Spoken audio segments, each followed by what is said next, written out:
Beyond Good and Evil. By Friedrich Nietzsche. Preface. Supposing that truth is a woman, what then? Is there not ground for suspecting that all philosophers, in so far as they have been dogmatists, have failed to understand women, that the terrible seriousness and clumsy importunity with which they have usually paid their addresses to truth, have been unskilled and unseemly methods for winning a woman? Certainly she has never allowed herself to be won, and at present every kind of dogma stands with sad and discouraged mien, if, indeed, it stands at all. For there are scoffers who maintain that it has fallen, that all dogma lies on the ground, nay more, that it is at its last gasp. But to speak seriously, there are good grounds for hoping that all dogmatizing in philosophy, whatever solemn, whatever conclusive and decided airs it has assumed, may have been only a noble puerilism and tyronism, and probably the time is at hand when it will be once and again understood what has actually sufficed for the basis of such imposing and absolute philosophical edifices as the dogmatists have hitherto reared, perhaps some popular superstition of immemorial time, such as the soul. Superstition, which, in the form of subject and ego superstition, has not yet ceased doing mischief, perhaps some play upon words, a deception on the part of grammar, or an audacious generalization of very restricted, very personal, very human, all too human facts. The philosophy of the dogmatists, it is to be hoped, was only a promise for thousands of years afterwards, as was astrology in still earlier times, in the service of which probably more labor, gold, acuteness, and patience have been spent than on any actual science hitherto. We owe to it, and to its superterrestrial pretensions in Asia and Egypt, the grand style of architecture. It seems that in order to inscribe themselves upon the heart of humanity with everlasting claims, all great things have first to wander about the earth as enormous and awe-inspiring caricatures. Dogmatic philosophy has been a caricature of this kind, for instance, the Vedanta doctrine in Asia, and Platonism in Europe. Let us not be ungrateful to it, although it must certainly be confessed that the worst, the most tiresome, and the most dangerous of errors hitherto has been a dogmatist error, namely, Plato's invention of pure spirit and the good in itself. But now when it has been surmounted, when Europe, rid of this nightmare, can again draw breath freely and at least enjoy a healthier sleep, we, whose duty is wakefulness itself, are the heirs of all the strength which the struggle against this error has fostered. It amounted to the very inversion of truth, and the denial of the perspective, the fundamental condition of life, to speak of spirit and the good as Plato spoke of them. Indeed, one might ask, as a physician, how did such a malady attack that finest product of antiquity, Plato? Had the wicked Socrates really corrupted him? Was Socrates after all a corrupter of youths, and deserved his hemlock? But the struggle against Plato, or, to speak plainer, and for the people, the struggle against the ecclesiastical oppression of millenniums of Christianity, for Christianity is Platonism for a people, produced in Europe a magnificent tension of soul, such as had not existed anywhere previously. With such a tensely strained bow one can now aim at the furthest goals. As a matter of fact, the European feels this tension as a state of distress, and twice attempts have been made in grand style to unbend the bow, once by means of Jesuitism, and the second time by means of democratic enlightenment, which, with the aid of liberty of the press and newspaper reading, might, in fact, bring it about that the spirit would not so easily find itself in a distress. The Germans invented gunpowder, all credit to them. But they again made things square, they invented printing. But we, who are neither Jesuits, nor Democrats, nor even sufficiently Germans, we good Europeans, and free, very free spirits, we have it still, all the distress of spirit and all the tension of its bow. And perhaps also the arrow, the duty, and, who knows, the goal to aim at. Sils Maria Upper Engadine, June, 1885. Chapter 1, Prejudices of Philosophers. 1. The will to truth, which is to tempt us to many a hazardous enterprise, the famous truthfulness of which all philosophers have hitherto spoken with respect. What questions has this will to truth not laid before us? What strange, perplexing, questionable questions! It is already a long story, yet it seems as if it were hardly commenced. Is it any wonder if we at last grow distrustful, lose patience, and turn impatiently away? That this Sphinx teaches us at last to ask questions ourselves? Who is it really that puts questions to us here? What really is this will to truth in us? In fact, we made a long halt at the question as to the origin of this will, until at last we came to an absolute standstill before a yet more fundamental question. We inquired about the value of this will. Granted that we want the truth, why not rather untruth? An uncertainty? Even ignorance? The problem of the value of truth presented itself before us, or was it we who presented ourselves before the problem? Which of us is the Oedipus here? Which the Sphinx? It would seem to be a rendezvous of questions and notes of interrogation. And could it be believed that it at last seems to us as if the problem had never been propounded before, as if we were the first to discern it, get a sight of it, and risk raising it? For there is risk in raising it, perhaps there is no greater risk. 2. How could anything originate out of its opposite? For example, truth out of error? Or the will to truth out of the will to deception? Or the generous deed out of selfishness? Or the pure sun-bright vision of the wise man out of covetousness? Such genesis is impossible. Whoever dreams of it is a fool, nay, worse than a fool. Things of the highest value must have a different origin, an origin of their own, in this transitory, seductive, illusory, paltry world. In this turmoil of delusion and cupidity, they cannot have their source. But rather in the lap of being, in the intransitory, in the concealed God, in the thing in itself, there must be their source, and nowhere else. This mode of reasoning discloses the typical prejudice by which metaphysicians of all times can be recognized. This mode of valuation is at the back of all their logical procedure. Through this belief of theirs, they exert themselves for their own knowledge, for something that is in the end solemnly christened the truth. The fundamental belief of metaphysicians is the belief in antitheses of values. It never occurred even to the wariest of them to doubt here on the very threshold, where doubt, however, was most necessary, though they had made a solemn vow, de omnibus dubitandum. For it may be doubted, firstly, whether antitheses exist at all, and secondly, whether the popular valuations and antitheses of value upon which metaphysicians have set their seal are not perhaps merely superficial estimates, merely provisional perspectives, besides being probably made from some corner, perhaps from below, frog perspectives, as it were, to borrow an expression current among painters. In spite of all the value which may belong to the true, the positive, and the unselfish, it might be possible that a higher and more fundamental value for life generally should be assigned to pretense, to the will to delusion, to selfishness, and cupidity. It might even be possible that what constitutes the value of those good and respected things consists precisely in their being insidiously related, knotted, and crocheted to these evil and apparently opposed things, perhaps even in being essentially identical with them. Perhaps. But who wishes to concern himself with such dangerous perhaps? For that investigation one must await the advent of a new order of philosophers, such as will have other tastes and inclinations, the reverse of those hitherto prevalent philosophers of the dangerous perhaps in every sense of the term.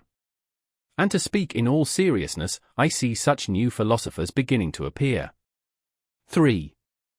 Having kept a sharp eye on philosophers, and having read between their lines long enough, I now say to myself that the greater part of conscious thinking must be counted among the instinctive functions, and it is so even in the case of philosophical thinking. One has here to learn anew, as one learned anew about heredity and innateness. As little as the act of birth comes into consideration in the whole process and procedure of heredity, just as little is being conscious opposed to the instinctive in any decisive sense, the greater part of the conscious thinking of a philosopher is secretly influenced by his instincts and forced into definite channels.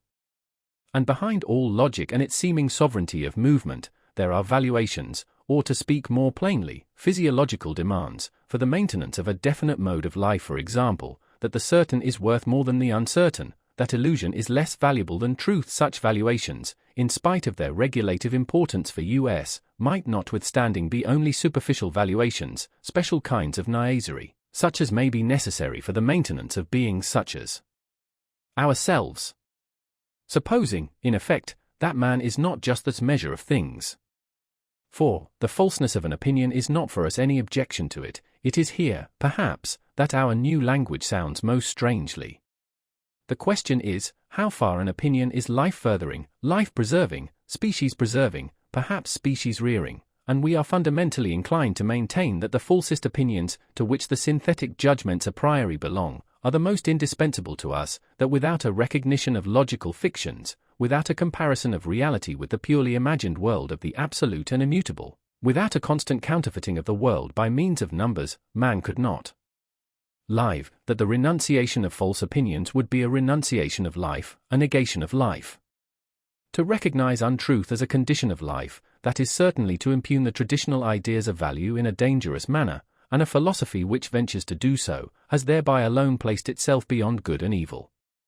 5. That which causes philosophers to be regarded half distrustfully and half mockingly, is not the oft-repeated discovery how innocent they are, how often and easily they make mistakes and lose their way, in short, how childish and childlike they are, but that there is not enough honest dealing with them, whereas they all raise a loud and virtuous outcry when the problem of truthfulness is even hinted at in the remotest manner.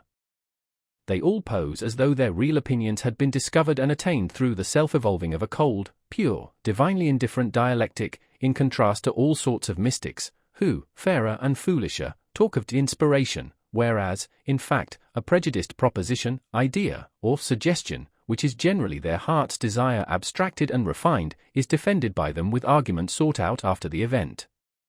They are all advocates who do not wish to be regarded as such, generally astute defenders, also, of their prejudices, which they dub truths, and very far from having the conscience which bravely admits this to itself, very far from having the good taste of the courage which goes so far as to let this be understood, perhaps to warn friend or foe, or in cheerful confidence and self-ridicule. The spectacle of the Tartuffery of old Kant, equally stiff and decent, with which he entices us into the dialectic byways that lead, more correctly mislead, to his categorical imperative, makes us fastidious one smile, we who find no small amusement in spying out the subtle tricks of old moralists and ethical preachers. Or, still more so, the hocus-pocus in mathematical form, by means of which Spinoza has, as it were, clad his philosophy in mail and mask, in fact, the love of his wisdom, to translate the term fairly and squarely, in order thereby to strike terror at once into the heart of the assailant who should dare to cast a glance on that invincible maiden, that Pallas Athene. How much of personal timidity and vulnerability does this masquerade of a sickly recluse betray? 6. It has gradually become clear to me what every great philosophy up till now has consisted of, namely, the confession of its originator, and a species of involuntary and unconscious autobiography, and moreover that the moral, or immoral, purpose in every philosophy has constituted the true vital germ out of which the entire plant has always grown. Indeed, to understand how the abstrusest metaphysical assertions of a philosopher have been arrived at, it is always well, and wise, to first ask oneself, what morality do they, or does he, aim at? Accordingly, I do not believe that an impulse to knowledge is the father of philosophy, but that another impulse, here as elsewhere, has only made use of knowledge, and mistaken knowledge, as an instrument. But whoever considers the fundamental impulses of man with a view to determining how far they may have here acted as inspiring genii, or as demons and kobolds, will find that they have all practiced philosophy at one time or another, and that each one of them would have been only too glad to look upon itself as the ultimate end of existence and the legitimate lord over all the other impulses. For every impulse is imperious, and as such, attempts to philosophize. To be sure, in the case of scholars, in the case of really scientific men, it may be otherwise, better, if you will, there may really be such a thing as an impulse to knowledge, some kind of small, independent clockwork, which, when well wound up, works away industriously to that end, without the rest of the scholarly impulses taking any material part therein. The actual interests of the scholar, therefore, are generally in quite another direction, in the family, perhaps, or in money-making, or in politics. It is, in fact, almost indifferent at what point of research his little machine is placed, and whether the hopeful young worker becomes a good philologist, a mushroom specialist, or a chemist. He is not characterized by becoming this or that. In the philosopher, on the contrary, there is absolutely nothing impersonal, and above all, his morality furnishes a decided and decisive testimony as to who he is, that is to say, in what order the deepest impulses of his nature stand to each other. 7. How malicious philosophers can be. I know of nothing more stinging than the joke Epicurus took the liberty of making on Plato and the Platonists. He called them Dionysio-Colaches. In its original sense, and on the face of it, the word signifies flatterers of Dionysius, consequently, tyrants' accessories and lickspittles. Besides this, however, it is as much as to say, they are all actors. There is nothing genuine about them, for Dionysio-Colaches was a popular name for an actor. And the latter is really the malignant reproach that Epicurus cast upon Plato. He was annoyed by the grandiose manner, the mise-en-scène style of which Plato and his scholars were masters, of which Epicurus was not a master. He, the old-school teacher of Samos, who sat concealed in his little garden at Athens, and wrote 300 books, perhaps out of rage and ambitious envy of Plato, who knows? Greece took 100 years to find out who the garden god Epicurus really was. Did she ever find out? 8. There is a point in every philosophy at which the conviction of the philosopher appears on the scene, or, to put it in the words of an ancient mystery, adventivit sinus, pulchurit fortissimus. 9. You desire to live according to nature? Oh, you noble Stoics, what fraud of words! Imagine to yourselves a being like nature, boundlessly extravagant, boundlessly indifferent, without purpose or consideration, without pity or justice, at once fruitful and barren and uncertain. Imagine to yourselves indifference as a power. How could you live in accordance with such indifference? To live, is not that just endeavoring to be otherwise than this nature? Is not living valuing, preferring, being unjust, being limited, endeavoring to be different?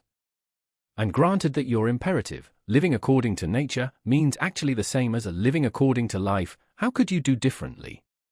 Why should you make a principle out of what you yourselves are, and must be?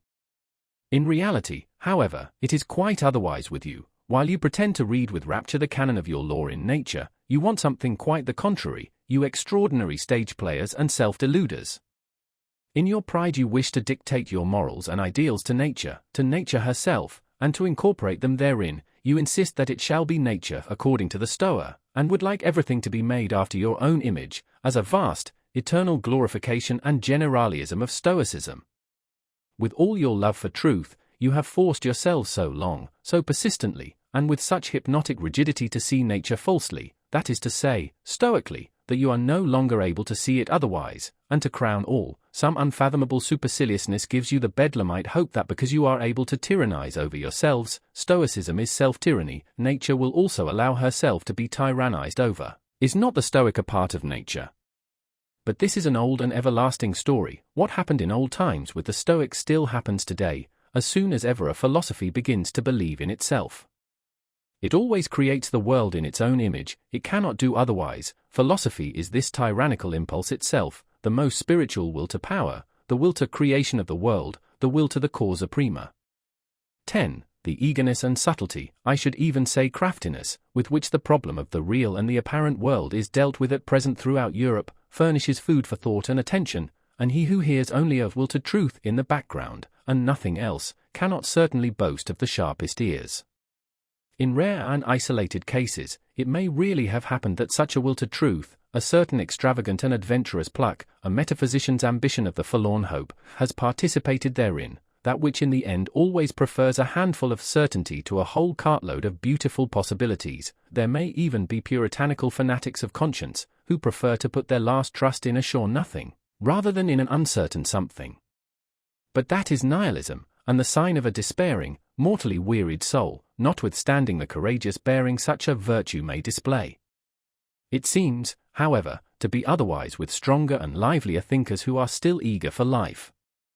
In that they side against appearance, and speak superciliously of perspective, in that they rank the credibility of their own bodies about as low as the credibility of the ocular evidence that the earth stands still, and thus, apparently, allowing with complacency their securest possession to escape, for what does one at present believe in more firmly than in one's body?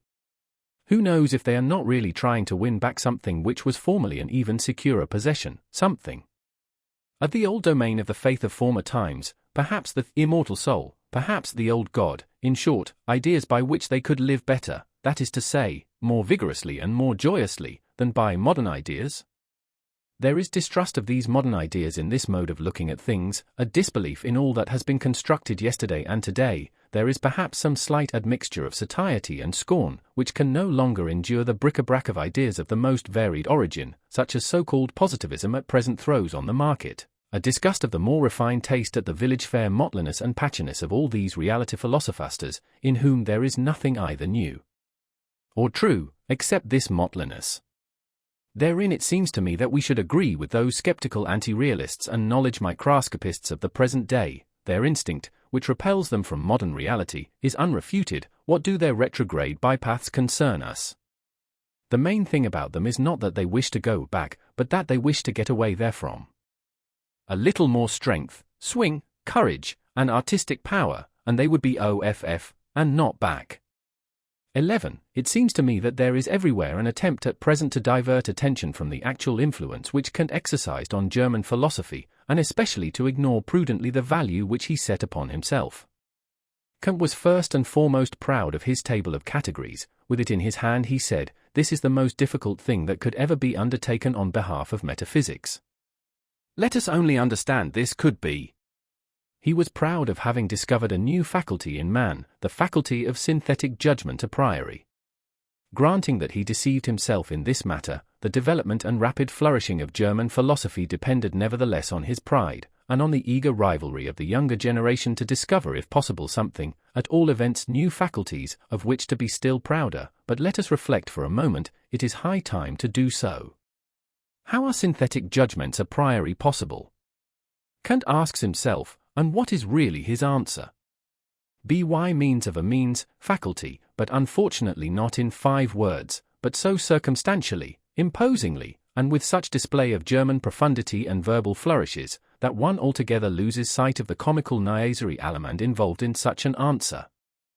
People were beside themselves with delight over this new faculty, and the jubilation reached its climax when Kant further discovered a moral faculty in man, for at that time Germans were still moral, not yet dabbling in the politics of hard fact. Then came the honeymoon of German philosophy. All the young theologians of the Tübingen institution went immediately into the groves, all seeking for faculties. And what did they not find, in that innocent, rich, and still youthful period of the German spirit, to which Romanticism, the malicious fairy, piped and sang, when one could not yet distinguish between finding and inventing? Above all, a faculty for the transcendental. Schelling christened it intellectual intuition, and thereby gratified the most earnest longings of the naturally pious inclined Germans. One can do no greater wrong to the whole of this exuberant and eccentric movement, which was really youthfulness, notwithstanding that it disguised itself so boldly in hoary and senile conceptions, than to take it seriously, or even treat it with moral indignation. Enough, however, the world grew older, and the dream vanished. A time came when people rubbed their foreheads, and they still rub them today. People had been dreaming, and first and foremost, old Kant. By means of a means, faculty, he had said, or at least meant to say. But is that an answer? An explanation? Or is it not rather merely a repetition of the question? How does opium induce sleep? By means of a means, faculty, namely the virtus dormitiva, replies the doctor in Molière. Quia ist in eo virtus dormitiva? Cujus ist natura sensus asupia. But such replies belong to the realm of comedy, and it is high time to replace the Kantian question, how are synthetic judgments a priori possible, by another question, why is belief in such judgments necessary?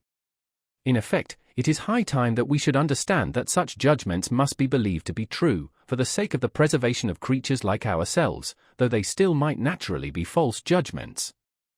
Or, more plainly spoken, and roughly and readily, synthetic judgments a priori should not be possible at all, we have no right to them, in our mouths they are nothing but false judgments. Only, of course, the belief in their truth is necessary, as plausible belief and ocular evidence belonging to the perspective view of life. And finally, to call to mind the enormous influence which German philosophy, I hope you understand its right to inverted commas, goose feet, has exercised throughout the whole of Europe. There is no doubt that a certain virtus dormitiva had a share in it. Thanks to German philosophy, it was a delight to the noble idlers, the virtuous, the mystics, the artistes, the 3/4 Christians, and the political obscurantists of all nations, to find an antidote to the still overwhelming sensualism, which overflowed from the last century into this, in short, sensus asupia. 12. As regards materialistic atomism, it is one of the best refuted theories that have been advanced, and in Europe there is now perhaps no one in the learned world so unscholarly as to attach serious signification to it, except for convenient everyday use, as an abbreviation of the means of expression, thanks chiefly to the Pole Boskowicz. He and the Pole Copernicus have hitherto been the greatest and most successful opponents of ocular evidence. For while Copernicus has persuaded us to believe, contrary to all the senses, that the earth does not stand fast, Boskowicz has taught us to abjure the belief in the last thing that stood fast of the earth, the belief in substance, in new matter, in the earth residuum, and particle atom, it is the greatest triumph over the senses that has hitherto been gained on earth. One must, however, go still further, and also declare war, relentless war to the knife, against the atomistic requirements which still lead a dangerous afterlife in places where no one suspects them. Like the more celebrated metaphysical requirements, one must also above all give the finishing stroke to that other and more portentous atomism which Christianity has taught best and longest, the soul atomism. Let it be permitted to designate by this expression the belief which regards the soul as something indestructible, eternal, indivisible, as a monad, as an atomon. This belief ought to be expelled from science. Between ourselves, it is not at all necessary to get rid of the soul thereby, and thus renounce one of the oldest and most venerated hypotheses, as happens frequently to the clumsiness of naturalists, who can hardly touch on the soul without immediately losing it. But the way is open for new acceptations and refinements of the soul hypothesis, and such conceptions as mortal soul, and soul of subjective multiplicity, and soul as social structure of the instincts and passions, want henceforth to have legitimate rights in science. In that the new psychologist is about to put an end to the superstitions which have hitherto flourished with almost tropical luxuriance around the idea of the soul, he is really, as it were, thrusting himself into a new desert and a new distrust. It is possible that the older psychologists had a merrier and more comfortable time of it. Eventually, however, he finds that precisely thereby he is also condemned to invent, and, who knows, perhaps to discover the new. 13. Psychologists should bethink themselves before putting down the instinct of self-preservation as the cardinal instinct of an organic being.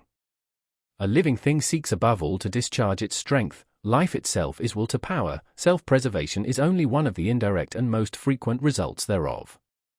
In short, here, as everywhere else, let us beware of superfluous teleological principles, one of which is the instinct of self-preservation. We owe it to Spinoza's inconsistency. It is thus, in effect, that method ordains, which must be essentially economy of principles. 14. It is perhaps just dawning on 5 or 6 minds that natural philosophy is only a world exposition and world arrangement, according to us, if I may say so, and not a world explanation, but in so far as it is based on belief in the senses, it is regarded as more, and for a long time to come must be regarded as more, namely, as an explanation. It has eyes and fingers of its own, it has ocular evidence and palpableness of its own. This operates fascinatingly, persuasively, and convincingly upon an age with fundamentally plebeian tastes. In fact, it follows instinctively the canon of truth of eternal popular sensualism. What is clear? What is explained? Only that which can be seen and felt. One must pursue every problem thus far. Obversely, however, the charm of the Platonic mode of thought, which was an aristocratic mode, consisted precisely in resistance to obvious sense evidence, perhaps among men who enjoyed even stronger and more fastidious senses than our contemporaries, but who knew how to find a higher triumph in remaining masters of them, and this by means of pale, cold, grey conceptional networks which they threw over the motley whirl of the senses, the mob of the senses, as Plato said.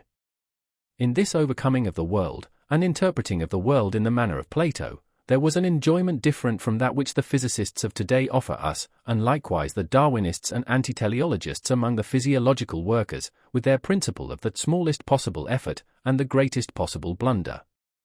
Where there is nothing more to see or to grasp, there is also nothing more for men to do. That is certainly an imperative different from the Platonic one, but it may notwithstanding be the right imperative for a hardy, laborious race of machinists and bridge builders of the future, who have nothing but rough work to perform. 15. To study physiology with a clear conscience, one must insist on the fact that the sense organs are not phenomena in the sense of the idealistic philosophy. As such they certainly could not be causes. Sensualism, therefore, at least as regulative hypothesis, if not as heuristic principle. What?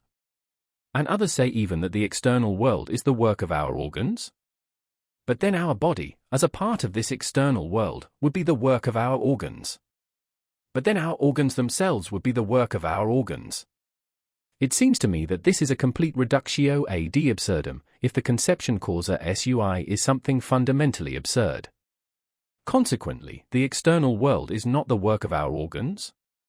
16. There are still harmless self-observers who believe that there are immediate certainties. For instance, I think, or as the superstition of Schopenhauer puts it, I will, as though cognition here got hold of its object purely and simply as the thing in itself, without any falsification taking place either on the part of the subject or the object. I would repeat it, however, 100 times, that immediate certainty, as well as absolute knowledge and the thing in itself, involve a contradictio in ejecto. We really ought to free ourselves from the misleading significance of words. The people on their part may think that cognition is knowing all about things, but the philosopher must say to himself, when I analyze the process that is expressed in the sentence, I think, I find a whole series of daring assertions, the argumentative proof of which would be difficult, perhaps impossible, for instance, that it is I who think, that there must necessarily be something that thinks. That thinking is an activity and operation on the part of a being who is thought of as a cause. That there is an ego, and finally, that it is already determined what is to be designated by thinking, that I know what thinking is. For if I had not already decided within myself what it is, by what standard could I determine whether that which is just happening is not perhaps a willing or feeling? In short, the assertion, I think, assumes that I compare my state at the present moment with other states of myself which I know, in order to determine what it is. On account of this retrospective connection with further knowledge, it has, at any rate, no immediate certainty for me. In place of the immediate certainty in which the people may believe in the special case, the philosopher thus finds a series of metaphysical questions presented to him, veritable conscience questions of the intellect, to wit, whence did I get the notion of thinking? Why do I believe in cause and effect? What gives me the right to speak of an ego, and even of an ego as cause, and finally of an ego as cause of thought? He who ventures to answer these metaphysical questions at once by an appeal to a sort of intuitive perception, like the person who says, I think, and know that this, at least, is true, actual, and certain, will encounter a smile and 2 notes of interrogation in a philosopher nowadays. Sir, the philosopher will perhaps give him to understand, it is improbable that you are not mistaken, but why should it be the truth? 17. With regard to the superstitions of logicians, I shall never tire of emphasizing a small, terse fact, which is unwillingly recognized by these credulous minds, namely, that a thought comes when it wishes, and not when I wish, so that it is a perversion of the facts of the case to say that the subject I is the condition of the predicate think. One thinks, but that this one is precisely the famous old ego, is, to put it mildly, only a supposition, an assertion, and assuredly not an immediate certainty. After all, one has even gone too far with this one thinks, even though one contains an interpretation of the process, and does not belong to the process itself. One infers here according to the usual grammatical formula, to think is an activity, every activity requires an agency that is active, consequently. It was pretty much on the same lines that the older atomism sought, besides the operating power, the material particle wherein it resides and out of which it operates, the atom. More rigorous minds, however, learnt at last to get along without this earth residuum, and perhaps some day we shall accustom ourselves, even from the logician's point of view, to get along without the little one, to which the worthy old ego has refined itself. 18. It is certainly not the least charm of a theory that it is refutable, it is precisely thereby that it attracts the more subtle minds. It seems that the 100 times refuted theory of the free will owes its persistence to this charm alone. Someone is always appearing who feels himself strong enough to refute it. 19. Philosophers are accustomed to speak of the will as though it were the best-known thing in the world. Indeed, Schopenhauer has given us to understand that the will alone is really known to us, absolutely and completely known, without deduction or addition. But it again and again seems to me that in this case Schopenhauer also only did what philosophers are in the habit of doing. He seems to have adopted a popular prejudice and exaggerated it. Willing seems to me to be above all something complicated, something that is a unity only in name, and it is precisely in a name that popular prejudice lurks, which has got the mastery over the inadequate precautions of philosophers in all ages. So let us for once be more cautious, let us be unphilosophical, let us say that in all willing there is firstly a plurality of sensations, namely, the sensation of the condition away from which we go, the sensation of the condition towards which we go, the sensation of this from and towards itself, and then besides, an accompanying muscular sensation, which, even without our putting in motion arms and legs, commences its action by force of habit, directly we will anything. Therefore, just as sensations, and indeed many kinds of sensations, are to be recognized as ingredients of the will, so, in the second place, thinking is also to be recognized. In every act of the will there is a ruling thought, and let us not imagine it possible to sever this thought from the willing, as if the will would then remain over. In the third place, the will is not only a complex of sensation and thinking, but it is above all an emotion, and in fact the emotion of the command. That which is termed freedom of the will is essentially the emotion of supremacy in respect to him who must obey. I am free, he must obey. This consciousness is inherent in every will, and equally so the straining of the attention, the straight look which fixes itself exclusively on one thing, the unconditional judgment that this and nothing else is necessary now, the inward certainty that obedience will be rendered, and whatever else pertains to the position of the commander. A man who wills commands something within himself which renders obedience, or which he believes renders obedience. But now let us notice what is the strangest thing about the will, this affair so extremely complex, for which the people have only one name.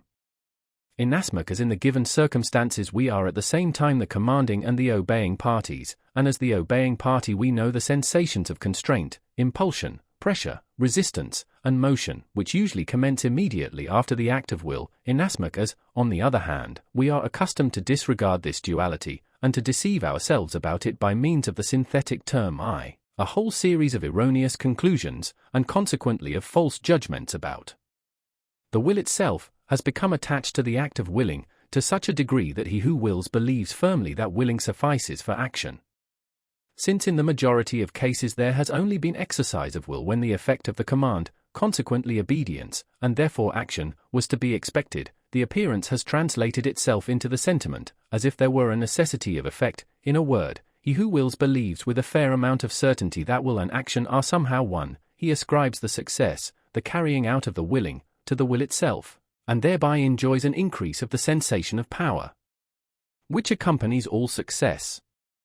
Freedom of will, that is the expression for the complex state of delight of the person exercising volition, who commands and at the same time identifies himself with the executor of the order, who, as such, enjoys also the triumph over obstacles, but thinks within himself that it was really his own will that overcame them. In this way the person exercising volition adds the feelings of delight of his successful executive instruments, the useful underwills or undersouls. Indeed, our body is but a social structure composed of many souls, to his feelings of delight as commander. Elefetse moi. What happens here is what happens in every well-constructed and happy commonwealth, namely, that the governing class identifies itself with the successes of the commonwealth. In all willing it is absolutely a question of commanding and obeying, on the basis, as already said, of a social structure composed of many souls, on which account a philosopher should claim the right to include willing as such within the sphere of morals, regarded as the doctrine of the relations of supremacy under which the phenomenon of life manifests itself. 20. That the separate philosophical ideas are not anything optional or autonomously evolving, but grow up in connection and relationship with each other, that, however suddenly and arbitrarily they seem to appear in the history of thought, they nevertheless belong just as much to a system as the collective members of the fauna of a continent is betrayed in the end by the circumstance. How unfailingly the most diverse philosophers always fill in again a definite fundamental scheme of possible philosophies. Under an invisible spell, they always revolve once more in the same orbit. However independent of each other they may feel themselves with their critical or systematic wills, something within them leads them, something impels them in definite order the one after the other, to wit, the innate methodology and relationship of their ideas. Their thinking is, in fact, far less a discovery than a re-recognizing, a remembering, a return and a homecoming to a far-off, ancient common household of the soul, out of which those ideas formerly grew. Philosophizing is so far a kind of atavism of the highest order. The wonderful family resemblance of all Indian, Greek, and German philosophizing is easily enough explained. In fact, where there is affinity of language, owing to the common philosophy of grammar, I mean owing to the unconscious domination and guidance of similar grammatical functions, it cannot but be that everything is prepared at the outset for a similar development and succession of philosophical systems, just as the way seems barred against certain other possibilities of world interpretation. It is highly probable that philosophers within the domain of the Ural-Altaic languages, where the conception of the subject is least developed, look otherwise into the world, and will be found on paths of thought different from those of the Indo-Germans and Mussulmans. The spell of certain grammatical functions is ultimately also the spell of physiological valuations and racial conditions. So much by way of rejecting Locke's superficiality with regard to the origin of ideas. 21. The causa sui is the best self-contradiction that has yet been conceived. It is a sort of logical violation and unnaturalness, but the extravagant pride of man has managed to entangle itself profoundly and frightfully with this very folly. The desire for freedom of will in the superlative, metaphysical sense, such as still holds sway, unfortunately, in the minds of the half-educated, the desire to bear the entire and ultimate responsibility for one's actions oneself, and to absolve God, the world, ancestors, chance, and society therefrom, involves nothing less than to be precisely this causa sui, and, with more than Munchausen daring, to pull oneself up into existence by the hair, out of the slough of nothingness. If anyone should find out in this manner the crass stupidity of the celebrated conception of free will and put it out of his head altogether, I beg of him to carry his enlightenment a step further, and also put out of his head the contrary of this monstrous conception of free will, I mean non-free will, which is tantamount to a misuse of cause and effect. One should not wrongly materialize cause and effect, as the natural philosophers do, and whoever like them naturalize in thinking at present, according to the prevailing mechanical doltishness which makes the cause press and push until it effects its end. One should use cause and effect only as pure conceptions, that is to say, as conventional fictions for the purpose of designation and mutual understanding, not for explanation.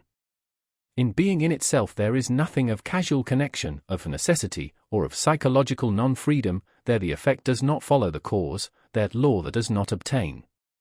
It is we alone who have devised cause, sequence, reciprocity, relativity, constraint, number, law, freedom, motive, and purpose, and when we interpret and intermix this symbol world, as being in itself, with things, we act once more as we have always acted, mythologically.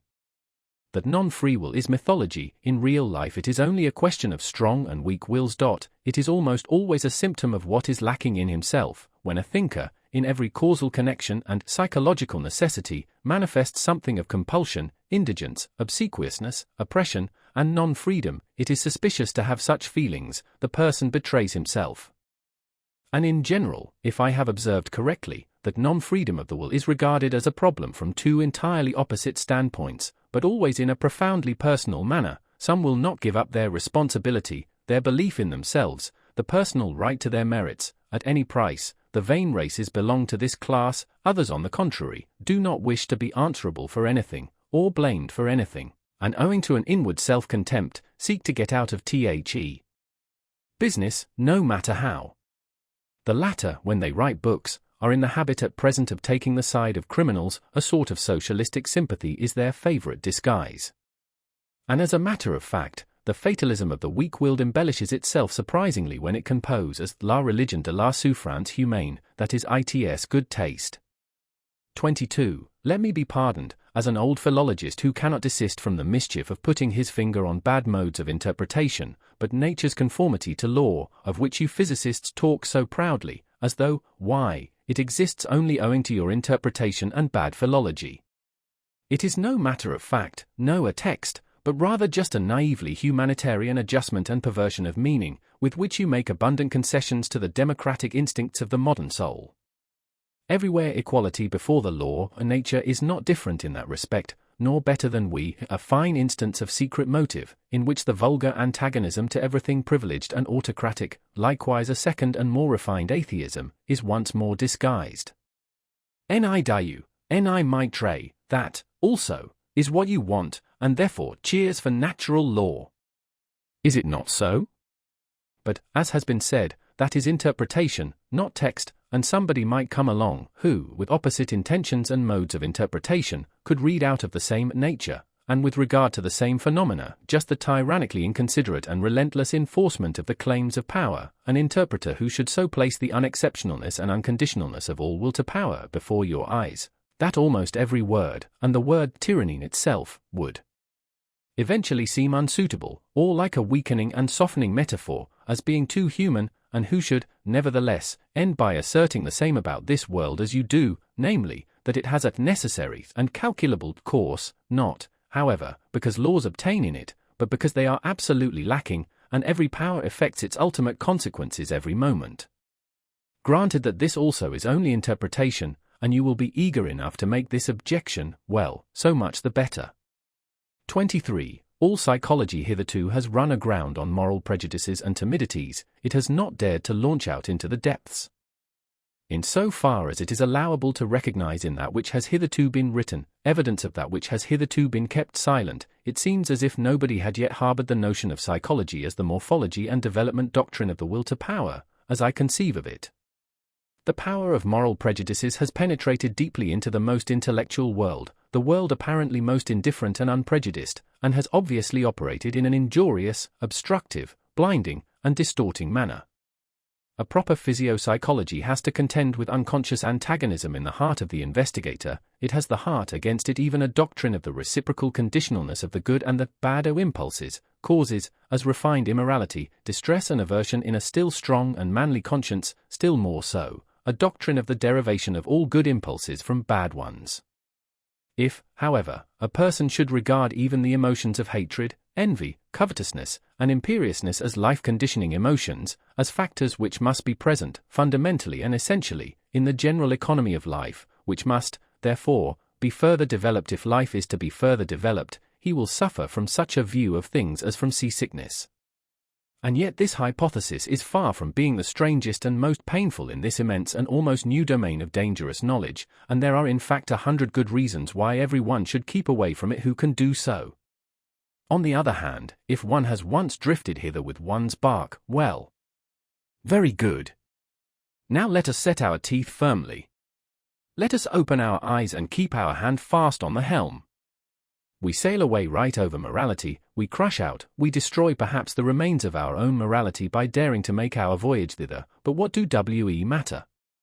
Never yet did a profounder world of insight reveal itself to daring travelers and adventurers, and the psychologist who thus makes a sacrifice, it is not the sacrificio del intelletto, on the contrary, will at least be entitled to demand in return that psychology shall once more be recognized as the queen of the sciences, for whose service and equipment the other sciences exist. For psychology is once more the path to the fundamental problems. Chapter 2. The Free Spirit. 24. O Sancta Simplicitas! In what strange simplification and falsification man lives! One can never cease wondering when once one has got eyes for beholding this marvel. How we have made everything around us clear and free and easy and simple.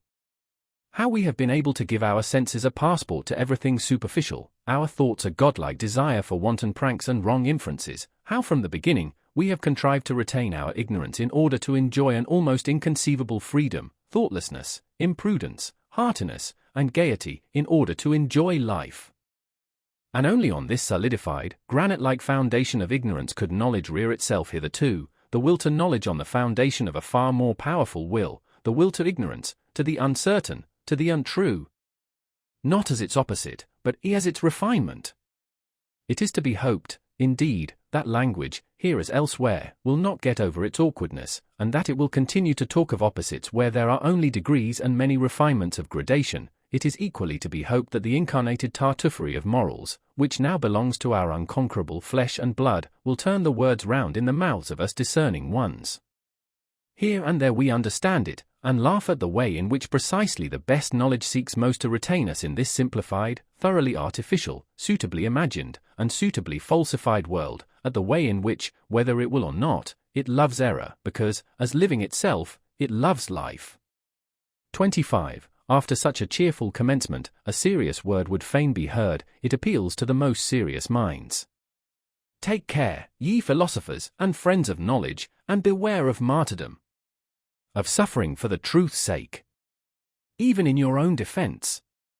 It spoils all the innocence and fine neutrality of your conscience, it makes you headstrong against objections and red rags, it stupefies, animalizes, and brutalizes, when in the struggle with danger, slander, suspicion, expulsion, and even worse consequences of enmity, ye have at last to play your last card as protectors of truth upon earth, as though the truth were such an innocent and incompetent creature as to require protectors.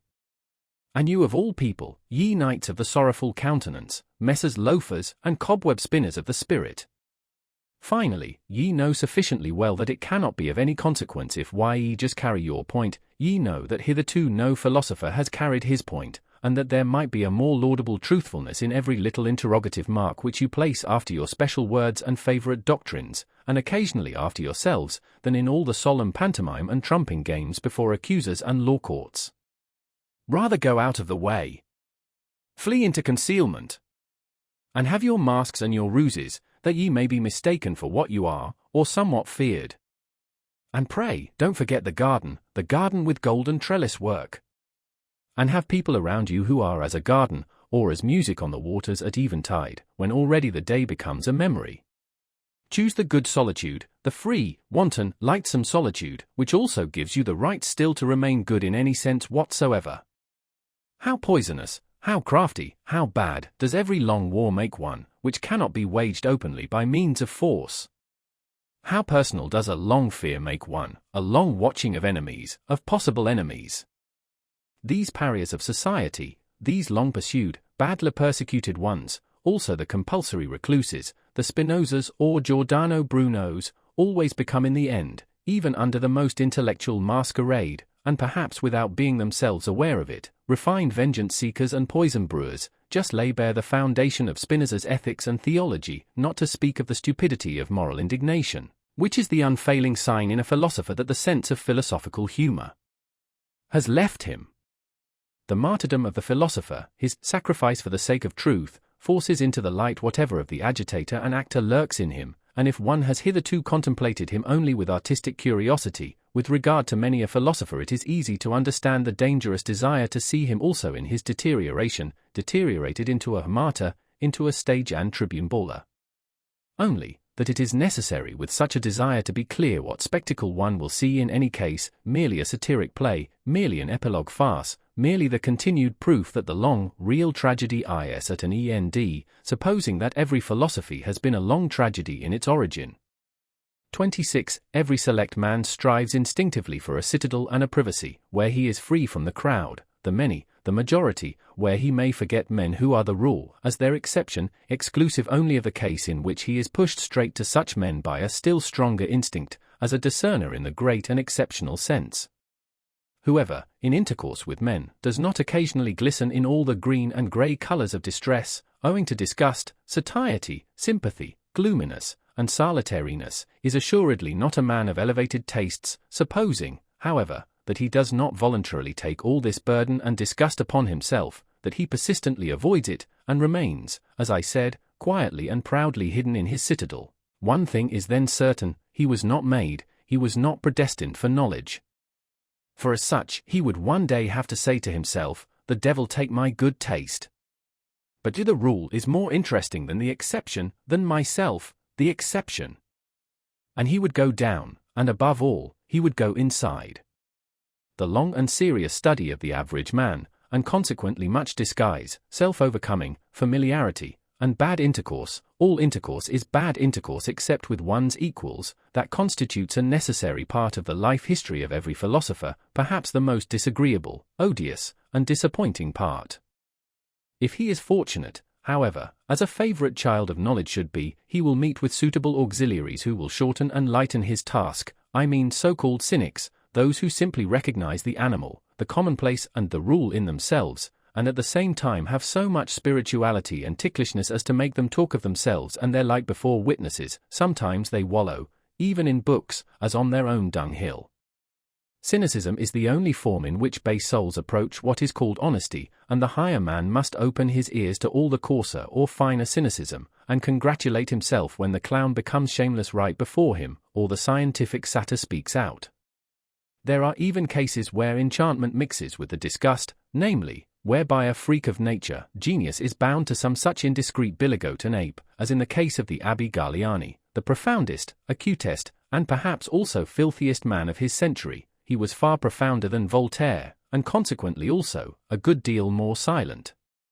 It happens more frequently, as has been hinted, that a scientific head is placed on an ape's body, a fine exceptional understanding in a base soul, an occurrence by no means rare, especially among doctors and moral physiologists. And whenever anyone speaks without bitterness, or rather quite innocently, of man as a belly with two requirements, and a head with one, whenever anyone sees, seeks, and wants to see only hunger, sexual instinct, and vanity as the real and only motives of human actions, in short, when anyone speaks badly, and not even ill of man, then ought the lover of knowledge to hearken attentively and diligently. He ought, in general, to have an open ear wherever there is talk without indignation. For the indignant man, and he who perpetually tears and lacerates himself with his own teeth, or, in place of himself, the world, God, or society, may indeed, morally speaking, stand higher than the laughing and self-satisfied satyr, but in every other sense he is the more ordinary, more indifferent, and less instructive case. And no one is such a liar as the indignant man.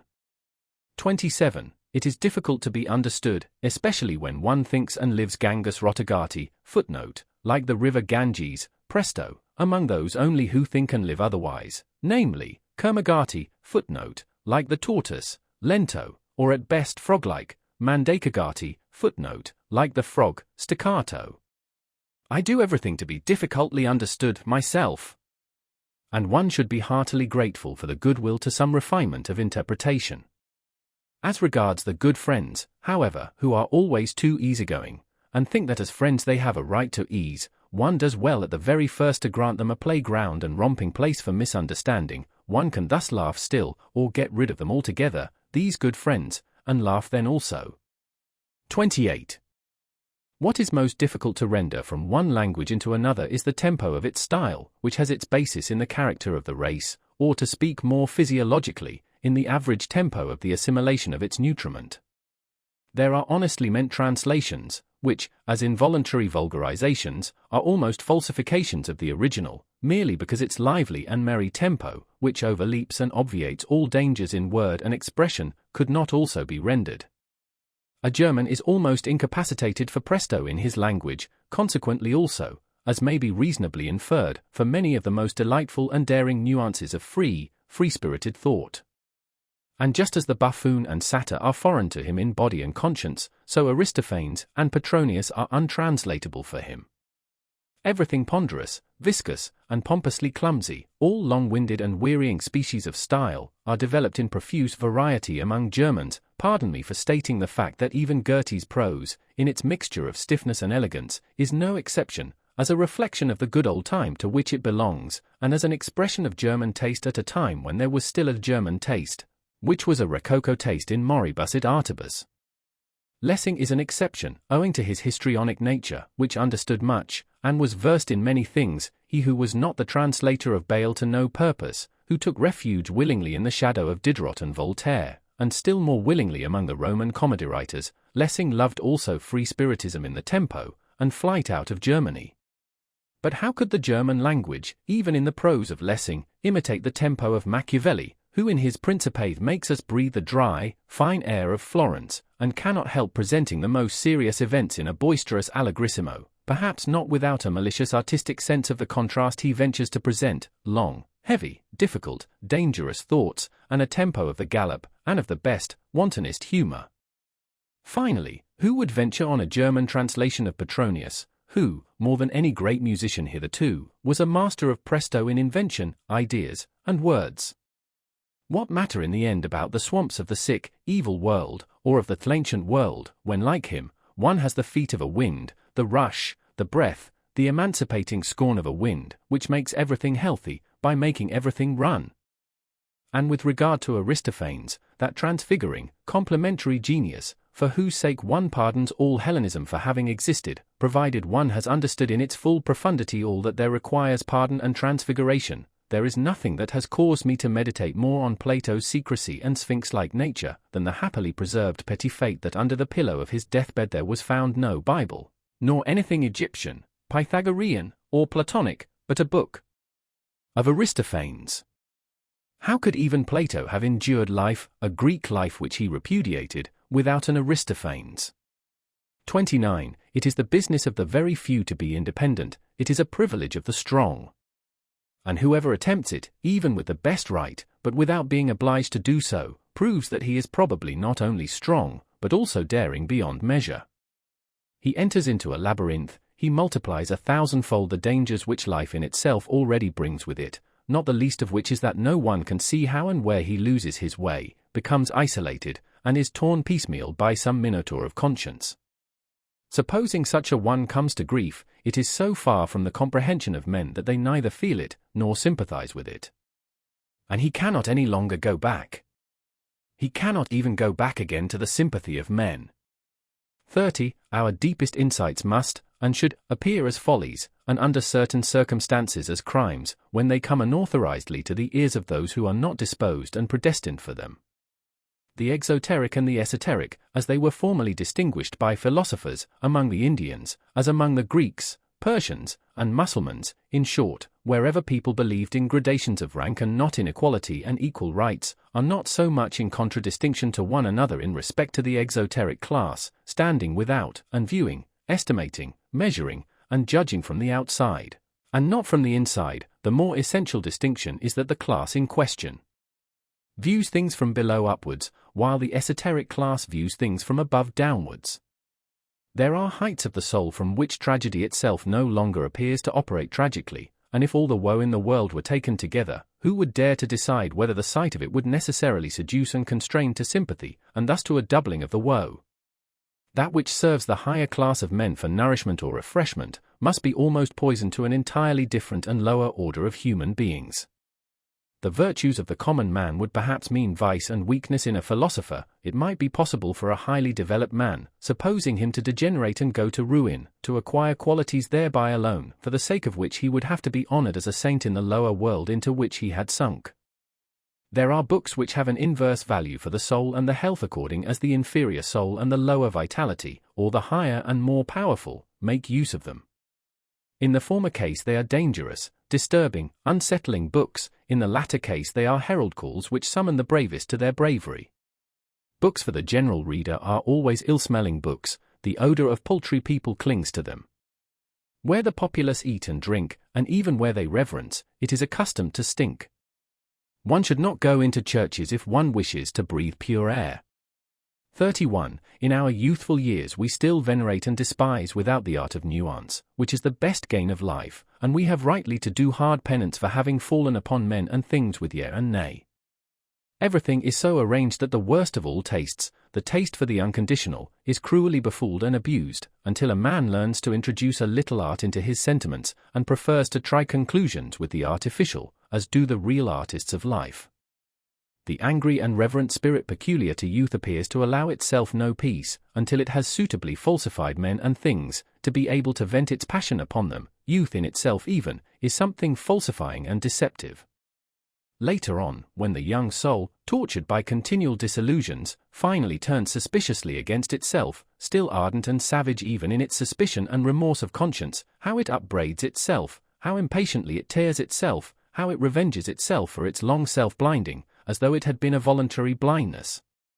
In this transition one punishes oneself by distrust of one's sentiments, one tortures one's enthusiasm with doubt, one feels even the good conscience to be a danger, as if it were the self-concealment and lassitude of a more refined uprightness, and above all, one espouses upon principle the cause against youth. A decade later, and one comprehends that all this was also still youth. 32. Throughout the longest period of human history, one calls it the prehistoric period. The value or non-value of an action was inferred from its consequences. The action in itself was not taken into consideration, any more than its origin, but pretty much as in China at present, where the distinction or disgrace of a child redounds to its parents. The retro-operating power of success or failure was what induced men to think well or ill of an action. Let us call this period the pre-moral period of mankind. The imperative, know thyself, was then still unknown. In the last 10,000 years, on the other hand, on certain large portions of the earth, one has gradually got so far, that one no longer lets the consequences of an action, but its origin, decide with regard to its worth, a great achievement as a whole, an important refinement of vision and of criterion, the unconscious effect of the supremacy of aristocratic values and of the belief in origin, the mark of a period which may be designated in the narrower sense as the moral one. The first attempt at self-knowledge is thereby made. Instead of the consequences, the origin. What an inversion of perspective! And assuredly an inversion effected only after long struggle and wavering. to be sure, an ominous new superstition, a peculiar narrowness of interpretation, attained supremacy precisely thereby. The origin of an action was interpreted in the most definite sense possible, as origin out of an intention. People were agreed in the belief that the value of an action lay in the value of its intention. The intention as the sole origin and antecedent history of an action. Under the influence of this prejudice, moral praise and blame have been bestowed, and men have judged and even philosophized almost up to the present day. Is it not possible, however, that the necessity may now have arisen of again making up our minds with regard to the reversing and fundamental shifting of values? Owing to a new self-consciousness and acuteness in man, is it not possible that we may be standing on the threshold of a period which, to begin with, would be distinguished negatively as ultra-moral, nowadays when, at least among us immoralists, the suspicion arises that the decisive value of an action lies precisely in that which is not intentional, and that all its intentionalness, all that is seen, sensible, or sensed in it, belongs to its surface or skin, which, like every skin, betrays something, but conceals still more? In short, we believe that the intention is only a sign or symptom, which first requires an explanation, a sign, moreover, which has too many interpretations, and consequently hardly any meaning in itself alone, that morality, in the sense in which it has been understood hitherto, as intention morality, has been a prejudice, perhaps a prematureness or preliminariness, probably something of the same rank as astrology and alchemy, but in any case something which must be surmounted. The surmounting of morality, in a certain sense even the self-mounting of morality, let that be the name for the long secret labor which has been reserved for the most refined, the most upright, and also the most wicked consciences of today, as the living touchstones of the soul. 33. It cannot be helped, the sentiment of surrender, of sacrifice for one's neighbor, and all self-renunciation morality, must be mercilessly called to account, and brought to judgment, just as the aesthetics of disinterested contemplation, under which the emasculation of art nowadays seeks insidiously enough to create itself a good conscience. There is far too much witchery and sugar in the sentiments for others and not for myself, for one not needing to be doubly distrustful here, and for one asking promptly, are they not perhaps deceptions? That they please him who has them, and him who enjoys their fruit, and also the mere spectator, that is still no argument in their favor, but just calls for caution. Let us therefore be cautious. 34. At whatever standpoint of philosophy one may place oneself nowadays, seen from every position, the erroneousness of the world in which we think we live is the surest and most certain thing our eyes can light upon. We find proof after proof thereof, which would fain allure us into surmises concerning a deceptive principle in the nature of things. He, however, who makes thinking itself, and consequently the spirit, responsible for the falseness of the world, an honorable exit, which every conscious or unconscious advocator's day avails himself of, he who regards this world, including space, time, form, and movement, as falsely deduced, would have at least good reason in the end to become distrustful also of all thinking. Has it not hitherto been playing upon us the worst of scurvy tricks? And what guarantee would it give that it would not continue to do what it has always been doing?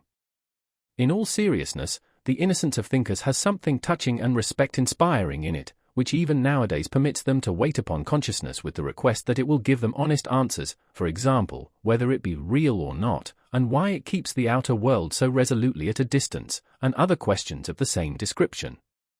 The belief in immediate certainties is a moral knavery which does honor to us philosophers, but we have now to cease being a merely moral men. Apart from morality, such belief is a folly which does little honor to us. If in middle-class life an ever-ready distrust is regarded as the sign of a bad character, and consequently as an imprudence, here among us, beyond the middle-class world and its yeas and nays, what should prevent our being imprudent and saying, the philosopher has at length a right to bad character, as the being who has hitherto been most befooled on earth, he is now under obligation to distrustfulness, to the wickedest squinting out of every abyss of suspicion. Forgive me the joke of this gloomy grimace and turn of expression, for I myself have long ago learned to think and estimate differently with regard to deceiving and being deceived, and I keep at least a couple of pokes in the ribs ready for the blind rage with which philosophers struggle against being deceived. Why not? It is nothing more than a moral prejudice that truth is worth more than semblance. It is, in fact, the worst proved supposition in the world. So much must be conceded, there could have been no life at all except upon the basis of perspective estimates and semblances, and if, with the virtuous enthusiasm and stupidity of many philosophers, one wished to do away altogether with the seeming world. Well, granted that you could do that, at least nothing of your truth would thereby remain. Indeed, what is it that forces us in general to the supposition that there is an essential opposition of true and false? Is it not enough to suppose degrees of seemingness, and as it were lighter and darker shades and tones of semblance, different valeurs, as the painters say? Why might not the world which concerns us be a fiction? And to anyone who suggested, but to a fiction belongs an originator. Might it not be bluntly replied, why? May not this also belong to the fiction? Is it not at length permitted to be a little ironical towards the subject, just as towards the predicate and object? Might not the philosopher elevate himself above faith in grammar? All respect to governesses, but is it not time that philosophy should renounce governess faith? 35. O Voltaire! O humanity! O idiocy! There is something ticklish in the truth, and in the search for the truth, and if man goes about it too humanely, Illinois ne cherche la vraie que pour faire le bien, I wager he finds nothing. 36. Supposing that nothing else is given as real but our world of desires and passions, that we cannot sink or rise to any other reality but just that of our impulses, for thinking is only a relation of these impulses to one another, are we not permitted to make the attempt and to ask the question whether this which is given does not suffice, by means of our counterparts, for the understanding even of the so-called mechanical, or material, world? I do not mean as an illusion, a semblance, a representation, in the Berkeleian and Schopenhauerian sense, but as possessing the same degree of reality as our emotions themselves, as a more primitive form of the world of emotions, in which everything still lies locked in a mighty unity, which afterwards branches off and develops itself in organic processes, naturally also, refines and debilitates, as a kind of instinctive life in which all organic functions, including self-regulation, assimilation, nutrition, secretion, and change of matter, are still synthetically united with one another, as a primary form of life. In the end, it is not only permitted to make this attempt, it is commanded by the conscience of logical method. Not to assume several kinds of causality, so long as the attempt to get along with a single one has not been pushed to its furthest extent, to absurdity, if I may be allowed to say so. That is a morality of method which one may not repudiate nowadays. It follows from its definition, as mathematicians say. The question is ultimately whether we really recognize the will as operating, whether we believe in the causality of the will. If we do so, and fundamentally our belief this is just our belief in causality itself, we must make the attempt to posit hypothetically the causality of the will as the only causality. Will can naturally only operate on will, and not on matter, not on nerves. For instance, in short, the hypothesis must be hazarded whether will does not operate on will wherever effects are recognized, and whether all mechanical action, inasmuch as a power operates therein, is not just the power of will, the effect of will. Granted, finally, that we succeeded in explaining our entire instinctive life as the development and ramification of one fundamental form of will, namely, the will to power, as my thesis puts it, granted that all organic functions could be traced back to this will to power, and that the solution of the problem of generation and nutrition, it is one problem, could also be found therein, one would thus have acquired the right to define all active force unequivocally as will to power.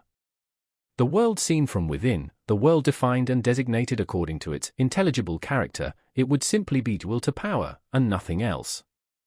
37. What? Does not that mean in popular language, God is disproved, but not the devil? On the contrary, my friends. And who the devil also compels you to speak popularly. 38. As happened finally in all the enlightenment of modern times with the French Revolution, that terrible farce, quite superfluous when judged close at hand, into which, however, the noble and visionary spectators of all Europe have interpreted from a distance their own indignation and enthusiasm so long and passionately, until the text has disappeared under the interpretation, so a noble posterity might once more misunderstand the whole of the past, and perhaps only thereby make its aspect endurable. Or rather, has not this already happened? Have not we ourselves been that noble posterity? And, in so far as we now comprehend this, is it not thereby already past? 39. Nobody will very readily regard a doctrine as true merely because it makes people happy or virtuous, excepting, perhaps, the amiable idealists, who are enthusiastic about the good, true, and beautiful, and let all kinds of motley, coarse, and good-natured desirability swim about promiscuously in their pond. Happiness and virtue are no arguments. It is willingly forgotten, however, even on the part of thoughtful minds, that to make unhappy and to make bad are just as little counter-arguments.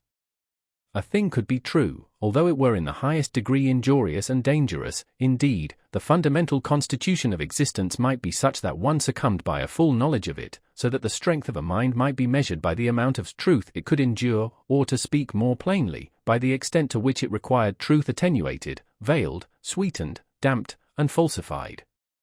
But there is no doubt that for the discovery of certain portions of truth the wicked and unfortunate are more favorably situated and have a greater likelihood of success, not to speak of the wicked who are happy, a species about whom moralists are silent. Perhaps severity and craft are more favorable conditions for the development of strong, independent spirits and philosophers than the gentle, refined, yielding good nature, and habit of taking things easily, which are prized, and rightly prized in a learned man. Presupposing always, to begin with, that the term philosopher be not confined to the philosopher who writes books, or even introduces his philosophy into books, Stendhal furnishes a last feature of the portrait of the free-spirited philosopher, which for the sake of German taste I will not omit to underline, for it is opposed to German taste. Pour être bon philosophe, says this last great psychologist, Illinois fort être sec, clair, sans illusion. Un banquier, qui a fait fortune, a one partie du caractère requis pour faire des découvertes en philosophie, si est pour voir clair dans ce qui estimated. 40. Everything that is profound loves the mask, the profoundest things have a hatred even of figure and likeness. Should not the contrary only be the right disguise for the shame of a god to go about in? A question worth asking. It would be strange if some mystic has not already ventured on the same kind of thing. There are proceedings of such a delicate nature that it is well to overwhelm them with coarseness and make them unrecognizable. There are actions of love and of an extravagant magnanimity after which nothing can be wiser than to take a stick and thrash the witness soundly, one thereby obscures his recollection. Many a one is able to obscure and abuse his own memory, in order at least to have vengeance on this sole party in the secret. Shame is inventive. They are not the worst things of which one is most ashamed. There is not only deceit behind a mask, there is so much goodness in craft. I could imagine that a man with something costly and fragile to conceal would roll through life clumsily and rotundly like an old, green, heavily hooped wine cask, the refinement of his shame requiring it to be so. A man who has depths in his shame meets his destiny and his delicate decisions upon paths which few ever reach, and with regard to the existence of which his nearest and most intimate friends may be ignorant. His mortal danger conceals itself from their eyes, and equally so his regained security. Such a hidden nature, which instinctively employs speech for silence and concealment, and is inexhaustible in evasion of communication, desires and insists that a mask of himself shall occupy his place in the hearts and heads of his friends, and supposing he does not desire it, his eyes will some day be opened to the fact that there is nevertheless a mask of him there, and that it is well to be so. Every profound spirit needs a mask, nay, more, around every profound spirit there continually grows a mask, owing to the constantly false, that is to say, superficial interpretation of every word he utters, every step he takes, every sign of life he manifests. 41. One must subject oneself to one's own tests that one is destined for independence and command, and do so at the right time. One must not avoid one's tests, although they constitute perhaps the most dangerous game one can play, and are in the end tests made only before ourselves and before no other judge. Not to cleave to any person, be it even the dearest. Every person is a prison and also a recess. Not to cleave to a fatherland, be it even the most suffering and necessitous. It is even less difficult to detach one's heart from a victorious fatherland. Not to cleave to a sympathy, be it even for higher men, into whose peculiar torture and helplessness chance has given us an insight. Not to cleave to a science, though it tempt one with the most valuable discoveries, apparently specially reserved for us. Not to cleave to one's own liberation, to the voluptuous distance and remoteness of the bird, which always flies further aloft in order always to see more under it, the danger of the flyer.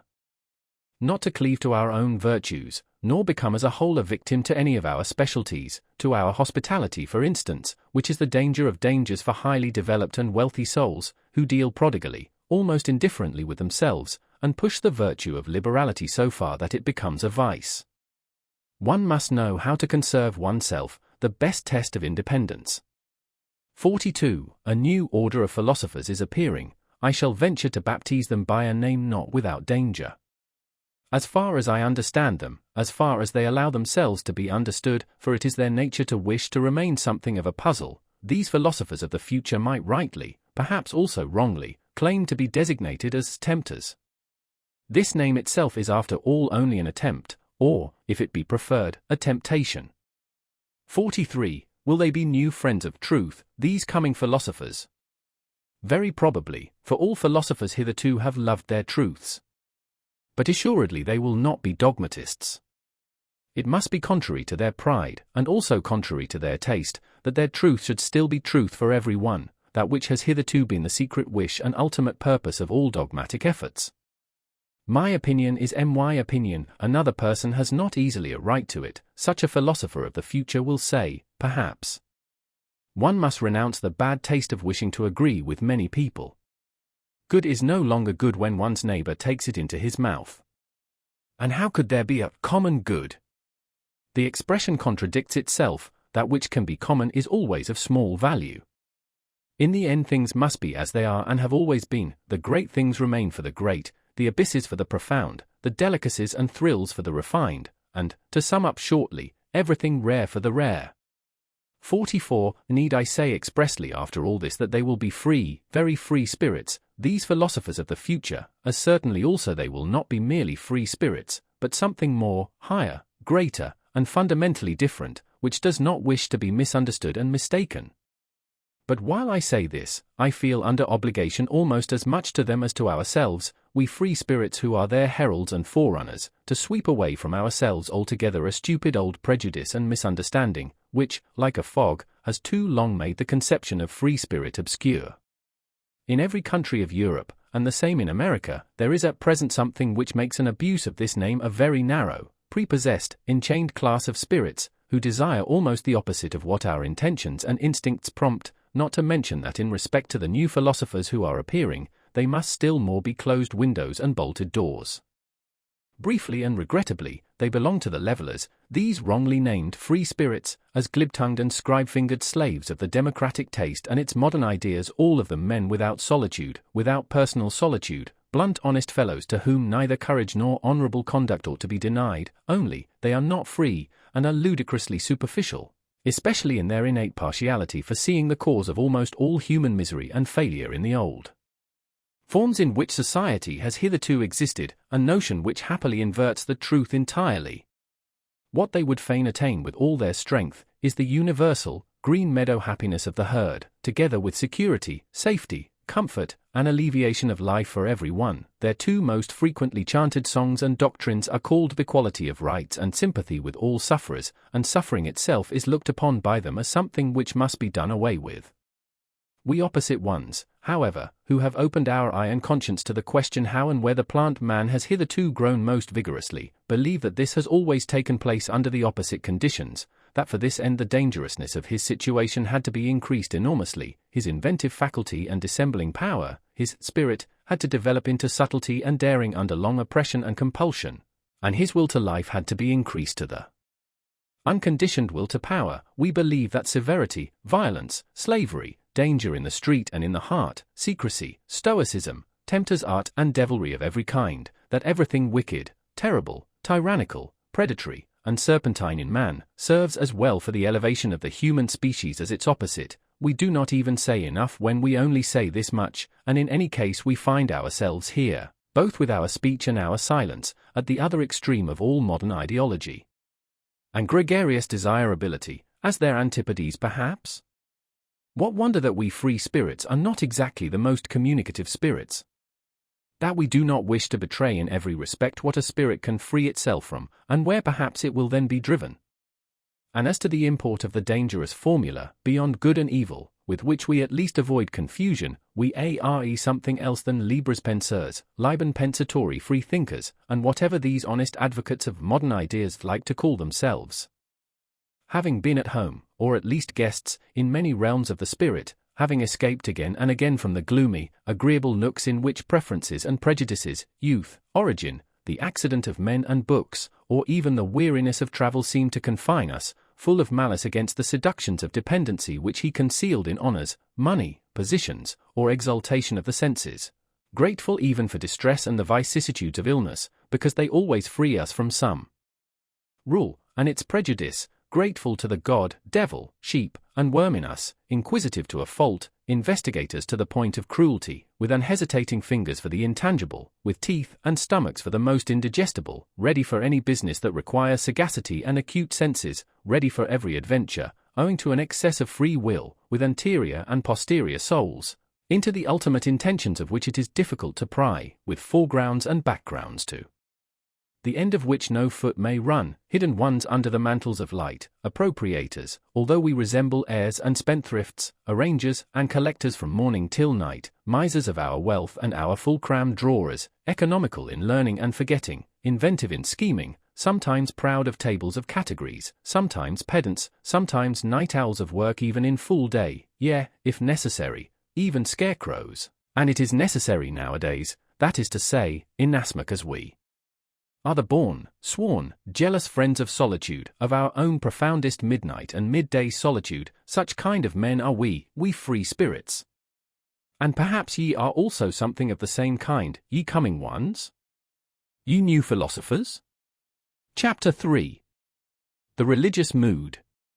45. The human soul and its limits, the range of man's inner experiences hitherto attained, the heights, depths, and distances of these experiences, the entire history of the soul up to the present time, and its still unexhausted possibilities. This is the preordained hunting domain for a born psychologist and lover of a big hunt. But how often must he say despairingly to himself, a single individual? Alas, only a single individual. And this great forest, this virgin forest. So he would like to have some hundreds of hunting assistants and fine trained hounds, that he could send into the history of the human soul, to drive his game together. In vain, again and again he experiences, profoundly and bitterly, how difficult it is to find assistants and dogs for all the things that directly excite his curiosity. The evil of sending scholars into new and dangerous hunting domains, where courage, sagacity, and subtlety in every sense are required, is that they are no longer serviceable just when the big hunt, and also the great danger commences. It is precisely then that they lose their keen eye and nose.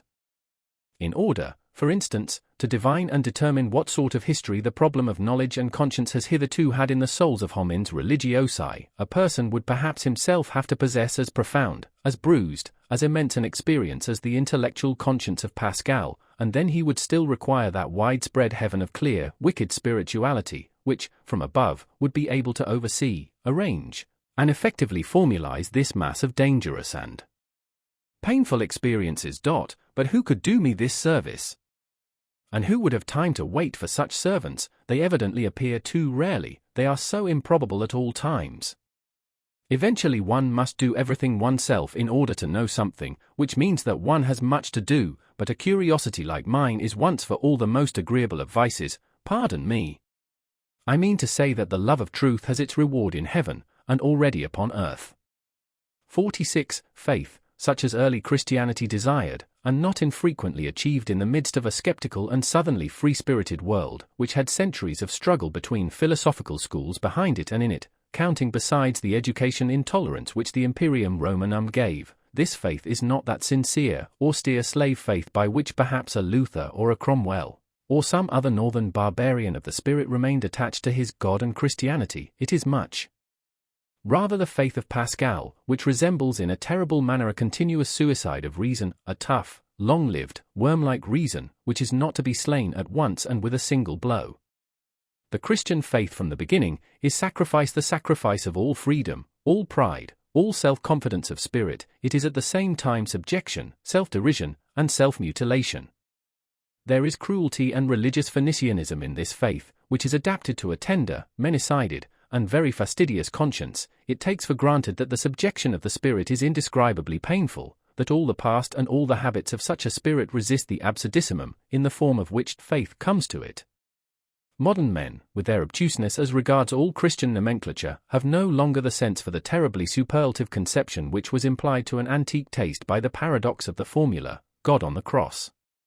Hitherto there had never and nowhere been such boldness in inversion, nor anything at once so dreadful, questioning, and questionable as this formula. It promised a transvaluation of all ancient values. It was the Orient, the profound Orient. It was the Oriental slave who thus took revenge on Rome and its noble, light-minded toleration, on the Roman Catholicism of non-faith, and it was always not the faith, but the freedom from the faith, the half-stoical and smiling indifference to the seriousness of the faith, which made the slaves indignant at their masters and revolt against them. Enlightenment causes revolt, for the slave desires the unconditioned, he understands nothing but the tyrannous, even in morals, he loves as he hates, without nuance, to the very depths, to the point of pain, to the point of sickness. His many hidden sufferings make him revolt against the noble taste which seems to deny suffering. The skepticism with regard to suffering, fundamentally only an attitude of aristocratic morality, was not the least of the causes, also, of the last great slave insurrection which began with the French Revolution. 47. Wherever the religious neurosis has appeared on the earth so far, we find it connected with three dangerous prescriptions as to regimen, solitude, fasting, and sexual abstinence, but without its being possible to determine with certainty which is cause and which is effect, or if any relation at all of cause and effect exists there. This latter doubt is justified by the fact that one of the most regular symptoms among savage as well as among civilized peoples is the most sudden and excessive sensuality, which then with equal suddenness transforms into penitential paroxysms, world renunciation, and will renunciation, both symptoms perhaps explainable as disguised epilepsy. But nowhere is it more obligatory to put aside explanations around. No other type has there grown such a mass of absurdity and superstition. No other type seems to have been more interesting to men and even to philosophers. Perhaps it is time to become just a little indifferent here, to learn caution, or, better still, to look away, to go away. Yet in the background of the most recent philosophy, that of Schopenhauer, we find almost as the problem in itself, this terrible note of interrogation of the religious crisis and awakening. How is the negation of will possible? How is the saint possible? That seems to have been the very question with which Schopenhauer made a start and became a philosopher.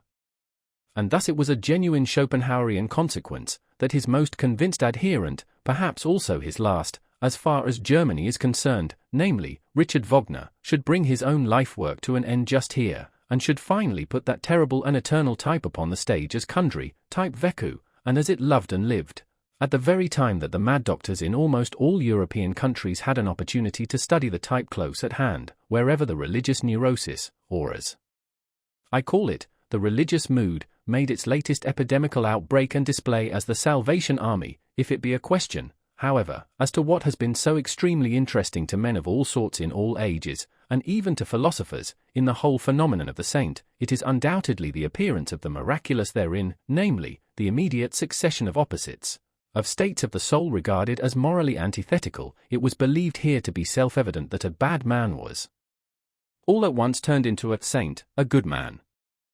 The hitherto existing psychology was wrecked at this point. Is it not possible it may have happened principally because psychology had placed itself under the dominion of morals, because it believed in oppositions of moral values, and saw, read, and interpreted these oppositions into the text and facts of the case? What? Miracle only an error of interpretation? A lack of philology?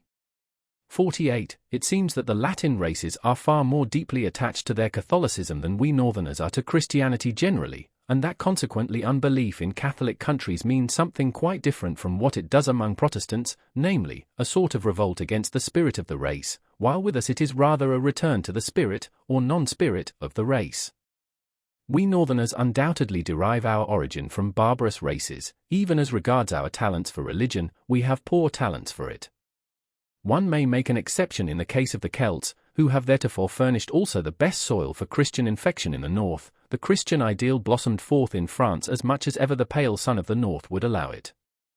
How strangely pious for our taste are still these later French skeptics, whenever there is any Celtic blood in their origin. How Catholic, how German does Auguste Comte's sociology seem to us, with the Roman logic of its instincts? How Jesuitical, that amiable and shrewd Cicerone of Port Royal, St. Beuve, in spite of all his hostility to Jesuits. And even Ernest Renan, how inaccessible to us northerners does the language of such a Renan appear, in whom every instant the merest touch of religious thrill throws his refined, voluptuous and comfortably couching soul off its balance.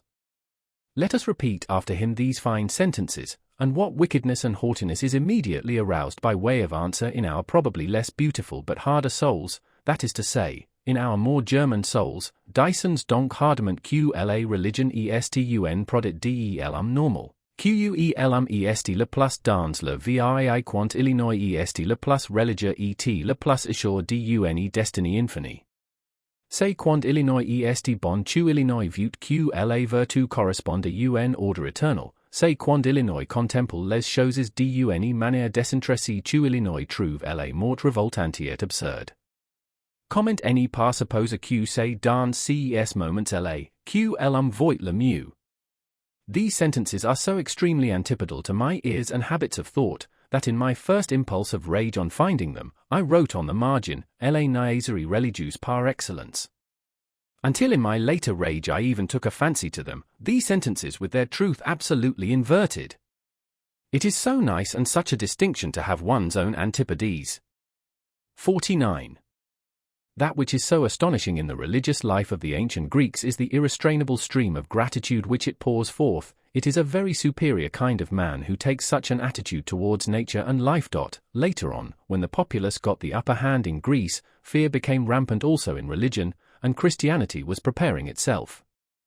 50. The passion for God. There are churlish, honest-hearted, and importunate kinds of it, like that of Luther. The whole of Protestantism lacks the southern delicatezza.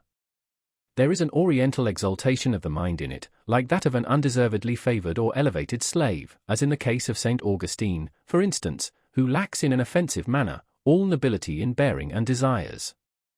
There is a feminine tenderness and sensuality in it, which modestly and unconsciously longs for a unio mystica et physica, as in the case of Madame de Guyon.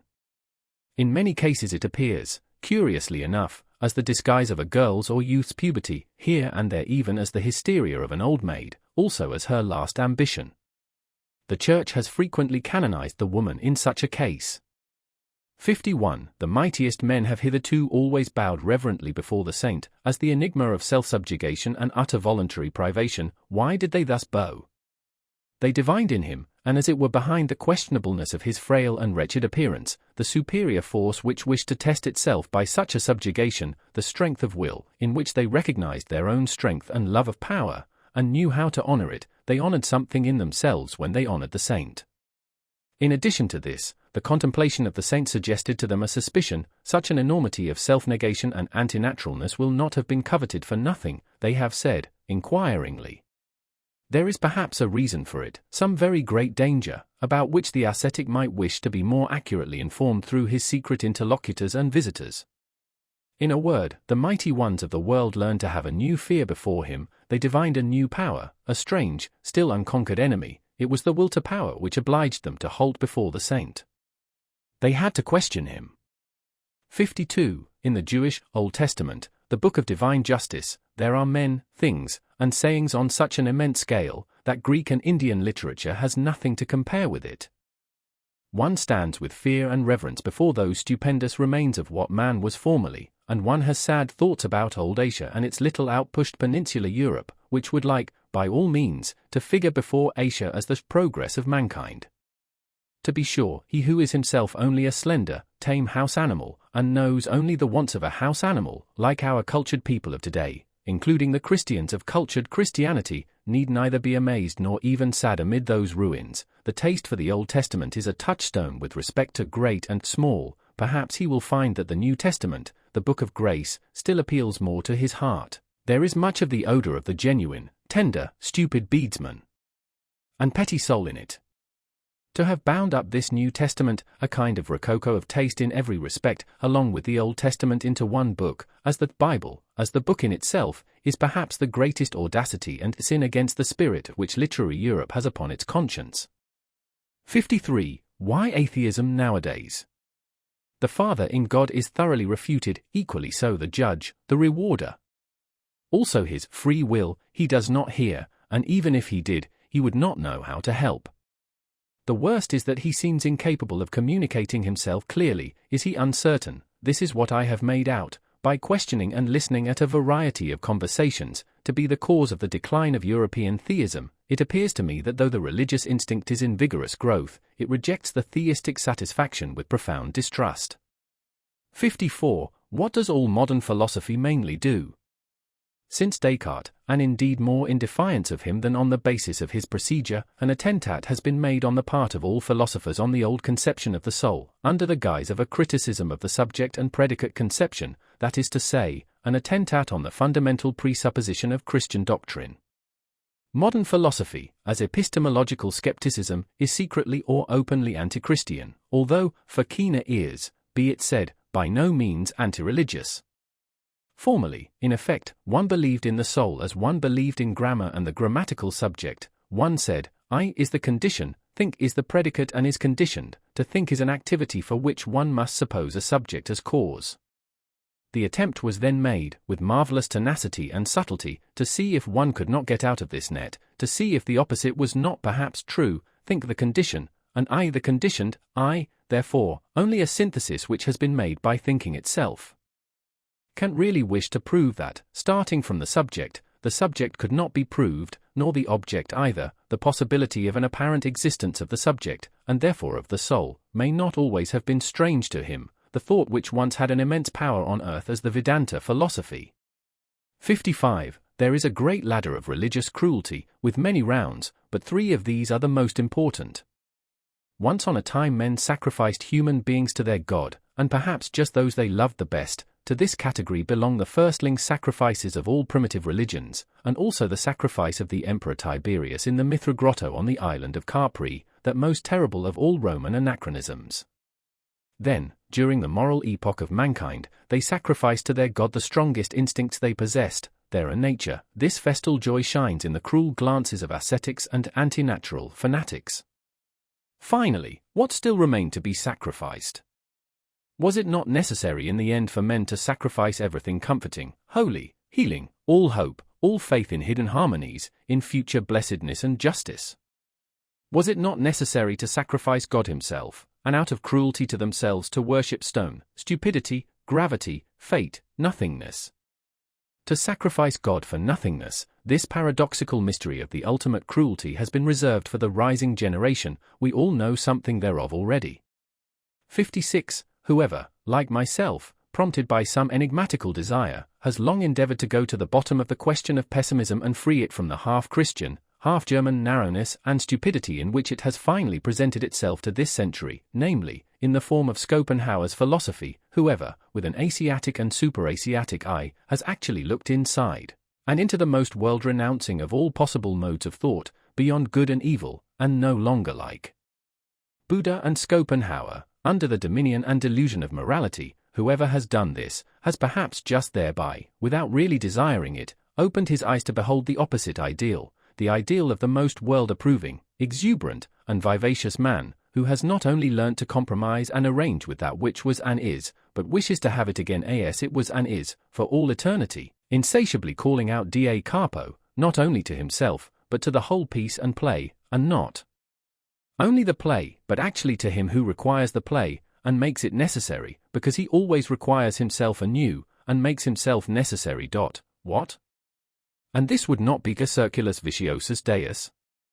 57. The distance, and as it were the space around man, grows with the strength of his intellectual vision and insight, his world becomes profounder, new stars, new enigmas, and notions are ever coming into view. Perhaps everything on which the intellectual eye has exercised its acuteness and profundity has just been an occasion for its exercise, something of a game, something for children and childish minds. Perhaps the most solemn conceptions that have caused the most fighting and suffering, the conceptions God and sin, will one day seem to us of no more importance than a child's plaything or a child's pain seems to an old man, and perhaps another plaything and another pain will then be necessary once more for the old man, always childish enough, an eternal child. 58. Has it been observed to what extent outward idleness, or semi-idleness, is necessary to a real religious life, alike for its favorite microscopic labor of self-examination, and for its soft placidity called prayer, the state of perpetual readiness for the coming of God? I mean the idleness with a good conscience, the idleness of olden times and of blood, to which the aristocratic sentiment that work is dishonoring, That it vulgarizes body and soul is not quite unfamiliar. And that consequently the modern, noisy, time-engrossing, conceited, foolishly proud laboriousness educates and prepares for unbelief more than anything else. Among these, for instance, who are at present living apart from religion in Germany, I find free thinkers of diversified species and origin, but above all a majority of those in whom laboriousness from generation to generation has dissolved the religious instincts so that they no longer know what purpose religions serve, and only note their existence in the world with a kind of dull astonishment. They feel themselves already fully occupied, these good people, be it by their business or by their pleasures, not to mention the fatherland, and the newspapers, and their family duties. It seems that they have no time whatever left for religion, and above all, it is not obvious to them whether it is a question of a new business or a new pleasure, for it is impossible, they say to themselves, that people should go to church merely to spoil their tempers. They are by no means enemies of religious customs, should certain circumstances, state affairs perhaps, require their participation in such customs. They do what is required, as so many things are done, with a patient and unassuming seriousness, and without much curiosity or discomfort. They live too much apart and outside to feel even the necessity for a for or against in such matters. Among those indifferent persons may be reckoned nowadays the majority of German Protestants of the middle classes, especially in the great laborious centers of trade and commerce, also the majority of laborious scholars, and the entire university personnel, with the exception of the theologians, whose existence and possibility there always give psychologists new and more subtle puzzles to solve. On the part of pious, or merely church-going people, there is seldom any idea of how much goodwill, one might say arbitrary will, is now necessary for a German scholar to take the problem of religion seriously. His whole profession, and as I have said, his whole workman-like laboriousness, to which he is compelled by his modern conscience, inclines him to a lofty and almost charitable serenity as regards religion, with which is occasionally mingled a slight disdain for the uncleanliness of spirit which he takes for granted wherever anyone still professes to belong to the church. It is only with the help of history, not through his own personal experience, therefore, that the scholar succeeds in bringing himself to a respectful seriousness, and to a certain timid deference in presence of religions, but even when his sentiments have reached the stage of gratitude towards them, he has not personally advanced one step nearer to that which still maintains itself as church or as piety, perhaps even the contrary. The practical indifference to religious matters in the midst of which he has been born and brought up, usually sublimates itself in his case into circumspection and cleanliness, which shuns contact with religious men and things, and it may be just the depth of his tolerance and humanity which prompts him to avoid the delicate trouble which tolerance itself brings with it. Every age has its own divine type of knave-it, for the discovery of which other ages may envy it, and how much knave-it.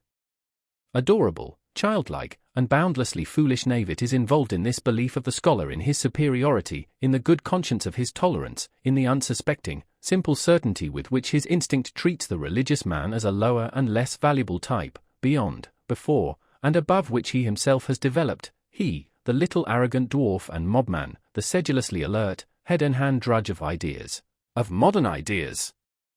59. Whoever has seen deeply into the world has doubtless divined what wisdom there is in the fact that men are superficial. It is their preservative instinct which teaches them to be flighty, lightsome, and false. Here and there one finds a passionate and exaggerated adoration of pure forms in philosophers as well as in artists. It is not to be doubted that whoever has need of the cult of the superficial to that extent, has at one time or another made an unlucky dive beneath it.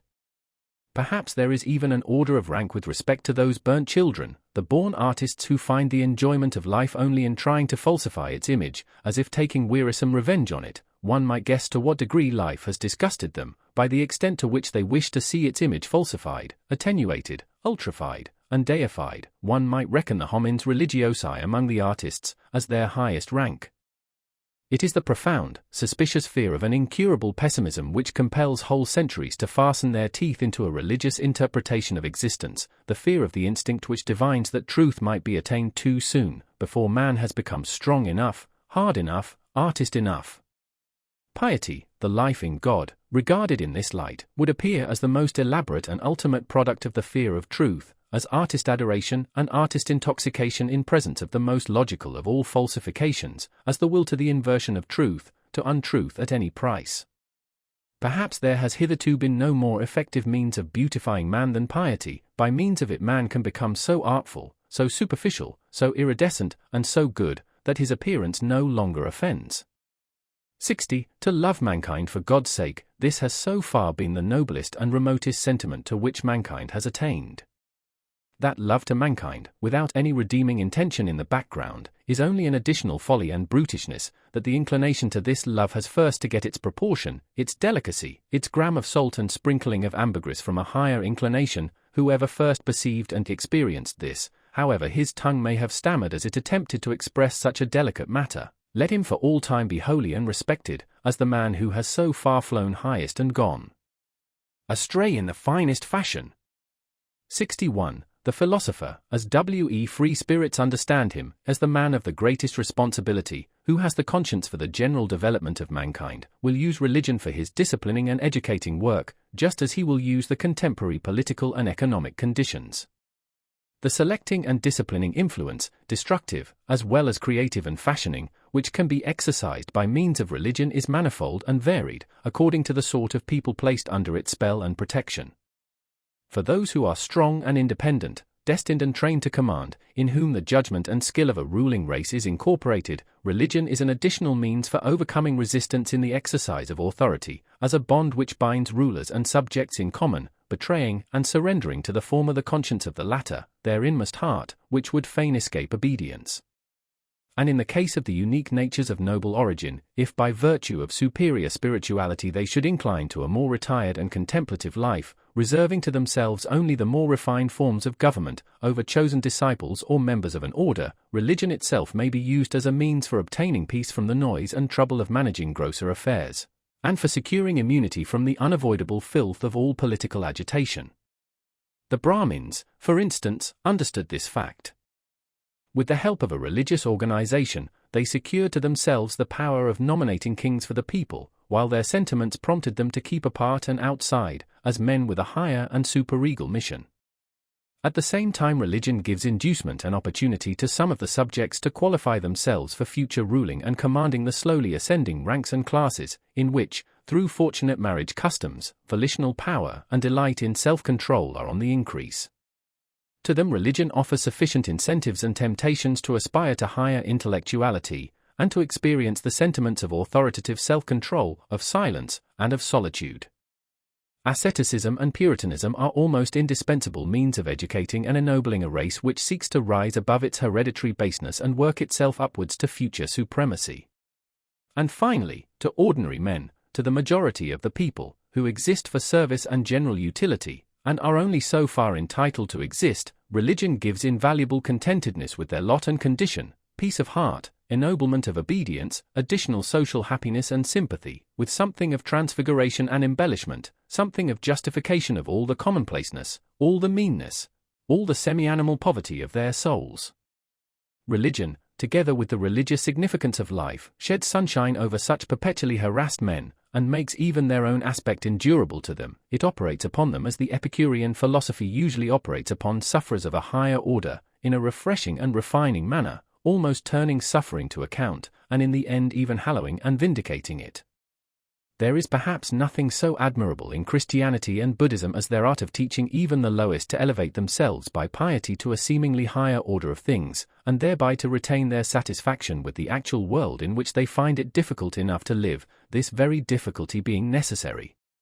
62. To be sure to make also the bad counter-reckoning against such religions, and to bring to light their secret dangers, the cost is always excessive and terrible when religions do not operate as an educational and disciplinary medium in the hands of the philosopher, but rule voluntarily and paimoutly when they wish to be the final end, and not a means along with other means.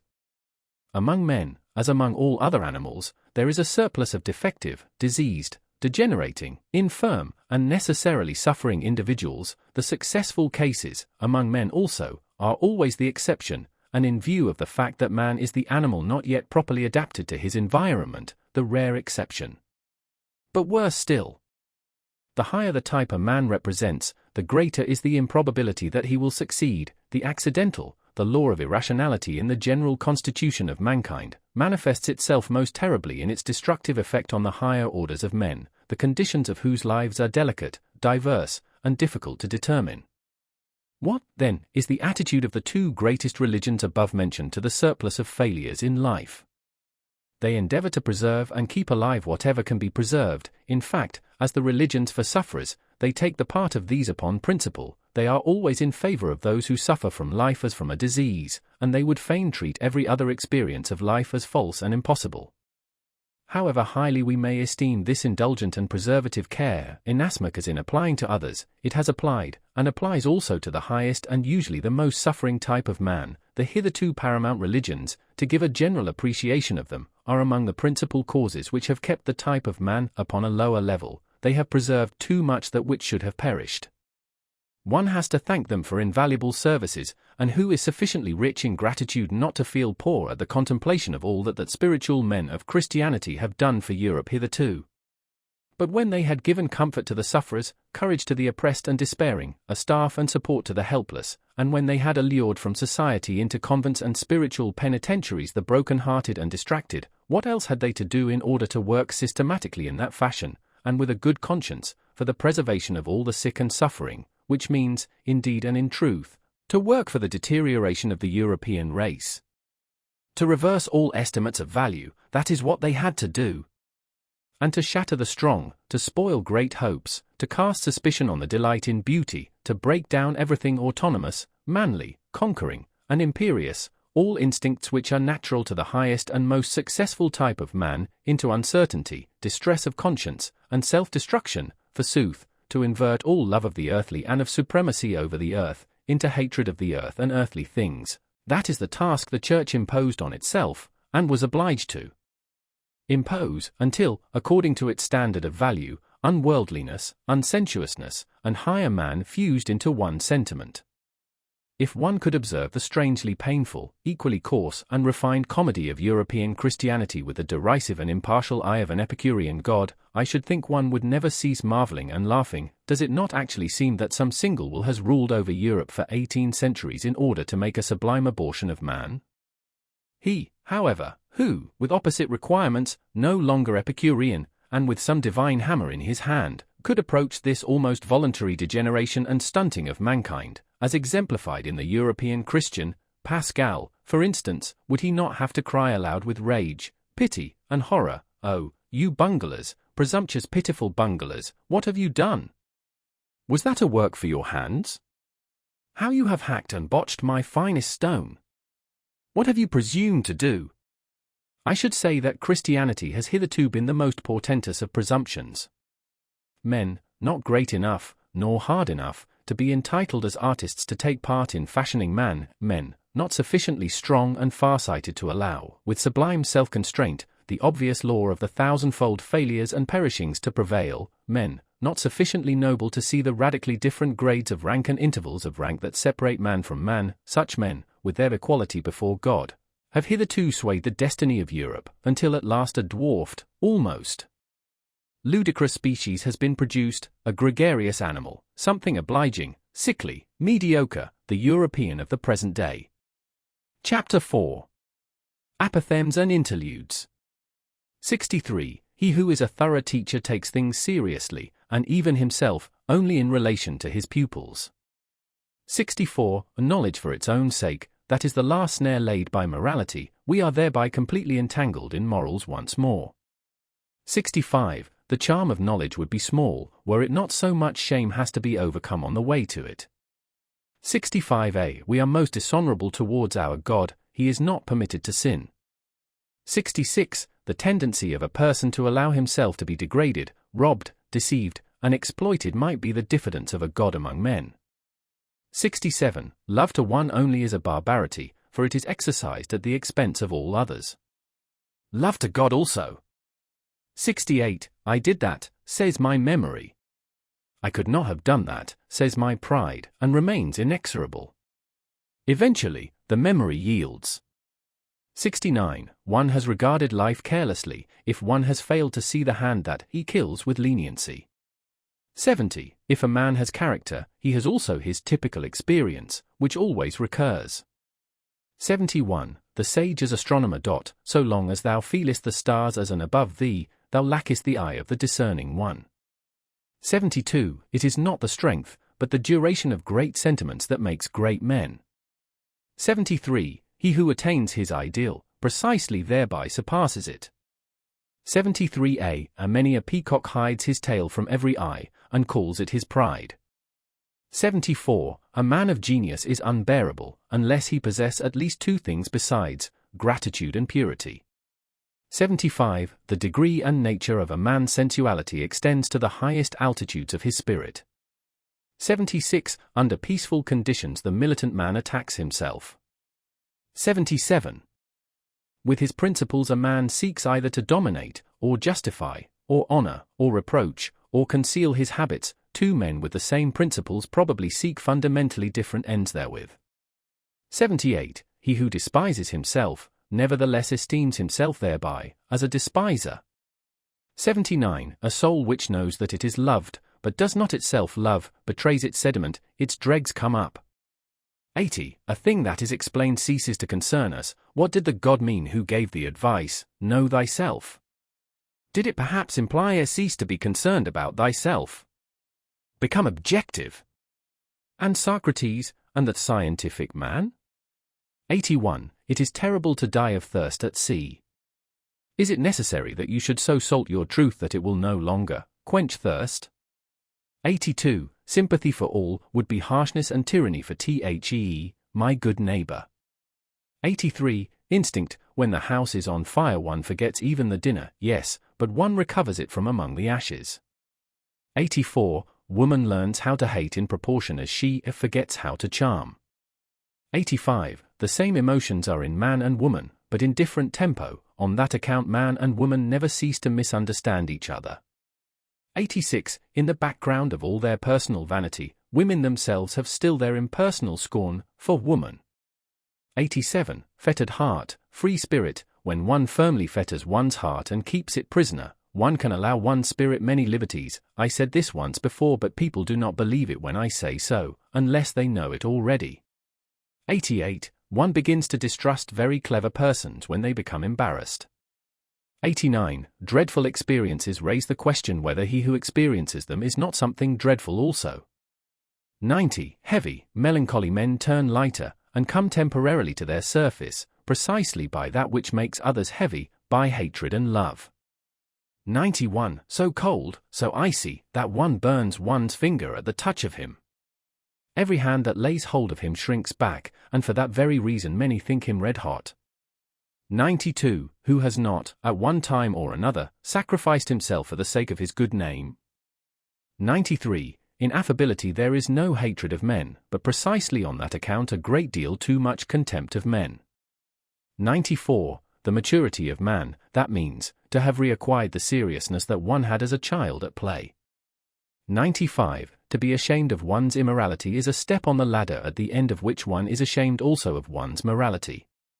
96. One should part from life as Ulysses parted from Nausicaa, blessing it rather than in love with it. 97. What? A great man? I always see merely the play actor of his own ideal. 98. When one trains one's conscience, it kisses one while it bites. 99. The disappointed one speaks, I listened for the echo and I heard only praise.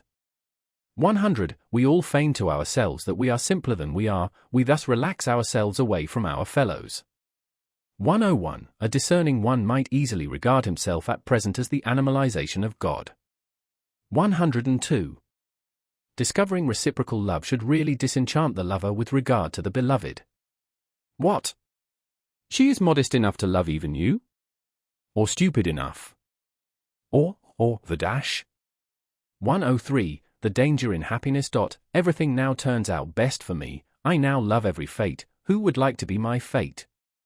104. Not their love of humanity, but the impotence of their love, prevents the Christians of today burning us. 105. The pia fraus is still more repugnant to the taste, the piety of the free spirit, the pious man of knowledge, than the impia fraus. Hence the profound lack of judgment, in comparison with the Church, characteristic of the type free spirit, as its non-freedom. 106. By means of music the very passions enjoy themselves. 107. A sign of strong character, when once the resolution has been taken, to shut the ear even to the best counter-arguments. Occasionally, therefore, a will to stupidity.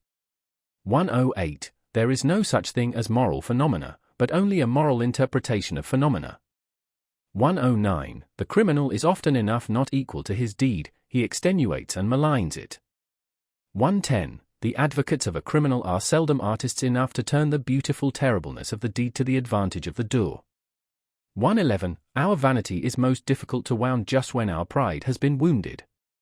112. To him who feels himself preordained to contemplation and not to belief, all believers are too noisy and obtrusive, he guards against them. 113. You want to prepossess him in your favor? Then you must be embarrassed before him. 114. The immense expectation with regard to sexual love, and the coyness in this expectation, spoils all the perspectives of women at the outset. 115. Where there is neither love nor hatred in the game, woman's play is mediocre. 116. The great epochs of our life are at the points when we gain courage to rebaptize our badness as the best in us. 117. The will to overcome an emotion is ultimately only the will of another, or of several other, emotions. 118. There is an innocence of admiration, it is possessed by him to whom it has not yet occurred that he himself may be admired some day. 119. Our loathing of dirt may be so great as to prevent our cleaning ourselves, justifying ourselves. 120. Sensuality often forces the growth of love too much, so that its root remains weak, and is easily torn up.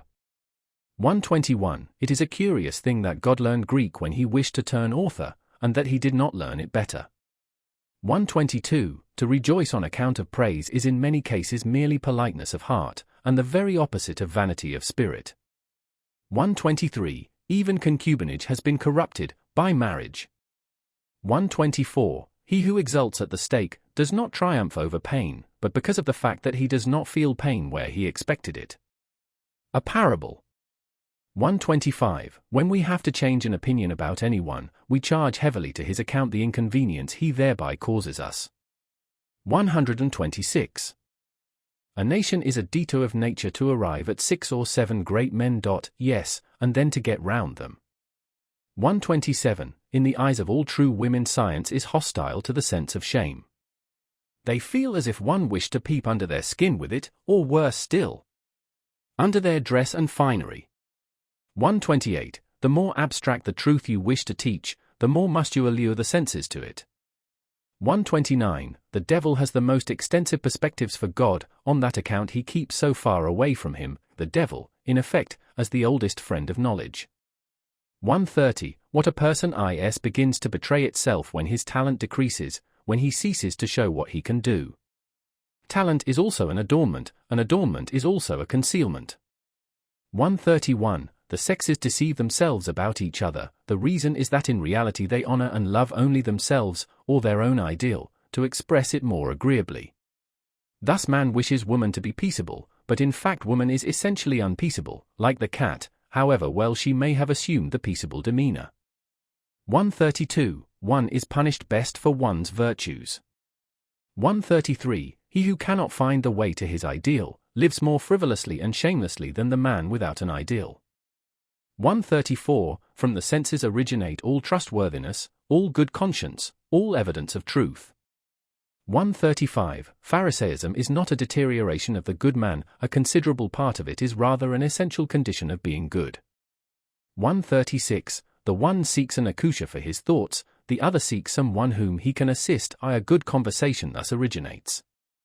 137. In intercourse with scholars and artists one readily makes mistakes of opposite kinds. In a remarkable scholar one not infrequently finds a mediocre man, and often, even in a mediocre artist, one finds a very remarkable man. 138. We do the same when awake as when dreaming, we only invent and imagine him with whom we have intercourse, and forget it immediately. 139. In revenge and in love woman is more barbarous than man. 140. Advice as a riddle. If the band is not to break, bite it first, secure to make. 141. The belly is the reason why man does not so readily take himself for a god. 142. The chastest utterance I ever heard, dans la véritable amour c'est l'ame qui enveloppe le corps. 143. our vanity would like what we do best to pass precisely for what is most difficult to us. Concerning the origin of many systems of morals. 144. When a woman has scholarly inclinations, there is generally something wrong with her sexual nature. Barrenness itself conduces to a certain virility of taste. Man, indeed, if I may say so, is the barren animal. 145. Comparing man and woman generally, one may say that woman would not have the genius for adornment if she had not the instinct for the secondary role. 146. He who fights with monsters should be careful lest he thereby become a monster. And if thou gaze long into an abyss, the abyss will also gaze into thee. 147. From old Florentine novels, moreover, from life, Buna femina e mala femina vul baston. Sakatiti, November 86. 148. To seduce their neighbor to a favorable opinion, and afterwards to believe implicitly in this opinion of their neighbor, who can do this conjuring trick so well as women. 149. That which an age considers evil is usually an unseasonable echo of what was formerly considered good, the atavism of an old ideal. 150. Around the hero everything becomes a tragedy, around the demigod everything becomes a satyr, and around God everything becomes, what? Perhaps a world? 151. It is not enough to possess a talent, one must also have your permission to possess it, my friends. 152. Where there is the tree of knowledge, there is always paradise, so say the most ancient and the most modern serpents. 153. What is done out of love always takes place beyond good and evil. 154. Objection, evasion, joyous distrust, and love of irony are signs of health, everything absolute belongs to pathology. 155. The sense of the tragic increases and declines with sensuousness. 156. Insanity in individuals is something rare, but in groups, parties, nations, and epochs it is the rule. 157. The thought of suicide is a great consolation, by means of it one gets successfully through many a bad night. 158. Not only our reason, but also our conscience, truckles to our strongest impulse, the tyrant in us. 159. One must repay good and ill, but why just to the person who did us good or ill? 160. One no longer loves one's knowledge sufficiently after one has communicated it. 161. Poets act shamelessly towards their experiences, they exploit them. 162. Our fellow creature is not our neighbor, but our neighbor's neighbor, so thinks every nation. 163. Love brings to light the noble and hidden qualities of a lover, his rare and exceptional traits, it is thus liable to be deceptive as to his normal character. 164. Jesus said to his Jews, the law was for servants, love God as I love him, as his son. What have we sons of God to do with morals? 165. In sight of every party. A shepherd has always need of a bellwether, or he has himself to be a wether occasionally. 166. One may indeed lie with the mouth, but with the accompanying grimace one nevertheless tells the truth. 167. To vigorous men intimacy is a matter of shame, and something precious. 168. Christianity gave Eros poison to drink, he did not die of it, certainly, but degenerated to vice. 169. To talk much about oneself may also be a means of concealing oneself. 170. In praise there is more obtrusiveness than in blame. 171. Pity has an almost ludicrous effect on a man of knowledge, like tender hands on a cyclops. 172. One occasionally embraces some one or other, out of love to mankind, because one cannot embrace all, but this is what one must never confess to the individual. 173. One does not hate as long as one disesteems, but only when one esteems equal or superior. 174. Ye utilitarians, ye, too, love the utile only as a vehicle for your inclinations, ye, too, really find the noise of its wheels insupportable. 175. One loves ultimately one's desires, not the thing desired. 176. The vanity of others is only counter to our taste when it is counter to our vanity. 177. With regard to what truthfulness is, perhaps nobody has ever been sufficiently truthful.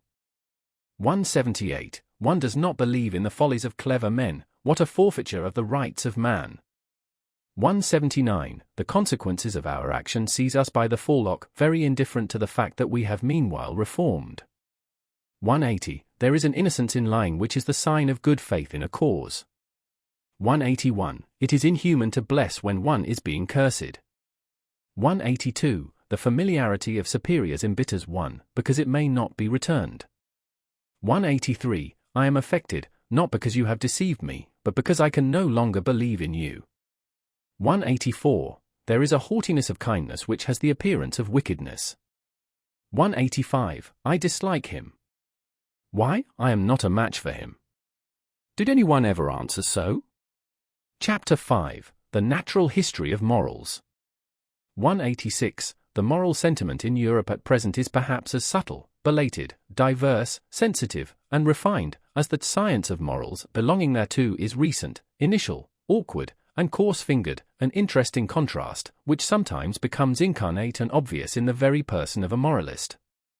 Indeed, the expression, science of morals is, in respect to what is designated thereby, far too presumptuous and counter to good taste, which is always a foretaste of more modest expressions.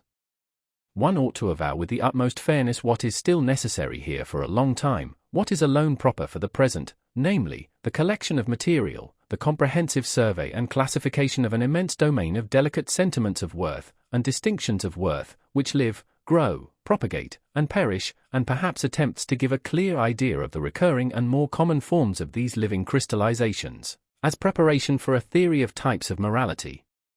To be sure, people have not hitherto been so modest. All the philosophers, with a pedantic and ridiculous seriousness, demanded of themselves something very much higher, more pretentious, and ceremonious. When they concerned themselves with morality as a science, they wanted to give a basic to morality, and every philosopher hitherto has believed that he has given it a basis. Morality itself, however, has been regarded as something given. How far from their awkward pride was the seemingly insignificant problem, left in dust and decay, of a description of forms of morality, notwithstanding that the finest hands and senses could hardly be fine enough for it. It was precisely owing to moral philosophers knowing the moral facts imperfectly, in an arbitrary epitome, or an accidental abridgment, perhaps as the morality of their environment, their position, their church, their zeitgeist, their climate and zone. It was precisely because they were badly instructed with regard to nations, eras, and past ages, and were by no means eager to know about these matters, that they did not even come in sight of the real problems of morals, problems which only disclose themselves by a comparison of many kinds of morality. In every science of morals hitherto, strange as it may sound, the problem of morality itself has been omitted. There has been no suspicion that there was anything problematic there. That which philosophers called giving a basis to morality, and endeavored to realize, has, when seen in a right light, proved merely a learned form of good faith in prevailing morality, a new means of its expression, consequently just a matter of fact within the sphere of a definite morality, in its ultimate motive, a sort of denial that it is lawful for this morality to be called in question, and in any case the reverse of the testing, analyzing, doubting, and vivisecting of this very faith.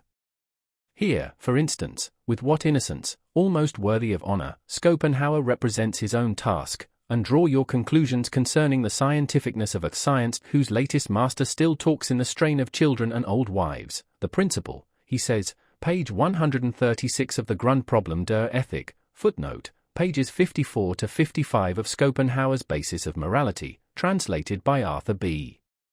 Bullock, M.A., 1903. The axiom about the purport of which all moralists are practically agreed, neminem lady, immo ons quantum pots juva, is really the proposition which all moral teachers strive to establish, the real basis of ethics which has been sought, like the philosopher's stone, for centuries. The difficulty of establishing the proposition referred to may indeed be great. It is well known that Schopenhauer also was unsuccessful in his efforts, and whoever has thoroughly realized how absurdly false and sentimental this proposition is, in a world whose essence is will to power, may be reminded that Schopenhauer, although a pessimist, actually played the flute daily after dinner. One may read about the matter in his biography. A question, by the way: a pessimist, a repudiator of God and of the world, who makes a halt at morality, who assents to morality, and plays the flute to laden eminent morals, what? Is that really of a pessimist? 187. Apart from the value of such assertions as there is a categorical imperative in us, one can always ask, what does such an assertion indicate about him who makes it? There are systems of morals which are meant to justify their author in the eyes of other people, other systems of morals are meant to tranquilize him, and make him self-satisfied, with other systems he wants to crucify and humble himself, with others he wishes to take revenge, with others to conceal himself, with others to glorify himself and gain superiority and distinction. This system of morals helps its author to forget. That system makes him, or something of him, forgotten. Many a moralist would like to exercise power and creative arbitrariness over mankind. Many another, perhaps, Kant especially, gives us to understand by his morals that what is estimable in me is that I know how to obey, and with you it shall not be otherwise than with me. In short, systems of morals are only a sign language of the emotions. 188. In contrast to lesser Allah, every system of morals is a sort of tyranny against nature and also against reason. That is, however, no objection, unless one should again decree by some system of morals that all kinds of tyranny and unreasonableness are unlawful. What is essential and invaluable in every system of morals is that it is a long constraint. In order to understand Stoicism, or Port Royal, or Puritanism, one should remember the constraint under which every language has attained to strength and freedom, the metrical constraint, the tyranny of rhyme and rhythm. How much trouble have the poets and orators of every nation given themselves, not excepting some of the prose writers of today, in whose ear dwells an inexorable conscientiousness, for the sake of a folly, as utilitarian bunglers say, and thereby deem themselves wise, from submission to arbitrary laws, as the anarchists say, and thereby fancy themselves free, even free-spirited. The singular fact remains, however, that everything of the nature of freedom, elegance, boldness, dance, and masterly certainty, which exists or has existed, whether it be in thought itself, or in administration, or in speaking and persuading, in art just as in conduct, has only developed by means of the tyranny of such arbitrary law, and in all seriousness, it is not at all improbable that precisely this is nature and natural, and not lesser Allah. Every artist knows how different from the state of letting himself go is his most natural condition, the free arranging, locating, disposing, and constructing in the moments of inspiration, and how strictly and delicately he then obeys 1,000 laws, which, by their very rigidness and precision, defy all formulation by means of ideas. Even the most stable idea has, in comparison therewith, something floating, manifold, and ambiguous in it. The essential thing in heaven and in earth is, apparently, to repeat it once more, that there should be long obedience in the same direction. There thereby results, and has always resulted in the long run, something which has made life worth living, for instance, virtue, art, music, dancing, reason, spirituality, anything whatever that is transfiguring, refined, foolish, or divine. The long bondage of the spirit, the distrustful constraint in the communicability of ideas, the discipline which the thinker imposed on himself to think in accordance with the rules of a church or a court, or conformable to Aristotelian premises, the persistent spiritual will to interpret everything that happened according to a Christian scheme, and in every occurrence to rediscover and justify the Christian God. All this violence, arbitrariness, severity, dreadfulness, and unreasonableness has proved itself the disciplinary means whereby the European spirit has attained its strength, its remorseless curiosity and subtle mobility. Granted also that much irrecoverable strength and spirit had to be stifled, suffocated, and spoilt in the process, for here, as everywhere, nature shows herself as she is, in all her extravagant and indifferent magnificence, which is shocking, but nevertheless noble.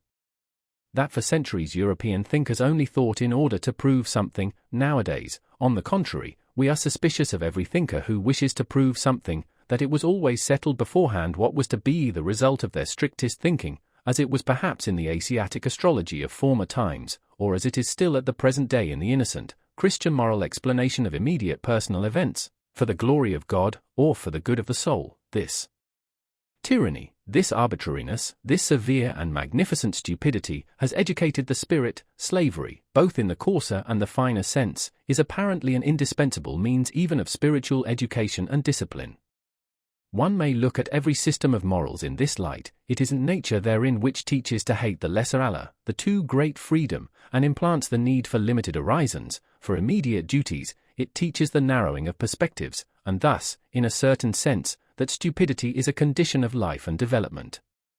Thou must obey someone, and for a long time, otherwise thou wilt come to grief, and lose all respect for thyself. This seems to me to be the moral imperative of nature, which is certainly neither categorical, as old Kant wished, consequently that otherwise, nor does it address itself to the individual. What does nature care for the individual, but to nations, races, ages, and ranks, above all, however, to the animal of man, generally, to mankind?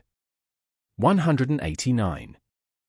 Industrious races find it a great hardship to be idle. It was a master-stroke of English instinct to hallow and begloom Sunday to such an extent that the Englishman unconsciously hankers for his week and work day again, as a kind of cleverly devised, cleverly intercalated fast, such as is also frequently found in the ancient world, although, as is appropriate in southern nations, not precisely with respect to work.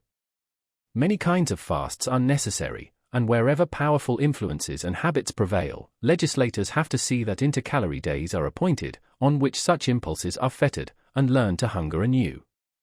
Viewed from a higher standpoint, whole generations and epochs, when they show themselves infected with any moral fanaticism, seem like those intercalated periods of restraint and fasting, during which an impulse learns to humble and submit itself, at the same time also to purify and sharpen itself. Certain philosophical sects likewise admit of a similar interpretation, for instance, the Stoa, in the midst of Hellenic culture, with the atmosphere rank and overcharged with aphrodisiacal odors.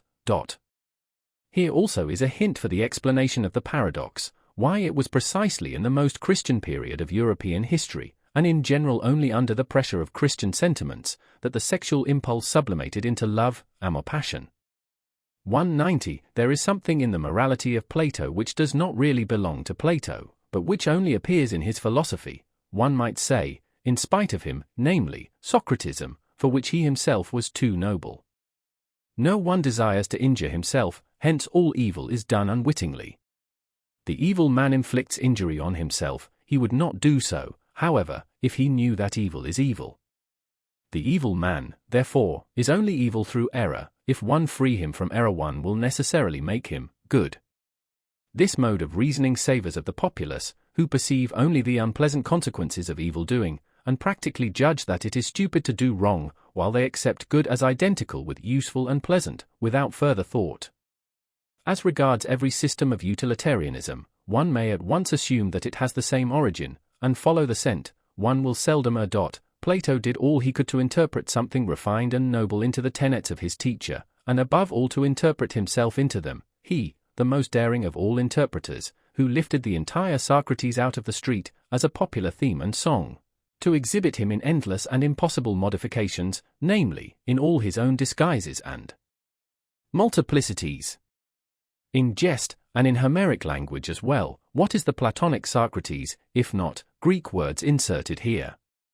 191. The old theological problem of faith and knowledge, or more plainly, of instinct and reason, the question whether, in respect to the valuation of things, instinct deserves more authority than rationality, which wants to appreciate and act according to motives, according to a why, that is to say, in conformity to purpose and utility. It is always the old moral problem that first appeared in the person of Socrates, and had divided men's minds long before Christianity.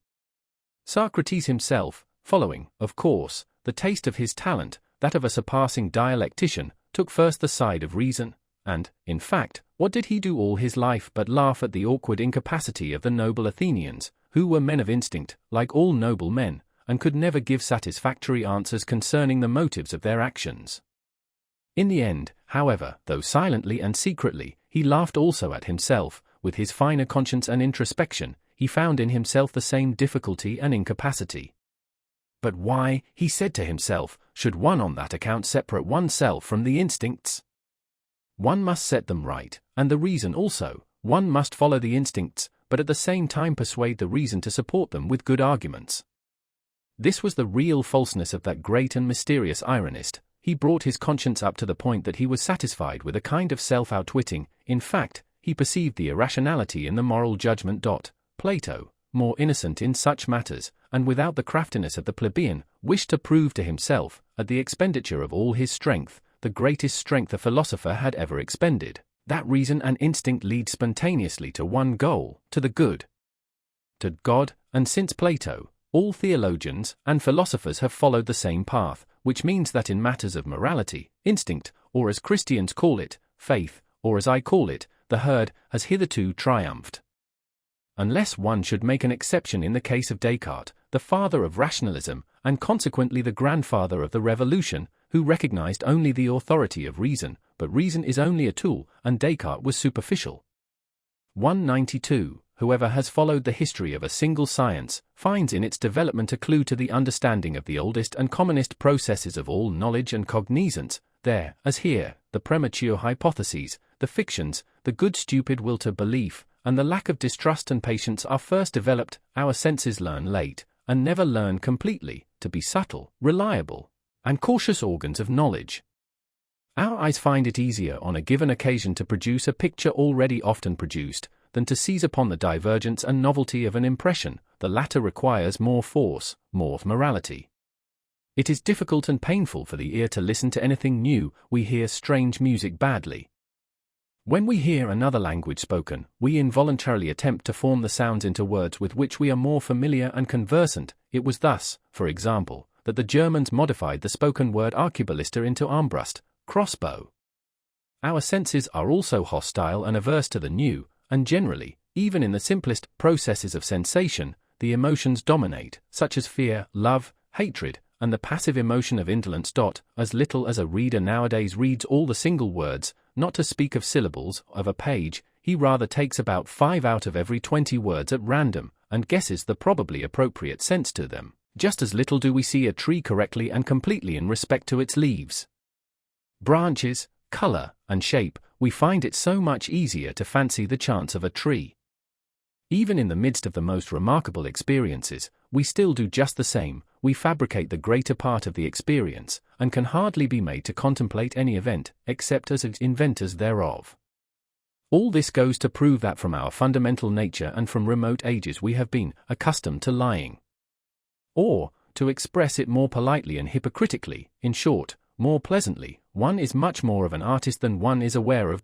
In an animated conversation, I often see the face of the person with whom I am speaking so clearly and sharply defined before me, according to the thought he expresses, or which I believe to be evoked in his mind, that the degree of distinctness far exceeds the strength of my visual faculty, the delicacy of the play of the muscles and of the expression of the eyes. Must therefore be imagined by me. Probably the person put on quite a different expression, or none at all. 193. Quid luce fut, tenebris agit, but also contrariwise. What we experience in dreams, provided we experience it often, pertains at last just as much to the general belongings of our soul as anything actually experienced. By virtue thereof we are richer or poorer, we have a requirement more or less, and finally, in broad daylight, and even in the brightest moments of our waking life, we are ruled to some extent by the nature of our dreams. Supposing that someone has often flown in his dreams, and that at last, as soon as he dreams, he is conscious of the power and art of flying as his privilege and his peculiarly enviable happiness, such a person, who believes that on the slightest impulse, he can actualize all sorts of curves and angles, who knows the sensation of a certain divine levity, an upwards without effort or constraint, a downwards without descending or lowering, without trouble, how could the man with such dream experiences and dream habits fail to find happiness differently colored and defined, even in his waking hours? How could he fail to long differently for happiness? Flight, such as is described by poets, must, when compared with his own flying, be far too earthly, muscular, violent, far too troublesome for him. 194. The difference among men does not manifest itself only in the difference of their lists of desirable things, in their regarding different good things as worth striving for, and being disagreed as to the greater or less value, the order of rank, of the commonly recognized desirable things. It manifests itself much more in what they regard as actually having and possessing a desirable thing. As regards a woman, for instance, the control over her body and her sexual gratification serves as an amply sufficient sign of ownership and possession to the more modest man. Another with a more suspicious and ambitious thirst for possession sees the questionableness, the mere apparentness of such ownership, and wishes to have finer tests in order to know especially whether the woman not only gives herself to him, but also gives up for his sake what she has or would like to have. Only then does he look upon her as possessed. A third, however, has not even here got to the limit of his distrust and his desire for possession. He asks himself whether the woman, when she gives up everything for him, does not perhaps do so for a phantom of him. He wishes first to be thoroughly, indeed, profoundly well known, in order to be loved at all he ventures to let himself be found out. Only then does he feel the beloved one fully in his possession, when she no longer deceives herself about him, when she loves him just as much for the sake of his devilry and concealed insatiability, as for his goodness, patience, and spirituality. One man would like to possess a nation, and he finds all the higher arts of Cagliostro and Catalina suitable for his purpose. Another, with a more refined thirst for possession, says to himself, one may not deceive where one desires to possess. He is irritated and impatient at the idea that a mask of him should rule in the hearts of the people. I must, therefore, make myself known, and first of all learn to know myself.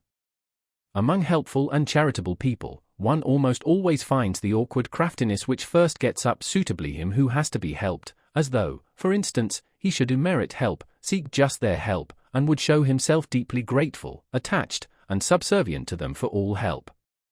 With these conceits, they take control of the needy as a property, just as in general they are charitable and helpful out of a desire for property. One finds them jealous when they are crossed or forestalled in their charity. Parents involuntarily make something like themselves out of their children. They call that education. No mother doubts at the bottom of her heart that the child she has born is thereby her property. No father hesitates about his right to his own ideas and notions of worth. Indeed, in former times fathers deemed it right to use their discretion concerning the life or death of the newly born, as among the ancient Germans. And like the father, so also do the teacher, the class, the priest, and the prince still see in every new individual an unobjectionable opportunity for a new possession. The consequence is 195. The Jews, a people born for slavery, as Tacitus and the whole ancient world say of them, the chosen people among the nations, as they themselves say and believe, the Jews performed the miracle of the inversion of valuations, by means of which life on earth obtained a new and dangerous charm for a couple of millenniums. Their prophets fused into one the expressions rich, godless, wicked, violent, sensual, and for the first time coined the word world as a term of reproach. In this inversion of valuations, in which is also included the use of the word poor as synonymous with saint and friend, the significance of the Jewish people is to be found. It is with them that the slave insurrection in morals commences. 196. It is to be inferred that there are countless dark bodies near the sun, such as we shall never see. Among ourselves, this is an allegory, and the psychologist of morals reads the whole star writing merely as an allegorical and symbolic language in which much may be unexpressed. 197. The beast of prey and the man of prey, for instance, Caesar Borgia, are fundamentally misunderstood. Nature is misunderstood, so long as one seeks a morbidness in the constitution of these healthiest of all tropical monsters and growths, or even an innate hell in them, as almost all moralists have done hitherto. Does it not seem that there is a hatred of the virgin forest and of the tropics among moralists? And that the tropical man must be discredited at all costs, whether as disease and deterioration of mankind, or as his own hell and self-torture. And why? In favor of the temperate zones? In favor of the temperate men? The moral? The mediocre, this for the chapter, Morals as Timidity. 198. All the systems of morals which address themselves with a view to their happiness, as it is called, what else are they but suggestions for behavior adapted to the degree of danger from themselves in which the individuals live, recipes for their passions, their good and bad propensities, insofar as such have the will to power and would like to play the master, small and great expediencies and elaborations, permeated with the musty odor of old family medicines and old wife wisdom, all of them.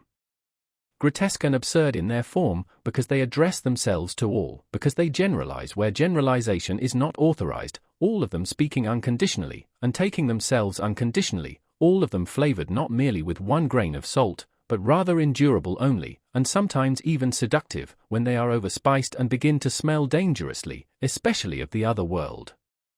That is all of little value when estimated intellectually, and is far from being science, much less wisdom, but, repeated once more, and 3 times repeated, it is expediency, expediency, expediency, mixed with stupidity, stupidity, stupidity, whether it be the indifference and statuesque coldness towards the heated folly of the emotions, which the Stoics advised and fostered, or the no more laughing and no more weeping of Spinoza, the destruction of the emotions by their analysis and vivisection, which he recommended so naively, or the lowering of the emotions to an innocent mean at which they may be satisfied, the Aristotelianism of morals, or even morality as the enjoyment of the emotions in a voluntary attenuation and spiritualization by the symbolism of art, perhaps as music, or as love of God, and of mankind for God's sake, for in religion the passions are once more enfranchised, provided that, or, finally, even the complaisant and wanton surrender to the emotions.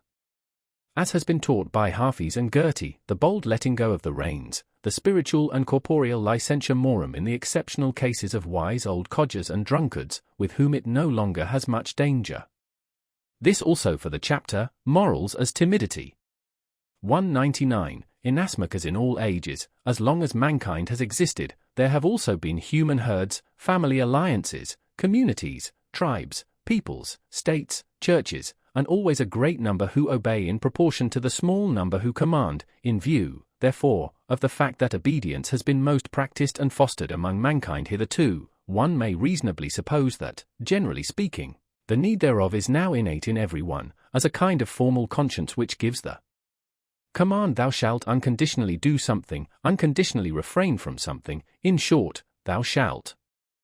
This need tries to satisfy itself and to fill its form with a content, according to its strength, impatience, and eagerness. It at once seizes as an omnivorous appetite with little selection, and accepts whatever is shouted into its ear by all sorts of commanders, parents, teachers, laws, class prejudices, or public opinion.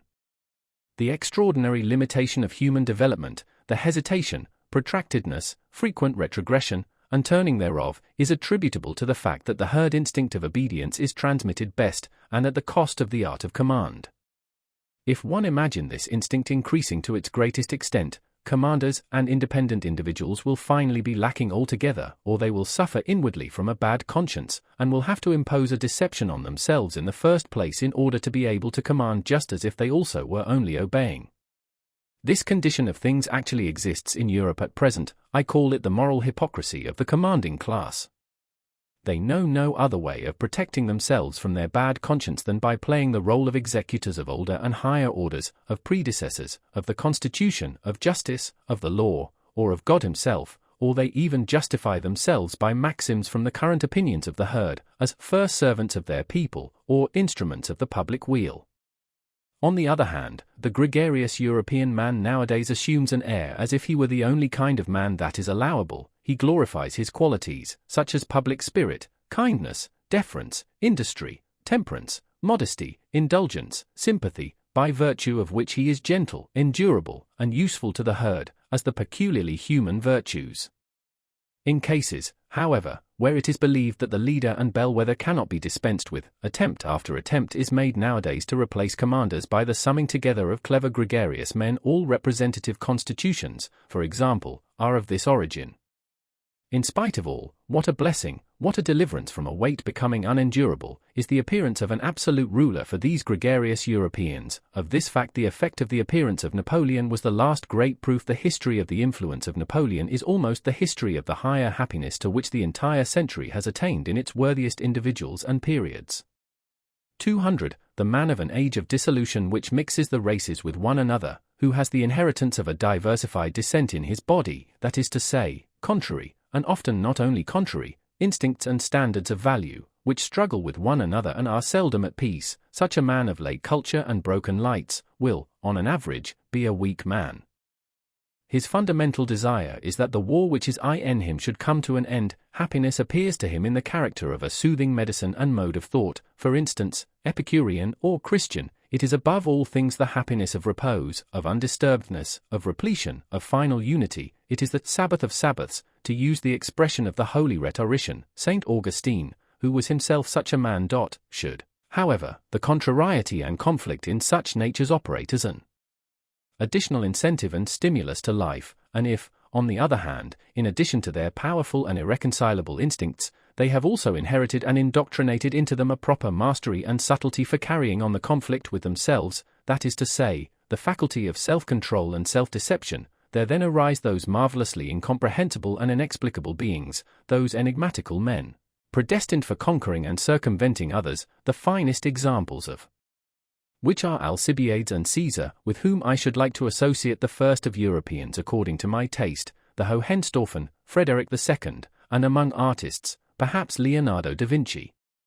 They appear precisely in the same periods when that weaker type, with its longing for repose, comes to the front. The two types are complementary to each other, and spring from the same causes.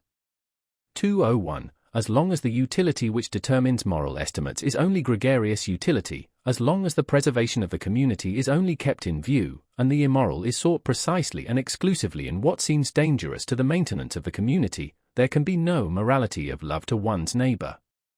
Granted even that there is already a little constant exercise of consideration, sympathy, fairness, gentleness, and mutual assistance, granted that even in this condition of society all those instincts are already active which are latterly distinguished by honorable names as virtues, and eventually almost coincide with the conception morality, in that period they do not as yet belong to the domain of moral valuations. They are still ultramoral.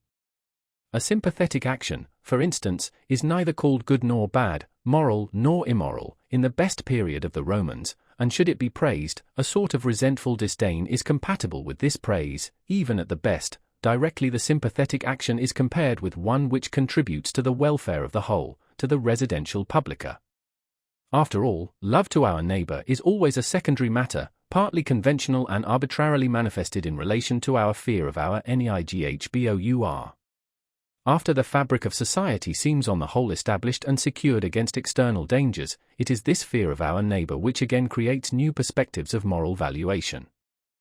Certain strong and dangerous instincts, such as the love of enterprise, foolhardiness, revengefulness, astuteness, rapacity, and love of power, which up till then had not only to be honored from the point of view of general utility, under other names, of course, than those here given, but had to be fostered and cultivated, because they were perpetually required in the common danger against the common enemies, are now felt in their dangerousness to be doubly strong when the outlets for them are lacking, and are gradually branded as immoral and given over to calumny.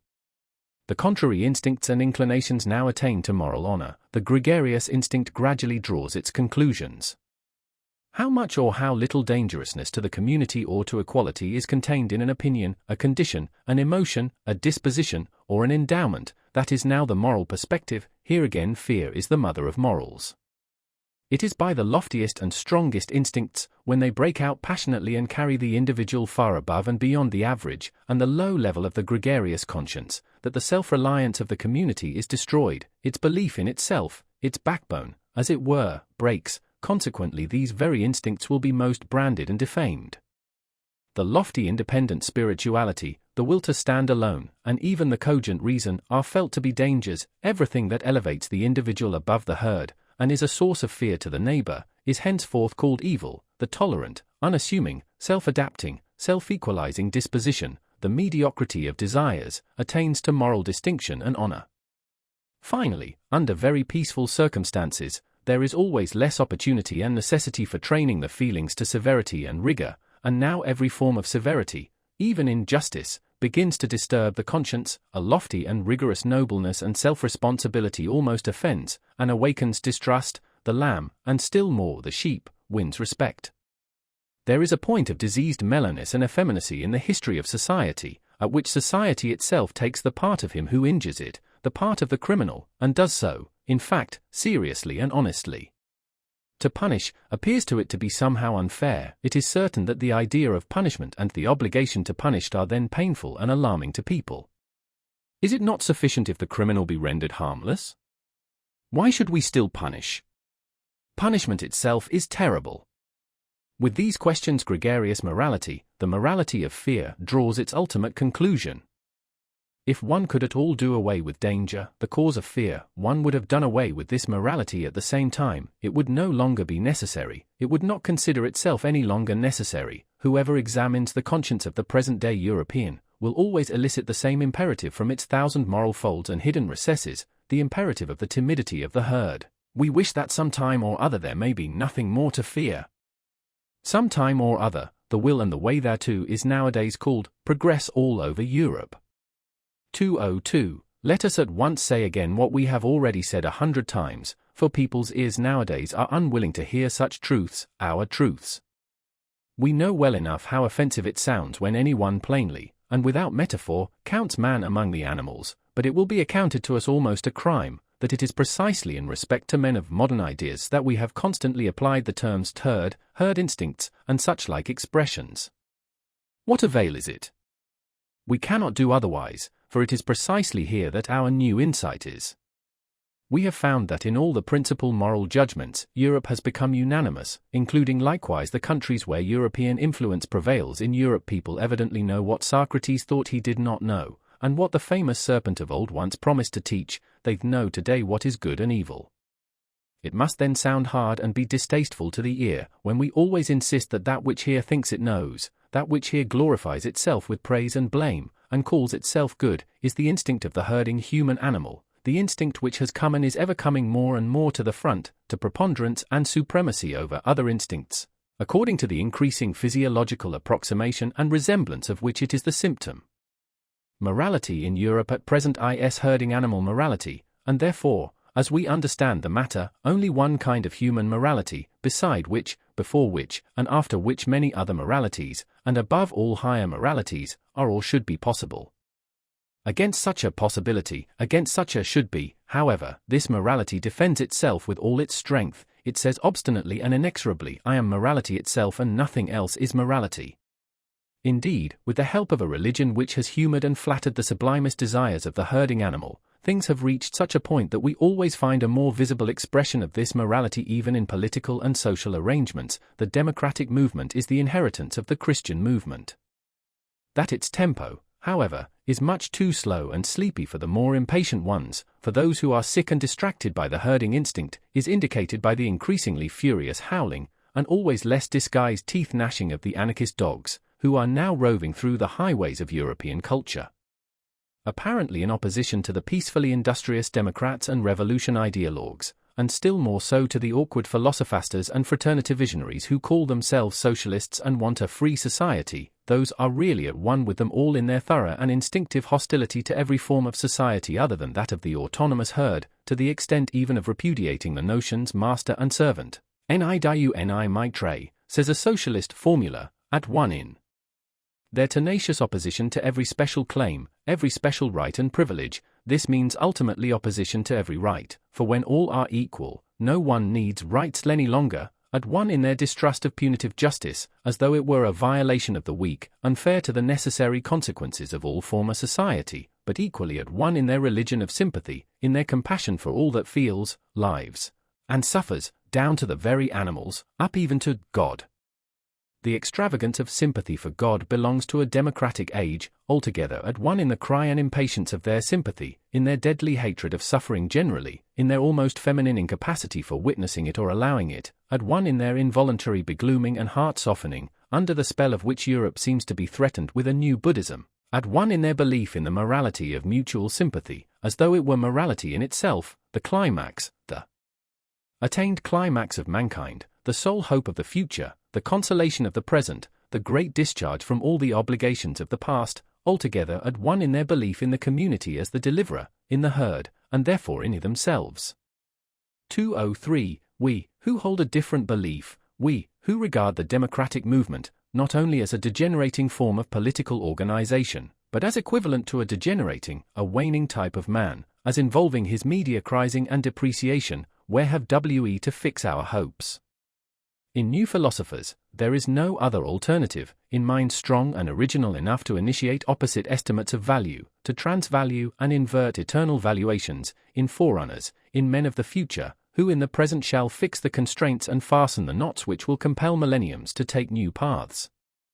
To teach man the future of humanity as his will, as depending on human will, and to make preparation for vast hazardous enterprises and collective attempts in rearing and educating, in order thereby to put an end to the frightful rule of folly and chance which has hitherto gone by the name of history. The folly of the greatest number is only its last form. For that purpose a new type of philosopher and commander will some time or other be needed, at the very idea of which everything that has existed in the way of occult, terrible, and benevolent beings might look pale and dwarfed.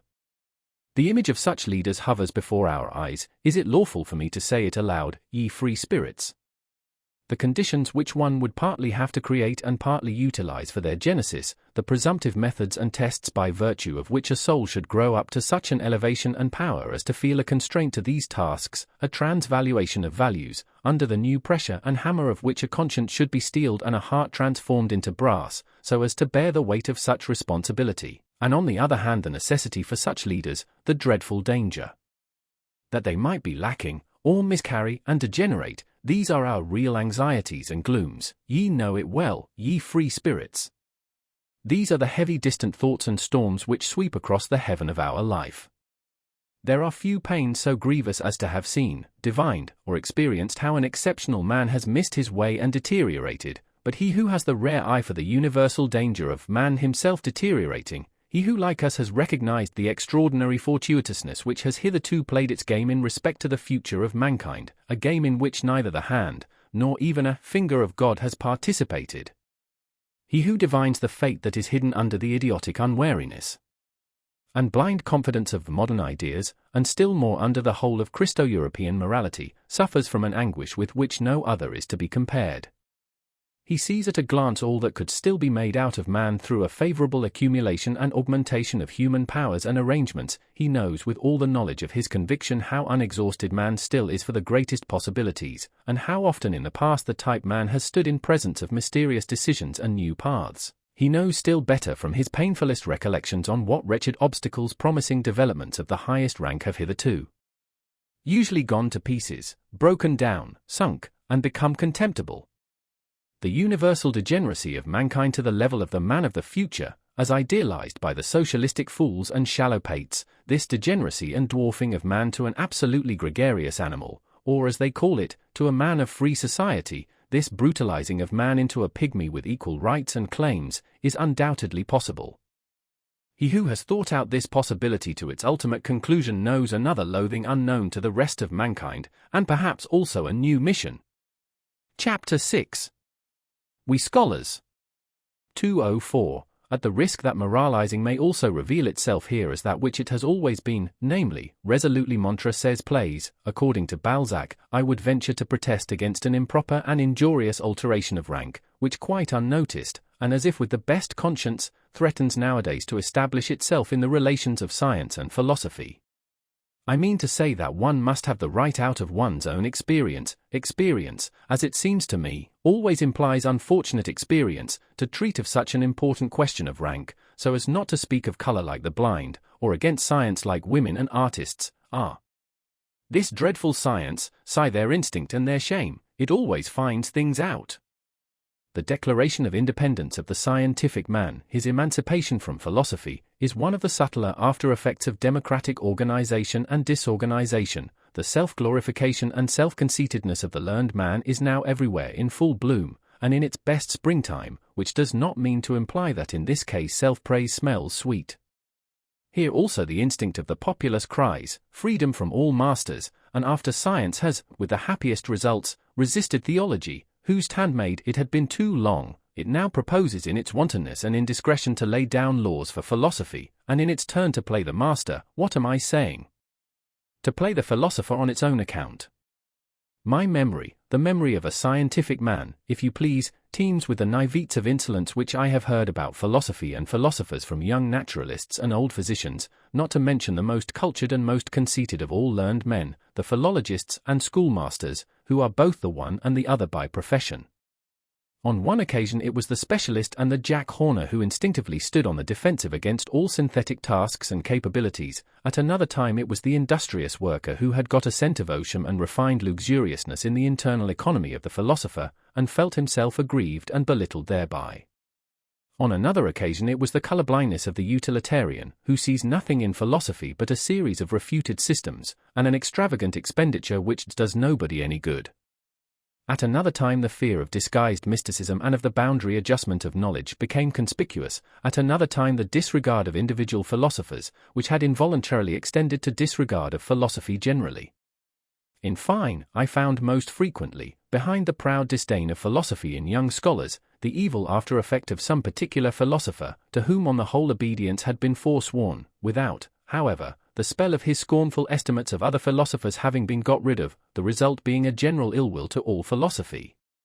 Such seems to me, for instance, the after-effect of Schopenhauer on the most modern Germany. By his unintelligent rage against Hegel, he has succeeded in severing the whole of the last generation of Germans from its connection with German culture, which culture, all things considered, has been an elevation and a divining refinement of the historical sense, but precisely at this point Schopenhauer himself was poor, irreceptive, and German to the extent of ingenuousness.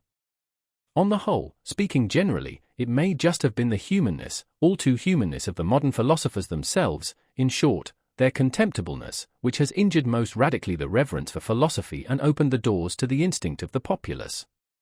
Let it but be acknowledged to what an extent our modern world diverges from the whole style of the world of Heraclitus, Plato, Empedocles, and whatever else all the royal and magnificent anchorites of the spirit were called, and with what justice an honest man of science may feel himself of a better family and origin, in view of such representatives of philosophy, who, owing to the fashion of the present day, are just as much aloft as they are down below. In Germany, for instance, the two lions of Berlin, the anarchist Eugen Dühring and the amalgamist Eduard von Hartmann. It is especially the sight of those hodgepodge philosophers, who call themselves realists, or positivists, which is calculated to implant a dangerous distrust in the soul of a young and ambitious scholar. Those philosophers, at the best, are themselves but scholars and specialists, that is very evident. All of them are persons who have been vanquished and brought back again under the dominion of science, who at one time or another claimed more from themselves, without having a right to the mores and its responsibility, and who now, creditably, rancorously, and vindictively, represent in word and deed disbelief in the master task and supremacy of philosophy. After all, how could it be otherwise? Science flourishes nowadays and has the good conscience clearly visible on its countenance, while that to which the entire modern philosophy has gradually sunk, the remnant of philosophy of the present day, excites distrust and displeasure, if not scorn and pity. Philosophy reduced to a theory of knowledge, no more in fact than a diffident science of epochs and doctrine of forbearance, a philosophy that never even gets beyond the threshold, and rigorously denies itself the right to enter. That is philosophy in its last throes, an end, an agony, something that awakens pity. How could such a philosophy rule? 205. The dangers that beset the evolution of the philosopher are, in fact, so manifold nowadays, that one might doubt whether this fruit could still come to maturity. The extent and towering structure of the sciences have increased enormously, and therewith also the probability that the philosopher will grow tired even as a learner, or will attach himself somewhere and specialize so that he will no longer attain to his elevation, that is to say, to his superspection, his circumspection, and his dispection. Or he gets aloft too late, when the best of his maturity and strength is past, or when he is impaired, coarsened, and deteriorated, so that his view, his general estimate of things, is no longer of much importance. It is perhaps just the refinement of his intellectual conscience that makes him hesitate and linger on the way. He dreads the temptation to become a dilettante, a millipede, a millantenna. He knows too well that as a discerner, one who has lost his self-respect no longer commands, no longer leads, unless he should aspire to become a great play-actor, a philosophical Cagliostro and spiritual rat-catcher, in short, a misleader. This is in the last instance a question of taste, if it has not really been a question of conscience. To double once more the philosopher's difficulties, there is also the fact that he demands from himself a verdict, a yea or nay, not concerning science, but concerning life and the worth of life. He learns unwillingly to believe that it is his right and even his duty to obtain this verdict, and he has to seek his way to the right and the belief only through the most extensive, perhaps disturbing and destroying, experiences, often hesitating, doubting, and dumbfounded. In fact, the philosopher has long been mistaken and confused by the multitude, either with the scientific man and ideal scholar, or with the religiously elevated, desensualized, desecularized visionary and God-intoxicated man, and even yet when one hears anybody praised, because he lives wisely, or as a philosopher, it hardly means anything more than prudently and apart. Wisdom, that seems to the populace to be a kind of flight, a means, an artifice for withdrawing successfully from a bad game, but the genuine philosopher, does it not seem so to us, my friends, lives unphilosophically and unwisely, above all, imprudently, and feels the obligation and burden of 100 attempts and temptations of life. He risks himself constantly, he plays this bad game. 206. In relation to the genius, that is to say, a being who either engenders or produces, both words understood in their fullest sense, the man of learning, the scientific average man has always something of the old maid about him, for, like her, he is not conversant with the two principal functions of man. To both, of course, to the scholar and to the old maid, one concedes respectability, as if by way of indemnification. In these cases one emphasizes the respectability, and yet, in the compulsion of this concession, one has the same admixture of vexation. Let us examine more closely what is the scientific man.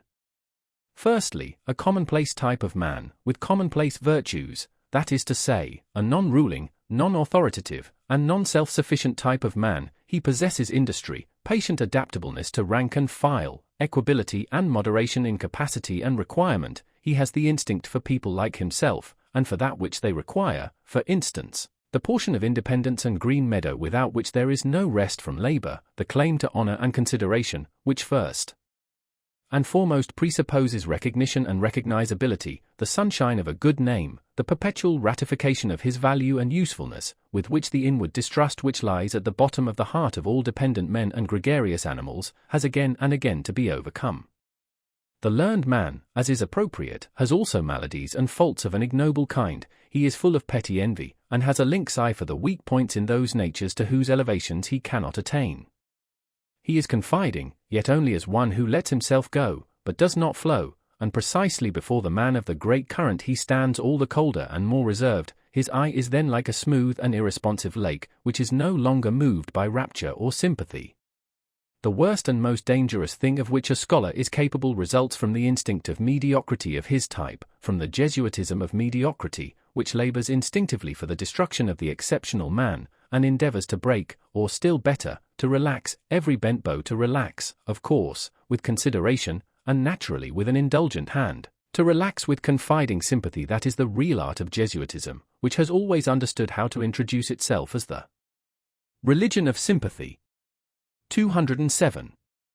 However gratefully one may welcome the objective spirit, and who has not been sick to death of all subjectivity and its confounded ipsissimosity, in the end, however, one must learn caution even with regard to one's gratitude, and put a stop to the exaggeration with which the unselfing and depersonalizing of the spirit has recently been celebrated, as if it were the goal in itself, as if it were salvation and glorification, as is especially accustomed to happen in the pessimist school, which has also in its turn good reasons for paying the highest honors to disinterested knowledge. The objective man, who no longer curses and scolds like the pessimist, the ideal man of learning in whom the scientific instinct blossoms forth fully after 1,000 complete and partial failures, is assuredly one of the most costly instruments that exist, but his place is in the hand of one who is more powerful. He is only an instrument.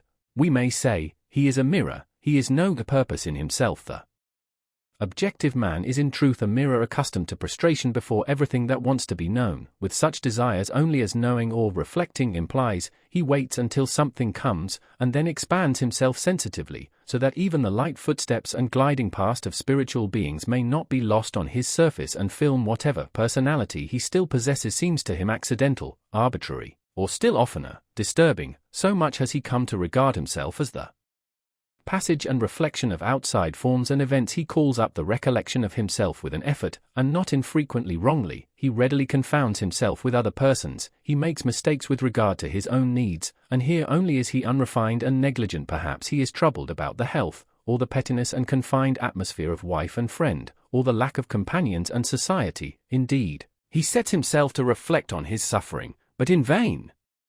His thoughts already rove away to the more general case, and tomorrow he knows as little as he knew yesterday how to help himself. He does not now take himself seriously and devote time to himself. He is serene, not from lack of trouble, but from lack of capacity for grasping and dealing with his trouble. The habitual complaisance with respect to all objects and experiences, the radiant and impartial hospitality with which he receives everything that comes his way, his habit of inconsiderate good nature, of dangerous indifference as to yea and nay, alas!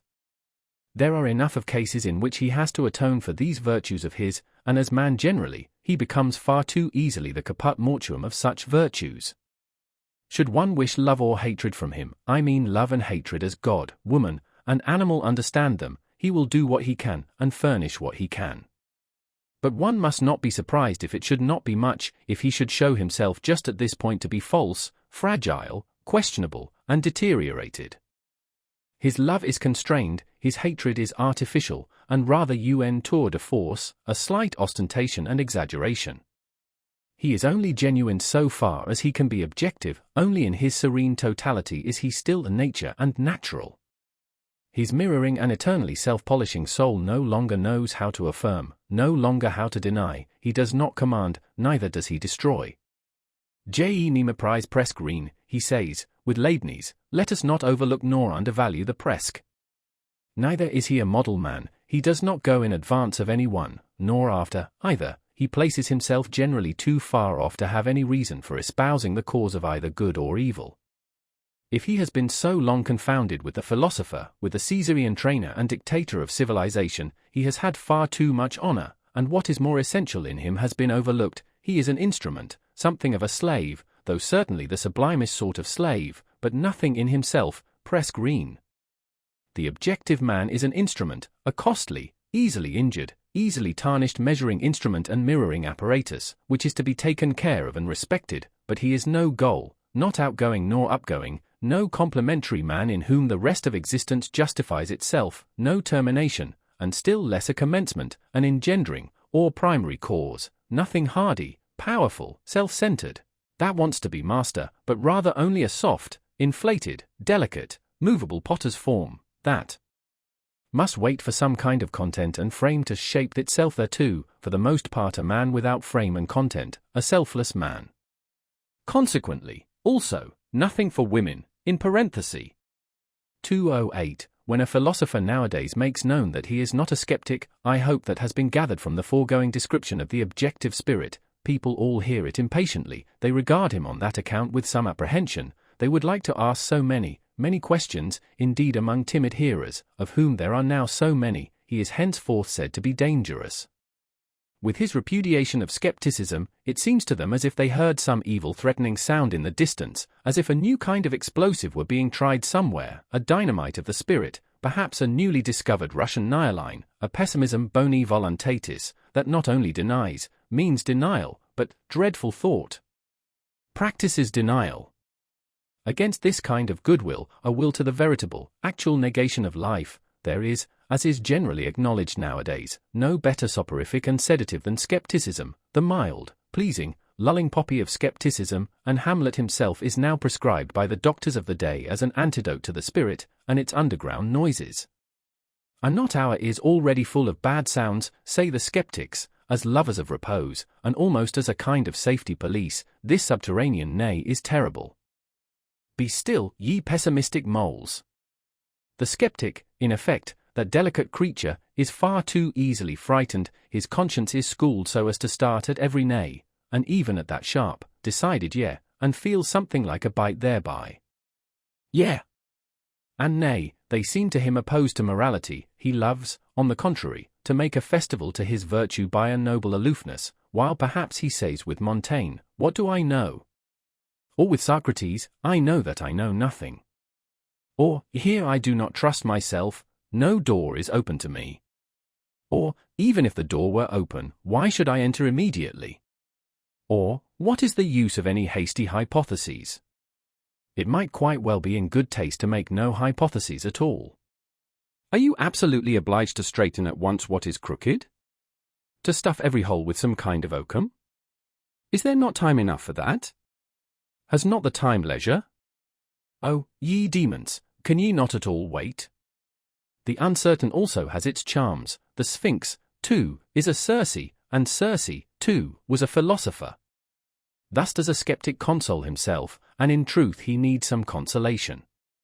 For skepticism is the most spiritual expression of a certain many-sided physiological temperament, which in ordinary language is called nervous debility and sickliness. It arises whenever races or classes which have been long separated, decisively and suddenly blend with one another. In the new generation, which has inherited as it were different standards and valuations in its blood, everything is disquiet, derangement, doubt, and tentativeness. The best powers operate restrictively, the very virtues prevent each other growing and becoming strong, equilibrium, ballast, and perpendicular stability are lacking in body and soul. That, however, which is most diseased and degenerated in such nondescripts is the will. They are no longer familiar with independence of decision, or the courageous feeling of pleasure in willing, they are doubtful of the freedom of the will even in their dreams. Our present-day Europe, the scene of a senseless, precipitate attempt at a radical blending of classes, and consequently of races, is therefore skeptical in all its heights and depths, sometimes exhibiting the mobile skepticism which springs impatiently and wantonly from branch to branch, sometimes with gloomy aspect, like a cloud overcharged with interrogative signs, and often sick unto death of its will. Paralysis of will, where do we not find this cripple sitting nowadays? And yet how bedecked oftentimes, how seductively ornamented!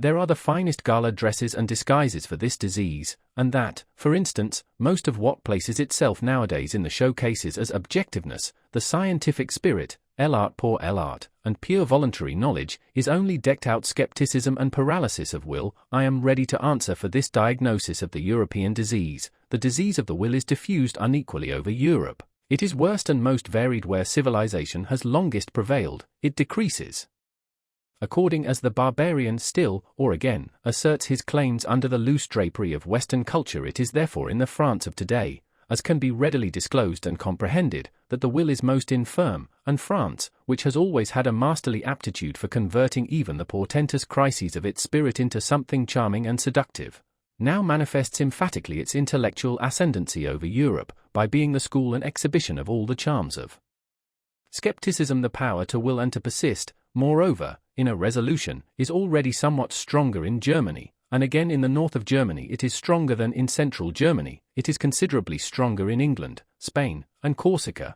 associated with phlegm in the former and with hard skulls in the latter, not to mention Italy, which is too young yet to know what it wants, and must first show whether it can exercise will, but it is strongest and most surprising of all in that immense Middle Empire where Europe as it were flows back to Asia, namely, in Russia. There the power to will has been long stored up and accumulated. There the will, uncertain whether to be negative or affirmative, waits threateningly to be discharged. To borrow their pet phrase from our physicists, perhaps not only Indian wars and complications in Asia would be necessary to free Europe from its greatest danger, but also internal subversion, the shattering of the empire into small states, and above all the introduction of parliamentary imbecility, together with the obligation of every one to read his newspaper at breakfast. I do not say this as one who desires it. In my heart I should rather prefer the contrary. I mean such an increase in the threatening attitude of Russia, that Europe would have to make up its mind to become equally threatening, namely, to acquire one will, by means of a new caste to rule over the continent, a persistent,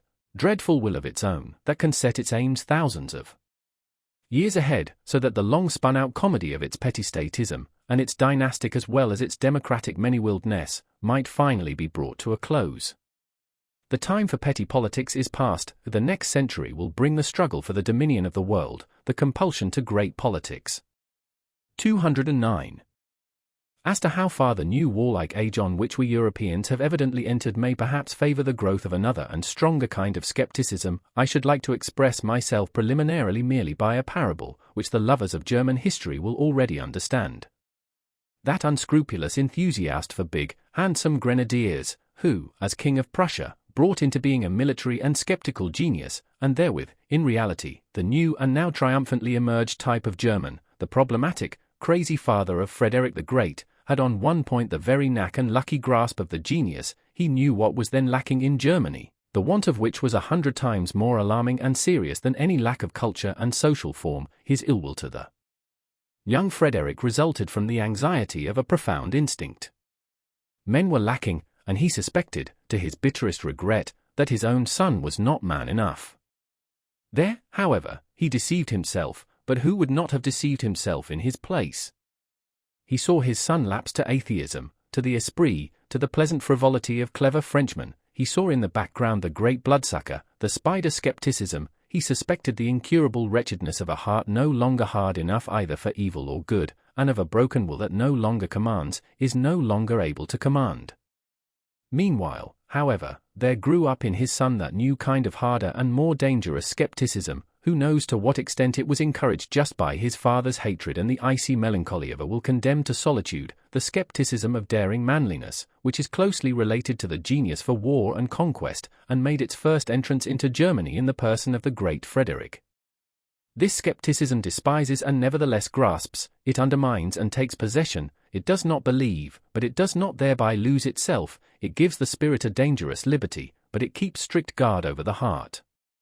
It is the German form of skepticism, which, as a continued Fridericianism, risen to the highest spirituality, has kept Europe for a considerable time under the dominion of the German spirit and its critical and historical distrust owing to the insuperably strong and tough masculine character of the great German philologists and historical critics, who, rightly estimated, were also all of them artists of destruction and dissolution. A new conception of the German spirit gradually established itself, in spite of all romanticism in music and philosophy, in which the leaning towards masculine skepticism was decidedly prominent, whether, for instance, as fearlessness of gaze, as courage and sternness of the dissecting hand, or as resolute will to dangerous voyages of discovery, to spiritualized North Pole expeditions under barren and dangerous skies. There may be good grounds for it when warm-blooded and superficial humanitarians cross themselves before this spirit, cet esprit fatalist, ironique, Mephistophelic, as Michelet calls it, not without a shudder. But if one would realize how characteristic is this fear of the man in the German spirit which awakened Europe out of its dogmatic slumber, let us call to mind the former conception which had to be overcome by this new one, and that it is not so very long ago that a masculinized woman could dare, with unbridled presumption, to recommend the Germans to the interest of Europe as gentle, good-hearted, weak-willed, and poetical fools. Finally, let us only understand profoundly enough Napoleon's astonishment when he saw Goethe. It reveals what had been regarded for centuries as the German spirit voile un. That was as much as to say, but this is a man. And I only expected to see a German. 210. Supposing, then, that in the picture of the philosophers of the future, some trait suggests the question whether they must not perhaps be skeptics in the last mentioned sense, something in them would only be designated thereby, and not they themselves. With equal right they might call themselves critics, and assuredly they will be men of experiments. By the name with which I ventured to baptize them, I have already expressly emphasized their attempting, and their love of attempting is this because, as critics in body and soul, they will love to make use of experiments in a new, and perhaps wider and more dangerous sense.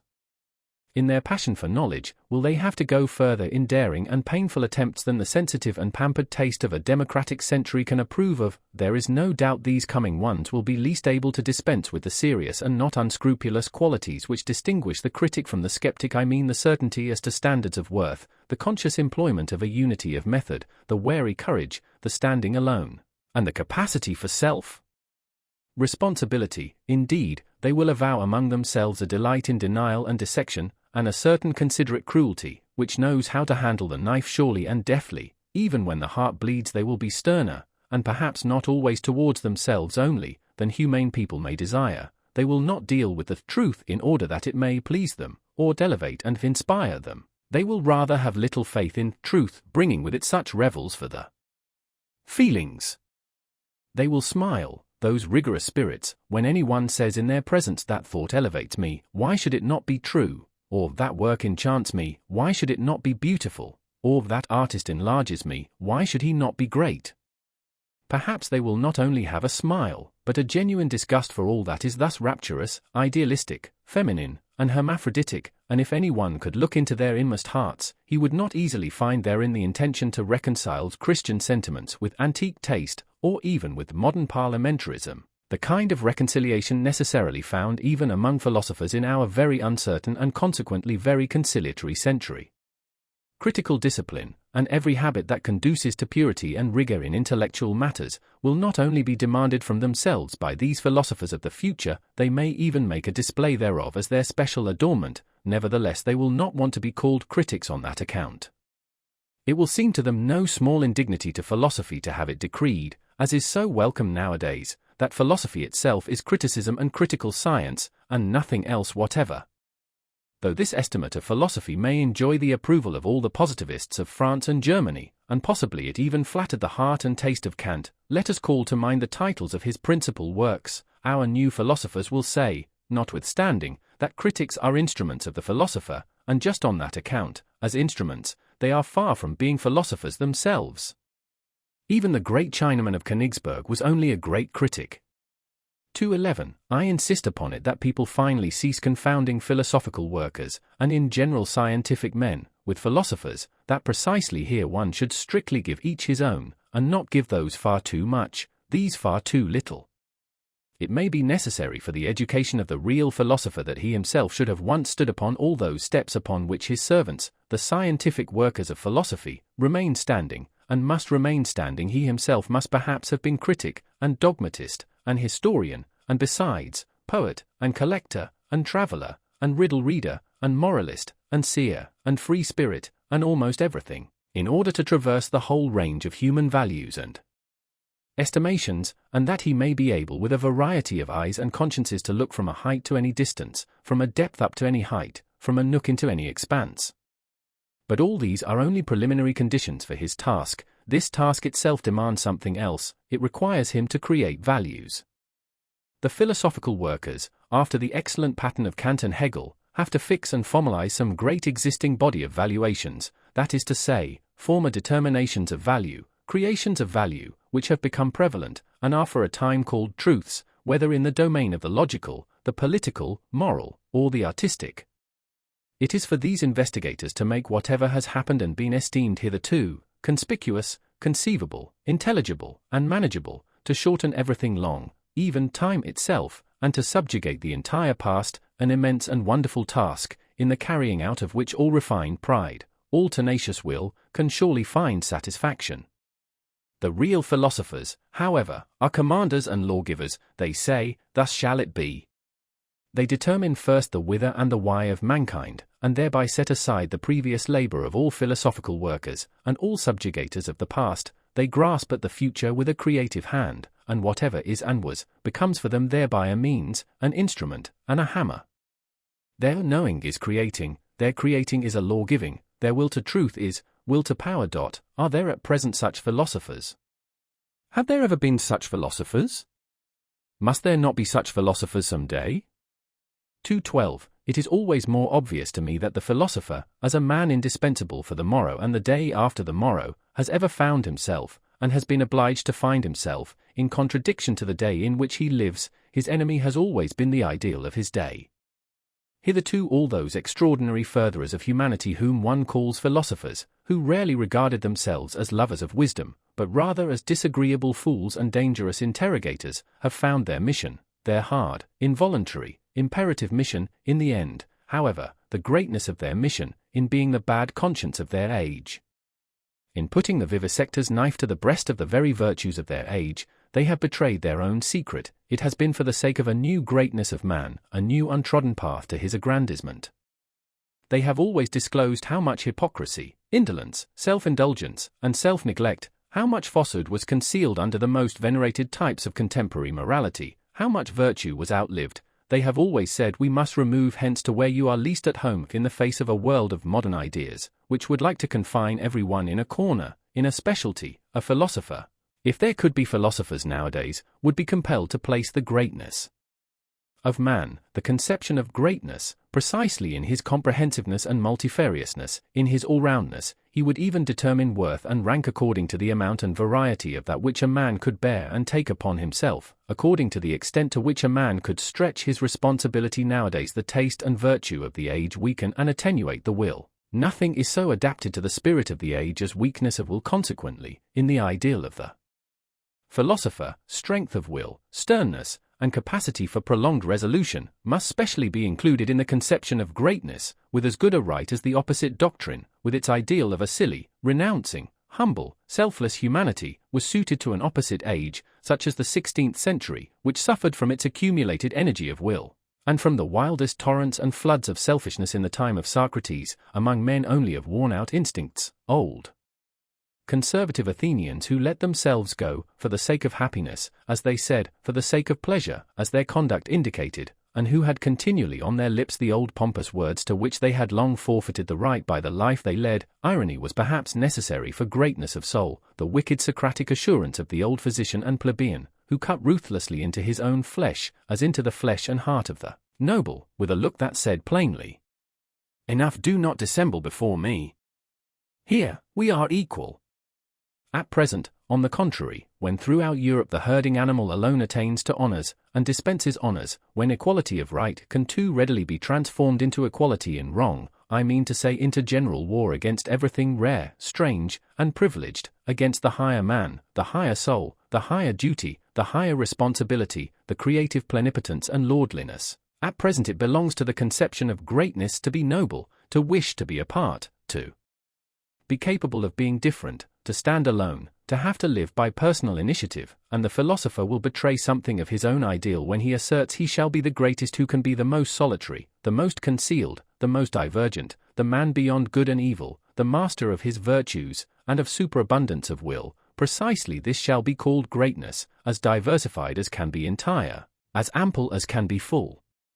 And to ask once more the question, is greatness possible nowadays? 2:13. It is difficult to learn what a philosopher is, because it cannot be taught. One must know it by experience, or one should have the pride not to know it.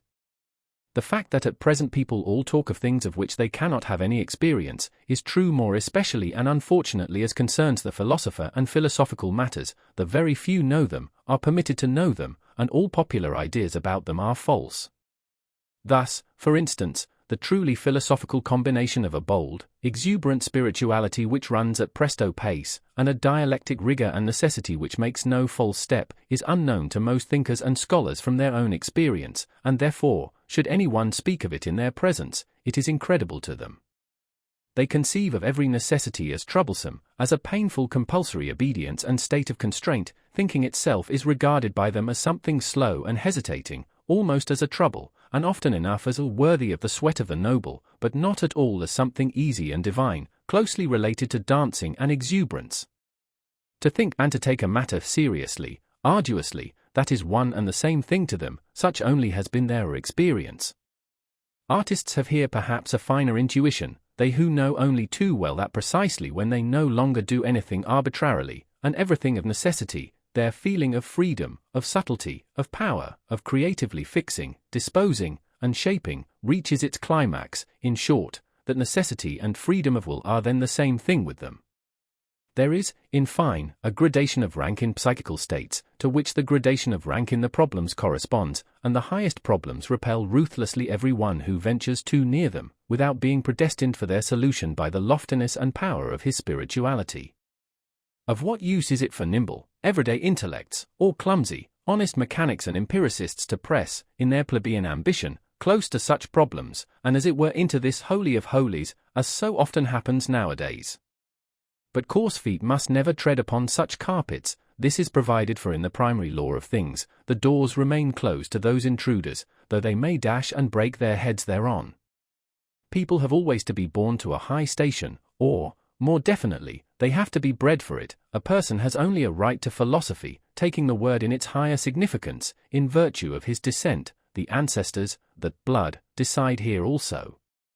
Many generations must have prepared the way for the coming of the philosopher. Each of his virtues must have been separately acquired, nurtured, transmitted, and embodied, not only the bold, easy, delicate course and current of his thoughts, but above all the readiness for great responsibilities, the majesty of ruling glance and contemning look, the feeling of separation from the multitude with their duties and virtues, the kindly patronage and defense of whatever is misunderstood and calumniated, be it God or devil, the delight and practice of supreme justice, the art of commanding, the amplitude of will, the lingering eye which rarely admires, rarely looks up, rarely loves. Chapter 7. Our Virtues. 2:14. Our virtues. It is probable that we, too, have still our virtues, although naturally they are not those sincere and massive virtues on account of which we hold our grandfathers in esteem and also at a little distance from us. We Europeans of the day after tomorrow, we firstlings of the 20th century, with all our dangerous curiosity, our multifariousness and art of disguising, our mellow and seemingly sweetened cruelty in sense and spirit, we shall presumably, if we must have virtues, have those only which have come to agreement with our most secret and heartfelt inclinations, with our most ardent requirements. Well, then, let us look for them in our labyrinths, where, as we know, so many things lose themselves, so many things get quite lost. And is there anything finer than to search for one's own virtues? Is it not almost to believe in one's own virtues? But this believing in one's own virtues, is it not practically the same as what was formerly called one's good conscience, that long, respectable pigtail of an idea, which our grandfathers used to hang behind their heads, and often enough also behind their understandings? It seems, therefore, that however little we may imagine ourselves to be old-fashioned and grandfatherly respectable in other respects, in one thing we are nevertheless the worthy grandchildren of our grandfathers, we last Europeans with good consciences, we also still wear their pigtail. If you only knew how soon, so very soon, it will be different. 215. As in the stellar firmament there are sometimes two suns which determine the path of one planet, and in certain cases suns of different colors shine around a single planet, now with red light, now with green, and then simultaneously illumine and flood it with motley colors, so we modern men, owing to the complicated mechanism of our firmament, are determined by different moralities, our actions shine alternately in different colors, and are seldom unequivocal, and there are often cases also in which our actions are motley colored. 216. To love one's enemies?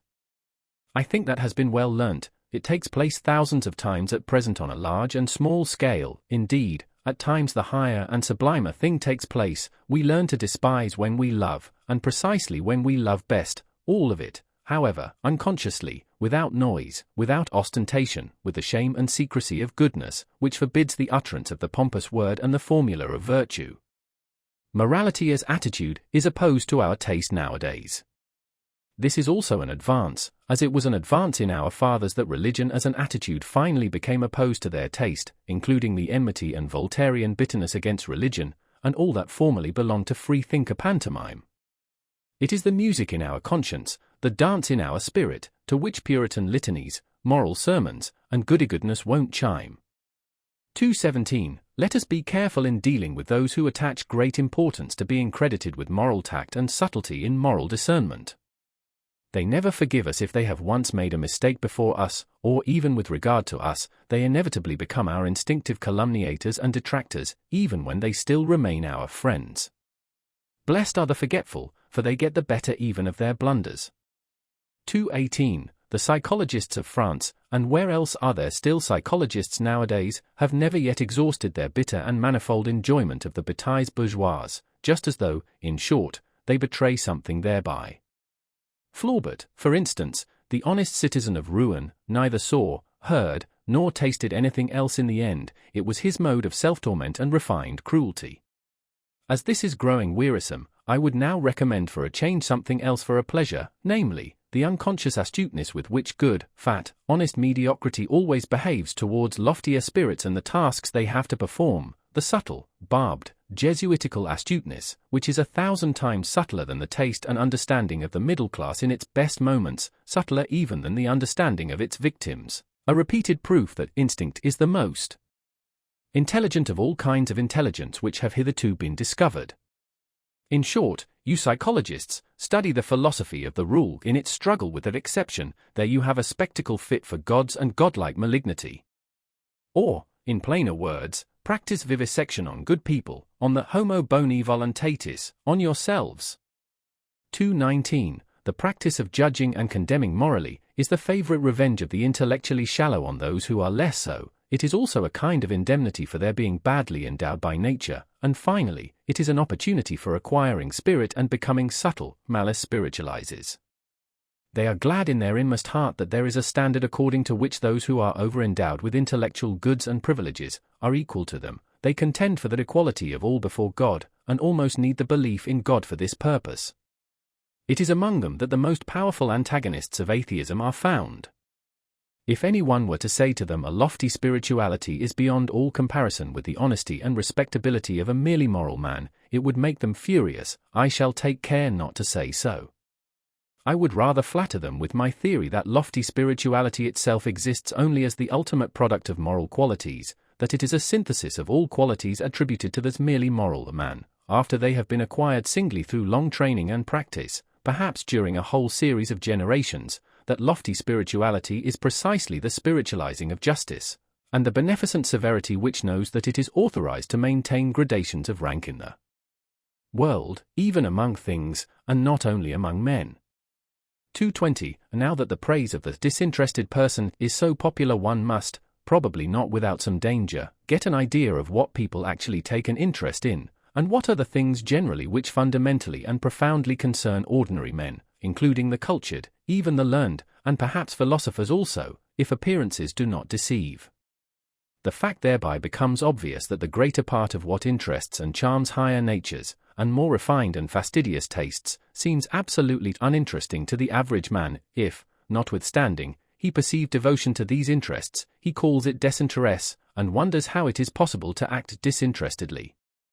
There have been philosophers who could give this popular astonishment a seductive and mystical, otherworldly expression, perhaps because they did not know the higher nature by experience, instead of stating the naked and candidly reasonable truth that disinterested action is very interesting and interested action, provided that. And love? What? Even an action for love's sake shall be unegoistic? But you fools! And the praise of the self-sacrificer.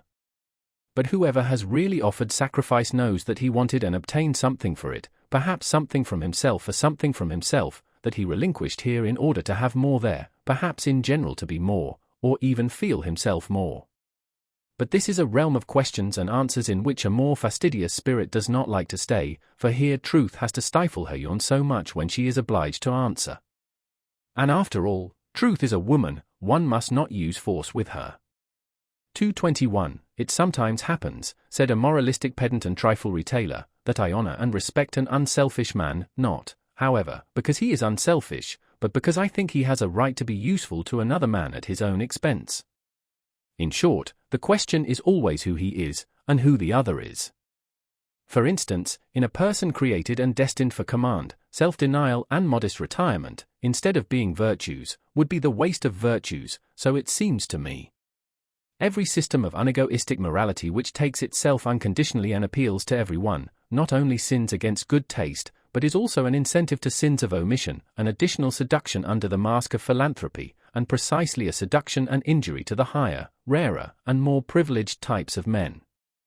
Moral systems must be compelled first of all to bow before the gradations of rank, their presumption must be driven home to their conscience, until they thoroughly understand at last that it is immoral to say that what is right for one is proper for another. So said my moralistic pedant and bonhomme. Did he perhaps deserve to be laughed at when he thus exhorted systems of morals to practice morality? But one should not be too much in the right if one wishes to have the laughers on one's own side. A grain of wrong pertains even to good taste. 222. Wherever sympathy, fellow-suffering, is preached nowadays, and, if I gather rightly, no other religion is any longer preached, let the psychologist have his ears open through all the vanity, through all the noise which is natural to these preachers. As to all preachers, he will hear a hoarse, groaning, genuine note of self-contempt. It belongs to the overshadowing and uglifying of Europe, which has been on the increase for a century, the first symptoms of which are already specified documentarily in a thoughtful letter of Galiani to Madame d'Épinay, if it is not really the cause thereof. The man of modern ideas, the conceited ape, is excessively dissatisfied with himself, this is perfectly certain. He suffers, and his vanity wants him only to suffer with his fellows. 223. The hybrid European, a tolerably ugly plebeian, taken all in all, absolutely requires a costume. He needs history as a storeroom of costumes. To be sure, he notices that none of the costumes fit him properly, he changes and changes. Let us look at the 19th century with respect to these hasty preferences and changes in its masquerades of style, and also with respect to its moments of desperation on account of nothing suiting us. It is in vain to get ourselves up as romantic, or classical, or Christian, or Florentine, or Barocco, or national, in moribus et artibus, it does not clothe us. But that spirit, especially the historical spirit, profits even by this desperation. Once and again a new sample of the past or of the foreign is tested, put on, taken off, packed up, and above all studied. We are the first studious age in puncto of costumes, I mean as concerns morals, articles of belief, artistic tastes, and religions. We are prepared as no other age has ever been for a carnival in the grand style, for the most spiritual festival, laughter and arrogance, for the transcendental height of supreme folly and Aristophanic ridicule of the world. Perhaps we are still discovering the domain of our invention just here, the domain where even we can still be original, probably as parodists of the world's history and as God's Mary Andrews. Perhaps, though nothing else of the present have a future, our laughter itself may have a future. 224. The historical sense, or the capacity for divining quickly the order of rank of the valuations according to which a people, a community, or an individual has lived, the divining instinct for the relationships of these valuations, for the relation of the authority of the valuations to the authority of the operating forces, this historical sense, which we Europeans claim as our specialty, has come to us in the train of the enchanting and mad semi-barbarity into which Europe has been plunged by the democratic mingling of classes and races. It is only the 19th century that has recognized this faculty as its sixth sense. Owing to this mingling, the past of every form and mode of life, and of cultures which were formerly closely contiguous and superimposed on one another, flows forth into us modern souls. Our instincts now run back in all directions. We ourselves are a kind of chaos. In the end, as we have said, the spirit perceives its advantage therein. By means of our semi-barbarity in body and in desire, we have secret access everywhere, such as a noble age never had. We have access above all to the labyrinth of imperfect civilizations, and to every form of semi-barbarity that has at any time existed on earth, and in so far as the most considerable part of human civilization hitherto has just been semi-barbarity, the historical sense implies almost the sense and instinct for everything, the taste and tongue for everything, whereby it immediately proves itself to be an ignoble sense. For instance, we enjoy Homer once more. It is perhaps our happiest acquisition that we know how to appreciate Homer, whom men of distinguished culture, as the French of the 17th century, like Saint Evremond, who reproached him for his esprit vaste, and even Voltaire, the last echo of the century, cannot and could not so easily appropriate, whom they scarcely permitted themselves to enjoy. The very decided yea and nay of their palate, their promptly ready disgust, their hesitating reluctance with regard to everything strange, their horror of the bad taste even of lively curiosity, and in general the averseness of every distinguished and self-sufficing culture to avow a new desire, a dissatisfaction with its own condition, or an admiration of what is strange, all this determines and disposes them unfavorably even towards the best things of the world which are not their property, or could not become their prey. And no faculty is more unintelligible to such men than just this historical sense, with its truckling, plebeian curiosity. The case is not different with Shakespeare, that marvelous Spanish-Moorish Saxon synthesis of taste, over whom an ancient Athenian of the circle of Aeschylus would have half killed himself with laughter or irritation, but we accept precisely this wild motleyiness, this medley of the most delicate, the most coarse, and the most artificial, with a secret confidence and cordiality. We enjoy it as a refinement of art reserved expressly for us, and allow ourselves to be as little disturbed by the repulsive fumes and the proximity of the English populace in which Shakespeare's art and taste lives, as perhaps on the Chiaja of Naples, where, with all our senses awake, we go our way, enchanted and voluntarily, in spite of the drain odor of the lower quarters of the town. That as men of the historical sense we have our virtues, is not to be disputed. We are unpretentious, unselfish, modest, brave, habituated to self-control and self-renunciation, very grateful, very patient, very complaisant, but with all this we are perhaps not very tasteful. Let us finally confess it, that what is most difficult for us men of the historical sense to grasp, feel, taste, and love, what finds us fundamentally prejudiced and almost hostile, is precisely the perfection and ultimate maturity in every culture and art, the essentially noble in works and men, their moment of smooth sea and halcyon self-sufficiency, the goldenness and coldness which all things show that have perfected themselves. Perhaps our great virtue of the historical sense is in necessary contrast to good taste, at least to the very bad taste, and we can only evoke in ourselves imperfectly, hesitatingly, and with compulsion the small, short, and happy godsends and glorifications of human life as they shine here and there, those moments and marvelous experiences when a great power has voluntarily come to a halt before the boundless and infinite, when a superabundance of refined delight has been enjoyed by a sudden checking and petrifying, by standing firmly and planting oneself fixedly on still trembling ground.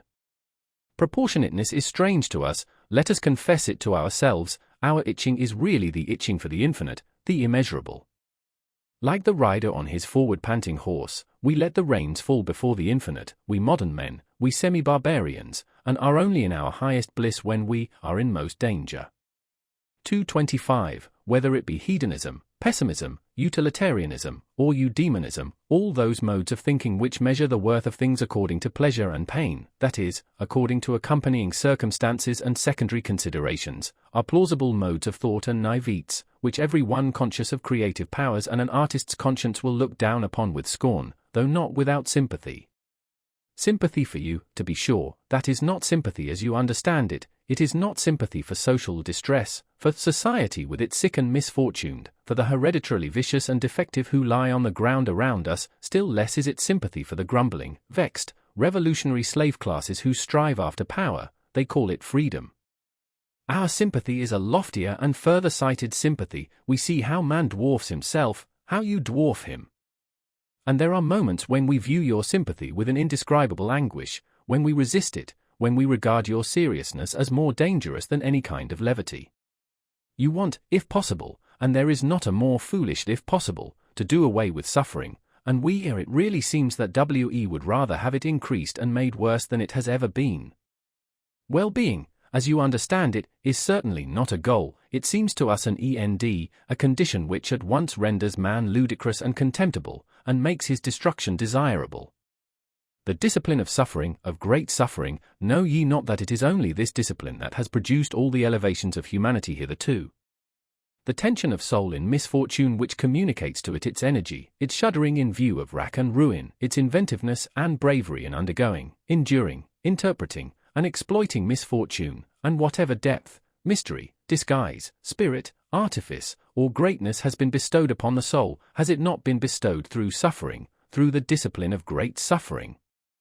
In man creature and creator are united. In man there is not only matter, shred, excess, clay, mire, folly, chaos, but there is also the creator, the sculptor, the hardness of the hammer, the divinity of the spectator, and the seventh day. Do ye understand this contrast? And that your sympathy for the creature in man applies to that which has to be fashioned, bruised, forged, stretched, roasted, annealed, refined, to that which must necessarily suffer, and is meant to suffer. And our sympathy, do ye not understand what our reverse sympathy applies to, when it resists your sympathy as the worst of all pampering and enervation? So it is sympathy against sympathy, but to repeat it once more, there are higher problems than the problems of pleasure and pain and sympathy, and all systems of philosophy which deal only with these are naivetes. 226. We immoralists. This world with which we are concerned, in which we have to fear and love, this almost invisible, inaudible world of delicate command and delicate obedience, a world of almost in every respect, captious, insidious, sharp, and tender, yes, it is well protected from clumsy spectators and familiar curiosity. We are woven into a strong net and garment of duties, and cannot disengage ourselves. Precisely here, we are men of duty, even we.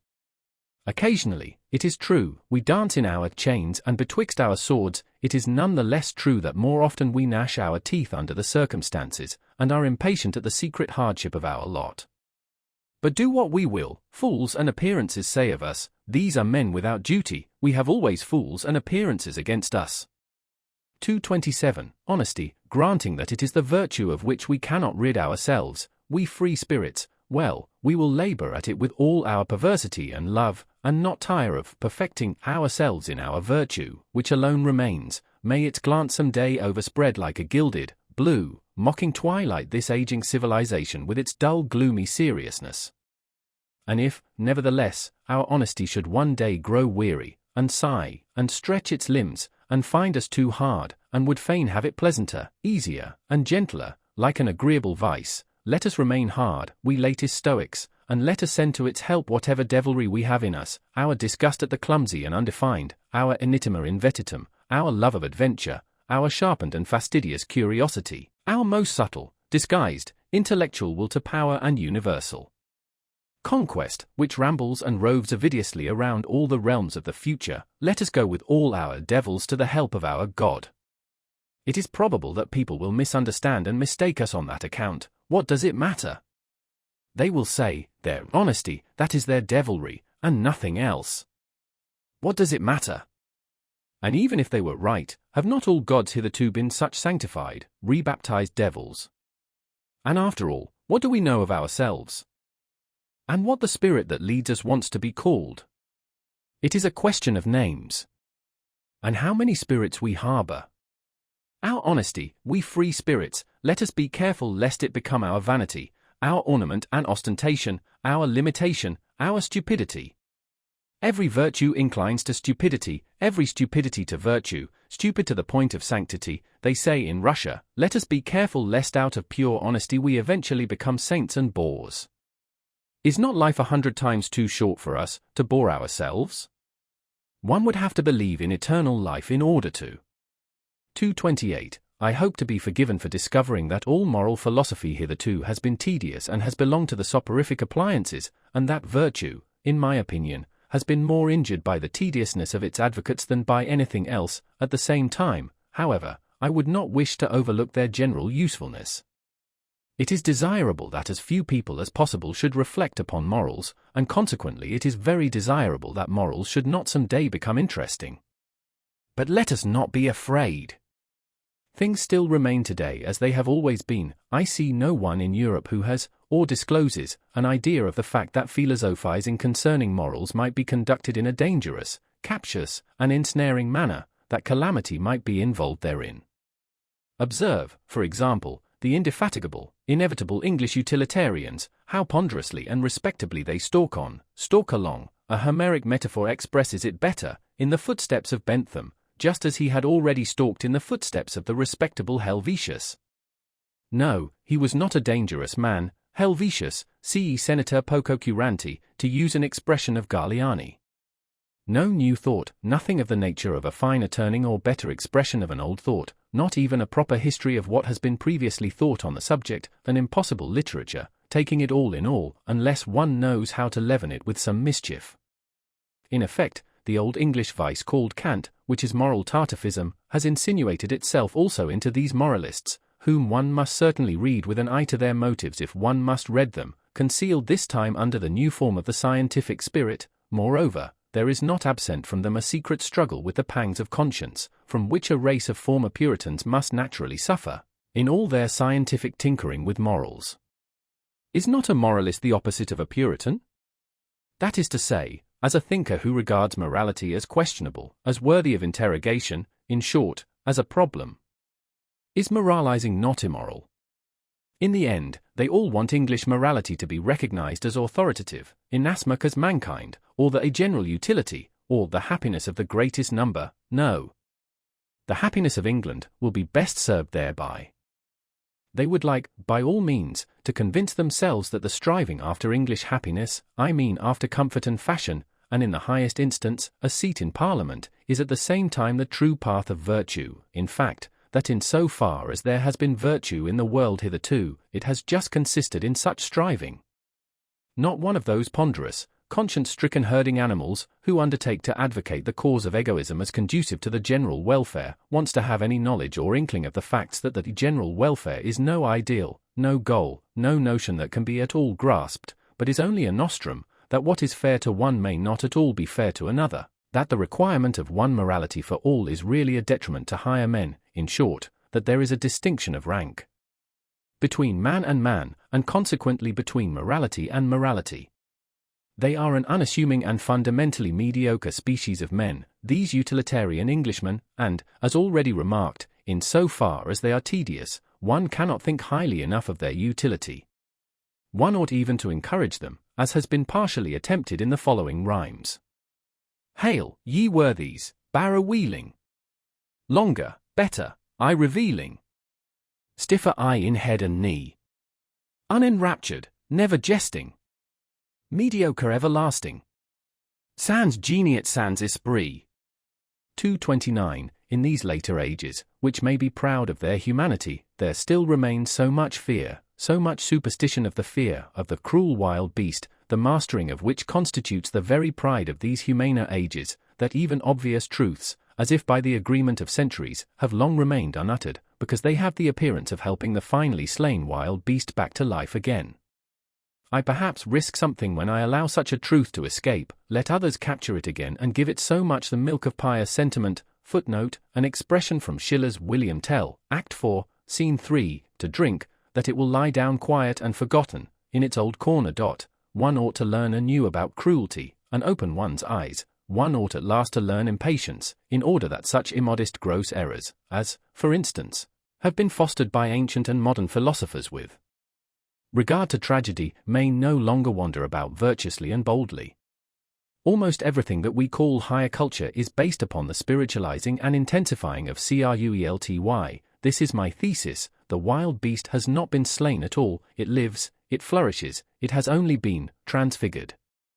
That which constitutes the painful delight of tragedy is cruelty, that which operates agreeably in so-called tragic sympathy, and at the basis even of everything sublime, up to the highest and most delicate thrills of metaphysics, obtains its sweetness solely from the intermingled ingredient of cruelty. What the Roman enjoys in the arena, the Christian in the ecstasies of the cross, the Spaniard at the sight of the faggot and stake, or of the bullfight, the present-day Japanese who presses his way to the tragedy, the workman of the Parisian suburbs who has a homesickness for bloody revolutions, the Wagnerian who, with unhinged will, undergoes the performance of Tristan and Isolde, what all these enjoy, and strive with mysterious ardor to drink in, is the filter of the great Circe.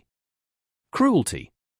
Here, to be sure, we must put aside entirely the blundering psychology of former times, which could only teach with regard to cruelty that it originated at the sight of the suffering of others. There is an abundant, superabundant enjoyment even in one's own suffering, in causing one's own suffering, and wherever man has allowed himself to be persuaded to self-denial in the religious sense, or to self-mutilation, as among the Phoenicians and ascetics, or in general, to desensualization, decarnalization, and contrition, to puritanical repentant spasms, to vivisection of conscience and to Pascal-like sacrificia del intelletto, he is secretly allured and impelled forwards by his cruelty, by the dangerous thrill of cruelty towards himself.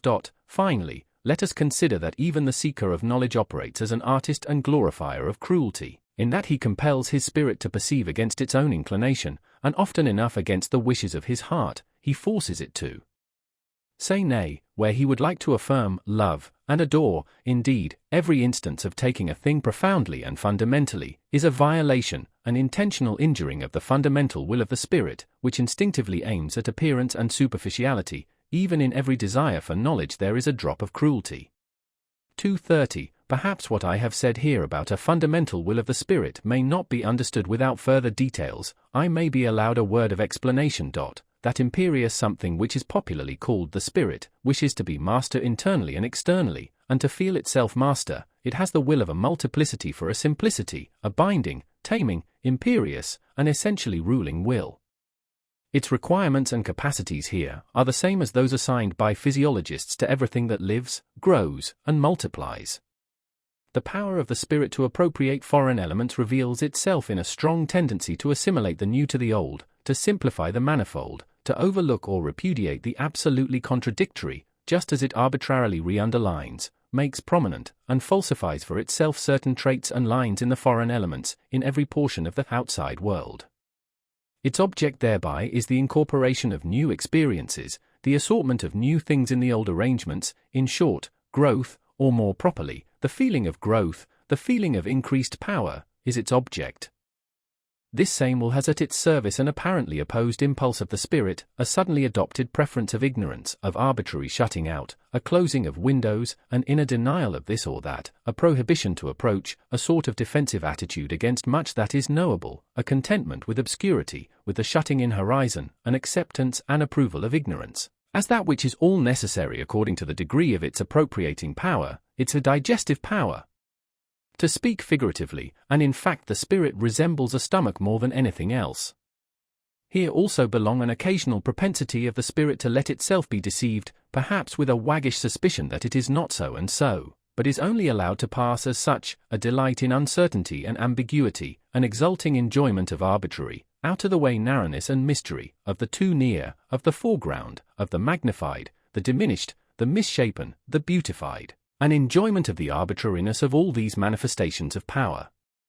Finally, in this connection, there is the not unscrupulous readiness of the spirit to deceive other spirits and dissemble before them, the constant pressing and straining of a creating, shaping, changeable power. The spirit enjoys therein its craftiness and its variety of disguises, it enjoys also its feeling of security therein. It is precisely by its Protean arts that it is best protected and concealed. Counter to this propensity for appearance, for simplification, for a disguise, for a cloak. In short, for an outside, for every outside is a cloak, there operates the sublime tendency of the man of knowledge, which takes, and insists on taking things profoundly, variously, and thoroughly, as a kind of cruelty of the intellectual conscience and taste, which every courageous thinker will acknowledge in himself, provided, as it ought to be, that he has sharpened and hardened his eye sufficiently long for introspection, and is accustomed to severe discipline and even severe words. He will say, there is something cruel in the tendency of my spirit, let the virtuous and amiable try to convince him that it is not so. In fact, it would sound nicer, if, instead of our cruelty, perhaps our extravagant honesty were talked about, whispered about, and glorified, we free, very free spirits, and some day perhaps such will actually be our posthumous glory. Meanwhile, for there is plenty of time until then, we should be least inclined to deck ourselves out in such florid and fringed moral verbiage. Our whole former work has just made us sick of this taste and its sprightly exuberance. They are beautiful, glistening, jingling, festive words, honesty, love of truth, love of wisdom, sacrifice for knowledge, heroism of the truthful. There is something in them that makes one's heart swell with pride. But we anchorites and marmots have long ago persuaded ourselves in all the secrecy of an anchorite's conscience that this worthy parade of verbiage also belongs to the old false adornment, frippery, and gold dust of unconscious human vanity, and that even under such flattering color and repainting, the terrible original text homo natura must again be recognized. In effect, to translate man back again into nature, to master the many vain and visionary interpretations and subordinate meanings which have hitherto been scratched and daubed over the eternal original text, homo natura, to bring it about that man shall henceforth stand before man as he now, hardened by the discipline of science, stands before the other forms of nature, with fearless Oedipus eyes, and stopped Ulysses ears, deaf to the enticements of old metaphysical bird-catchers, who have piped to him far too long, thou art more. Thou art higher. Thou hast a different origin. This may be a strange and foolish task, but that it is a task, who can deny? Why did we choose it, this foolish task? Or, to put the question differently, why knowledge at all? Everyone will ask us about this. And thus pressed, we, who have asked ourselves the question 100 times, have not found and cannot find any better answer. 231. Learning alters us, it does what all nourishment does, that does not merely conserve, as the physiologist knows. But at the bottom of our souls, quite down below, there is certainly something unteachable, a granite of spiritual fate, of predetermined decision and answer to predetermined, chosen questions. In each cardinal problem there speaks an unchangeable I am this. A thinker cannot learn anew about man and woman, for instance, but can only learn fully, he can only follow to the end what is fixed about them in himself. Occasionally we find certain solutions of problems which make strong beliefs for us, perhaps they are henceforth called convictions. Later on, one sees in them only footsteps to self-knowledge, guideposts to the problem which we ourselves are, or more correctly to the great stupidity which we embody, our spiritual fate, the unteachable in us, quite down below. In view of this liberal compliment which I have just paid myself, permission will perhaps be more readily allowed me to utter some truths about woman as she is, provided that it is known at the outset how literally they are merely truths. 232. Woman wishes to be independent, and therefore she begins to enlighten men about woman as she is. This is one of the worst developments of the general uglifying of Europe. For what must these clumsy attempts of feminine scientificality and self-exposure bring to light? Woman has so much cause for shame, in woman there is so much pedantry, superficiality, schoolmasterliness, petty presumption, unbridledness, and indiscretion concealed. Study only woman's behavior towards children, which has really been best restrained and dominated hitherto by the fear of man. Alas, if ever the eternally tedious in woman, she has plenty of it, is allowed to venture forth. If she begins radically and on principle to unlearn her wisdom and art of charming, of playing, of frightening away sorrow, of alleviating and taking easily, if she forgets her delicate aptitude for agreeable desires. Female voices are already raised, which, by Saint Aristophanes, make one afraid. With medical explicitness it is stated in a threatening manner what woman first and last requires from man. Is it not in the very worst taste that woman thus sets herself up to be scientific? Enlightenment hitherto has fortunately been men's affair, men's gift. We remained therewith among ourselves, and in the end, in view of all that women write about woman, we may well have considerable doubt as to whether woman really desires enlightenment about herself, and can desire it. If woman does not thereby seek a new ornament for herself, I believe ornamentation belongs to the eternally feminine. Why, then, she wishes to make herself feared, perhaps she thereby wishes to get the mastery.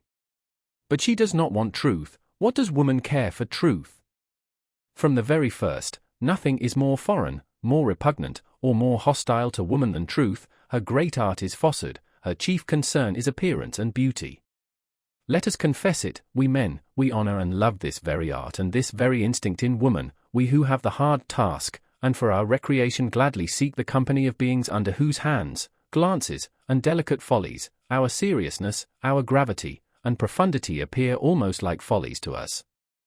Finally, I ask the question, did a woman herself ever acknowledge profundity in a woman's mind, or justice in a woman's heart? And is it not true that on the whole woman has hitherto been most despised by woman herself, and not at all by us? We men desire that woman should not continue to compromise herself by enlightening us, just as it was man's care and the consideration for woman, when the Church decreed, mulier taceat in ecclesia. It was to the benefit of woman when Napoleon gave the too eloquent Madame de Staël to understand, mulier taceat in politicis, and in my opinion, he is a true friend of woman who calls out to women today, mulier taceat de mulieral. 233. It betrays corruption of the instincts, apart from the fact that it betrays bad taste, when a woman refers to Madame Roland, or Madame de Staël, or Monsieur George Sand, as though something were proved thereby in favor of woman as she is.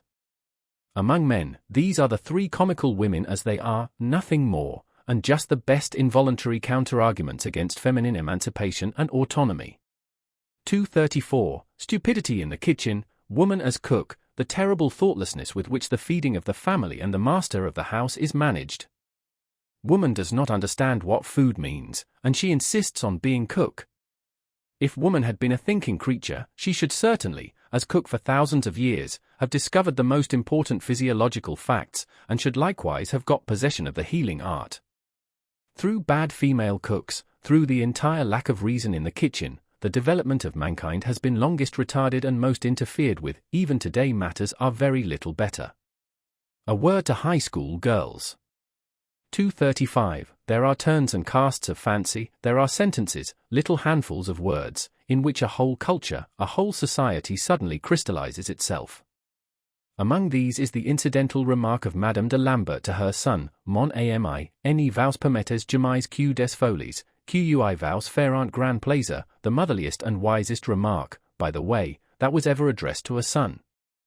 236. I have no doubt that every noble woman will oppose what Dante and Goethe believed about woman, the former when he sang, Ella guardava suso, ed io in lei, and the latter when he interpreted it, the eternally feminine draws us aloft, for this is just what she believes of the eternally masculine. 237. 7 apothegms for women. How the longest arm we flees, when a man comes to our knees. Age, alas! And science stayed, furnish even weak virtue aid. Sombre garb and silence meet, dress for every dame, discreet. Whom I thank when in my bliss? God, and my good tailoress. Young, a flower-decked cavern home, old, a dragon thence doth roam. Noble title, leg that's fine, man as well, oh, were he mine. Speech in brief and sense in mass, slippery for the genius. 237a. Woman has hitherto been treated by men like birds, which, losing their way, have come down among them from an elevation, as something delicate, fragile, wild, strange, sweet, and animating, but as something also which must be cooped up to prevent it flying away. 238. To be mistaken in the fundamental problem of man and woman, to deny here the profoundest antagonism and the necessity for an eternally hostile tension, to dream here perhaps of equal rights, equal training, equal claims and obligations, that is a typical sign of shallow-mindedness, and a thinker who has proved himself shallow at this dangerous spot, shallow in instinct, may generally be regarded as suspicious, nay more, as betrayed, as discovered, he will probably prove too short for all fundamental questions of life, future as well as present, and will be unable to descend into any of the depths. On the other hand, a man who has depth of spirit as well as of desires, and has also the depth of benevolence which is capable of severity and harshness, and easily confounded with them, can only think of woman as Orientals do. He must conceive of her as a possession, as calm finable property, as a being predestined for service and accomplishing her mission therein. He must take his stand in this matter upon the immense rationality of Asia, upon the superiority of the instinct of Asia, as the Greeks did formerly, those best heirs and scholars of Asia, who, as is well known, with their increasing culture and amplitude of power, from Homer to the time of Pericles, became gradually stricter towards woman, in short, more oriental. How necessary, how logical, even how humanely desirable this was, let us consider for ourselves. 239. The weaker sex has in no previous age been treated with so much respect by men as at present. This belongs to the tendency and fundamental taste of democracy, in the same way as disrespectfulness to old age. What wonder is it that abuse should be immediately made of this respect?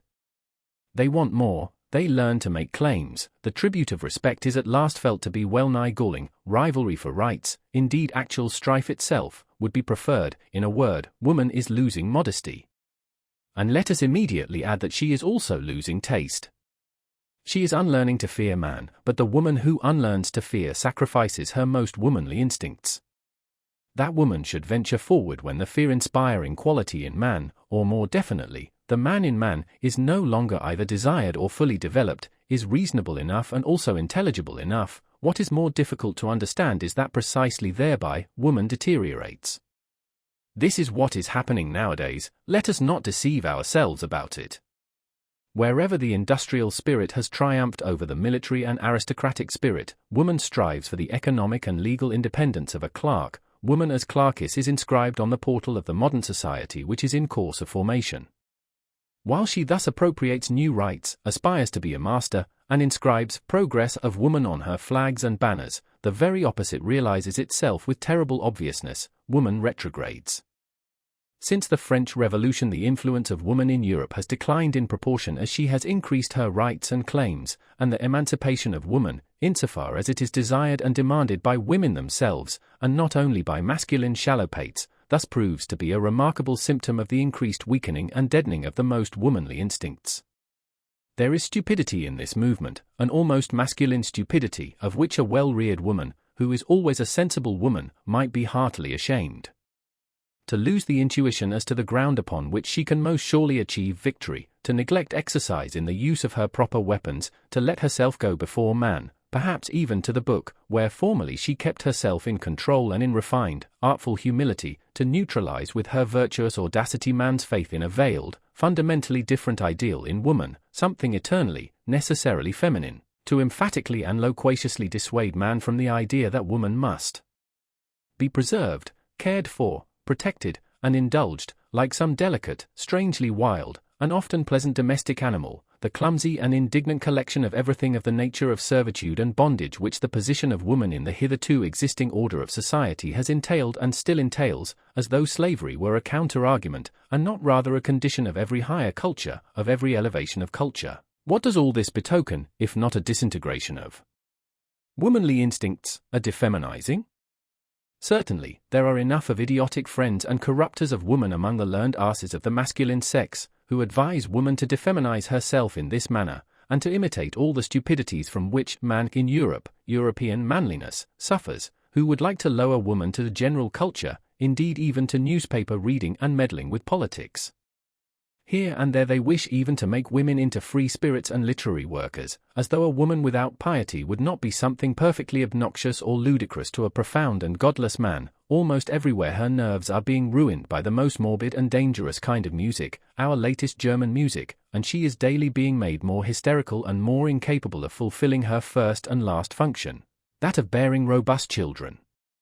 They wish to cultivate her in general still more, and intend, as they say, to make the weaker sex strong by culture, as if history did not teach in the most emphatic manner that the cultivating of mankind and his weakening, that is to say, the weakening, dissipating, and languishing of his force of will, have always kept pace with one another, and that the most powerful and influential women in the world, and lastly, the mother of Napoleon, had just to thank their force of will, and not their schoolmasters, for their power and ascendancy over men.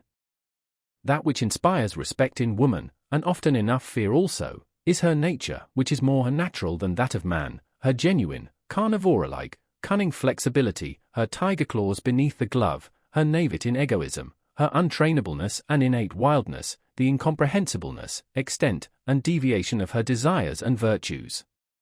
That which, in spite of fear, excites one's sympathy for the dangerous and beautiful cat, woman, is that she seems more afflicted, more vulnerable, more necessitous of love, and more condemned to disillusionment than any other creature. Fear and sympathy, it is with these feelings that man has hitherto stood in the presence of woman, always with one foot already in tragedy, which rends while it delights. What? And all that is now to be at an end? And the disenchantment of woman is in progress? The tediousness of woman is slowly evolving? Oh, Europe! Europe! We know the horned animal which was always most attractive to thee, from which danger is ever again threatening thee. Thy old fable might once more become history, and immense stupidity might once again overmaster thee and carry thee away. And no God concealed beneath it, no. Only an idea, a modern idea. Chapter 8. Peoples and Countries.